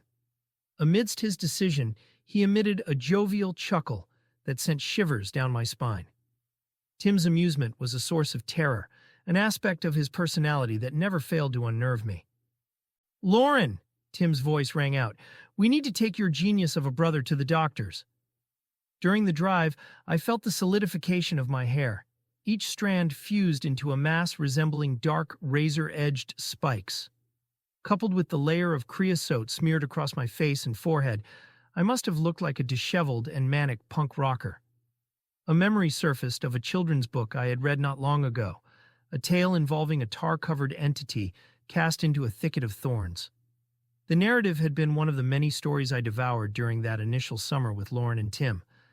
I sought refuge in the book's meaning, attempting to distract myself from the deeper recesses of my mind that remained fraught with anticipation, fearing the inevitable loss of my sight.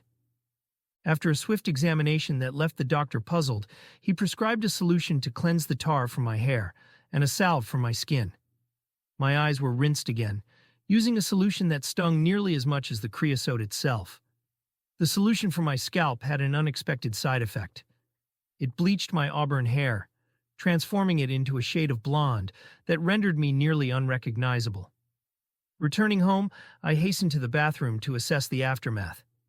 My reflection presented a visage that was pale, worn, and unsettling. The overwhelming feeling of unattractiveness that perpetually haunted me had intensified, inflicting fresh anguish upon my already fractured self-esteem. Overwhelmed by loneliness, I wept in silence before the bathroom mirror, unable to confront my reflection without a surge of disgust. At least I had been spared from blindness, a debt I owed to Carter's trembling hands as he poured the solution into my eyes. "Thank you for this, Carter." My heart brimmed with gratitude, an unspoken expression of thanks to Jesus for sparing my vision, preserving my hair, and safeguarding the remnants of my once appealing face. The gravity of the situation had dawned on me, and I understood the precarious edge I had skirted, the potential damage narrowly averted. Tears of relief mingled with the lingering sting on my skin, and deep within, I clung to my faith, drawing solace from the belief that a higher power had intervened, providing a glimmer of light, a beacon of hope, even in the bleakest moments. In the ensuing weeks, I withdrew into myself. The embarrassment I felt hindered my interactions with the other kids in the neighborhood. I refrained from inviting my friend Gregg over until my hair had regained its natural hue. The instinct to survive surged within me, propelling me to study with heightened fervor, to devote increasing hours to books and the challenges of basic math. The more I learned, the greater my self-assurance grew. It unfurled within me like a new kind of melody, eliciting a racing heartbeat of excitement and infusing my spirit with joy. In the summer before my 8th grade year, I encountered another boy who would swiftly become one of my closest friends, Bruce, 2 years my junior. Bruce was soft-spoken and reserved, seldom uttering a word. When he did, his voice was a gentle rasp. His tranquil blue eyes harbored a tenderness that allowed me to experience a form of innocent affection that existed between two young boys. With Gregg and Bruce alongside me, I was now fortified by two best friends, and our bond was unbreakable. Together, the trio of us, Carter, Lynn, and myself, opted to join a judo club at our local YMCA. The inspiration for this choice stemmed from Lauren, my sister, who had initially enrolled. This was not the first instance in which I had taken advantage of Lauren's undertakings for my gain, a skillful maneuver executed in stealth. Yet beneath the veneer of my adept manipulation lay a persistent sense of self-disgust. Even in instances that were ostensibly positive and virtuous, such as enrolling in the judo club, I remained burdened by the weight of guilt. Guilt was a perennial companion, a shadow lurking beneath the surface, a reminder that honesty often triumphed over deceit, and that the consequences of falsehood were often harsher than confronting the truth. From an early age, I had discovered that lying to mother yielded inevitable beatings. However, if I summoned the courage to speak the truth, the retribution inflicted upon me would intensify. It was an agonizing dichotomy, ensnared between the repulsion towards lying and the dread of the painful consequences that awaited truthfulness. At times, I questioned whether this internal conflict was linked to my connection with Jesus. The struggle between truth and falsehood ran counter to the person I aspired to become. Deep within, there existed a longing to better myself, yet the unrelenting presence of someone who consistently belittled and devalued me had etched feelings of worthlessness into my very core. This relentless mistreatment cast a pall of isolation and sorrow over my heart. The advent of judo infused us with exhilaration, an enthusiasm that transcended the sport itself. It provided an outlet to combat without repercussions, in stark contrast to the penalties I had suffered after confronting the boy in the schoolyard. Judo fueled a latent violence within me, a violence that thrived amid the prevailing darkness. Each match became an arena where I fought with increasing intensity, eclipsing my prior performances. Medals were not just objects. They symbolized triumph, a coveted mark of victory. But more than anything, they represented a means of inflicting pain. Amid these competitions, I unleashed a primal roar that morphed into a scream with each grapple. The act of tossing another boy and witnessing his body collide with the mat ignited a sense of dominance within me, awakening a smoldering anger that fanned into a roaring blaze.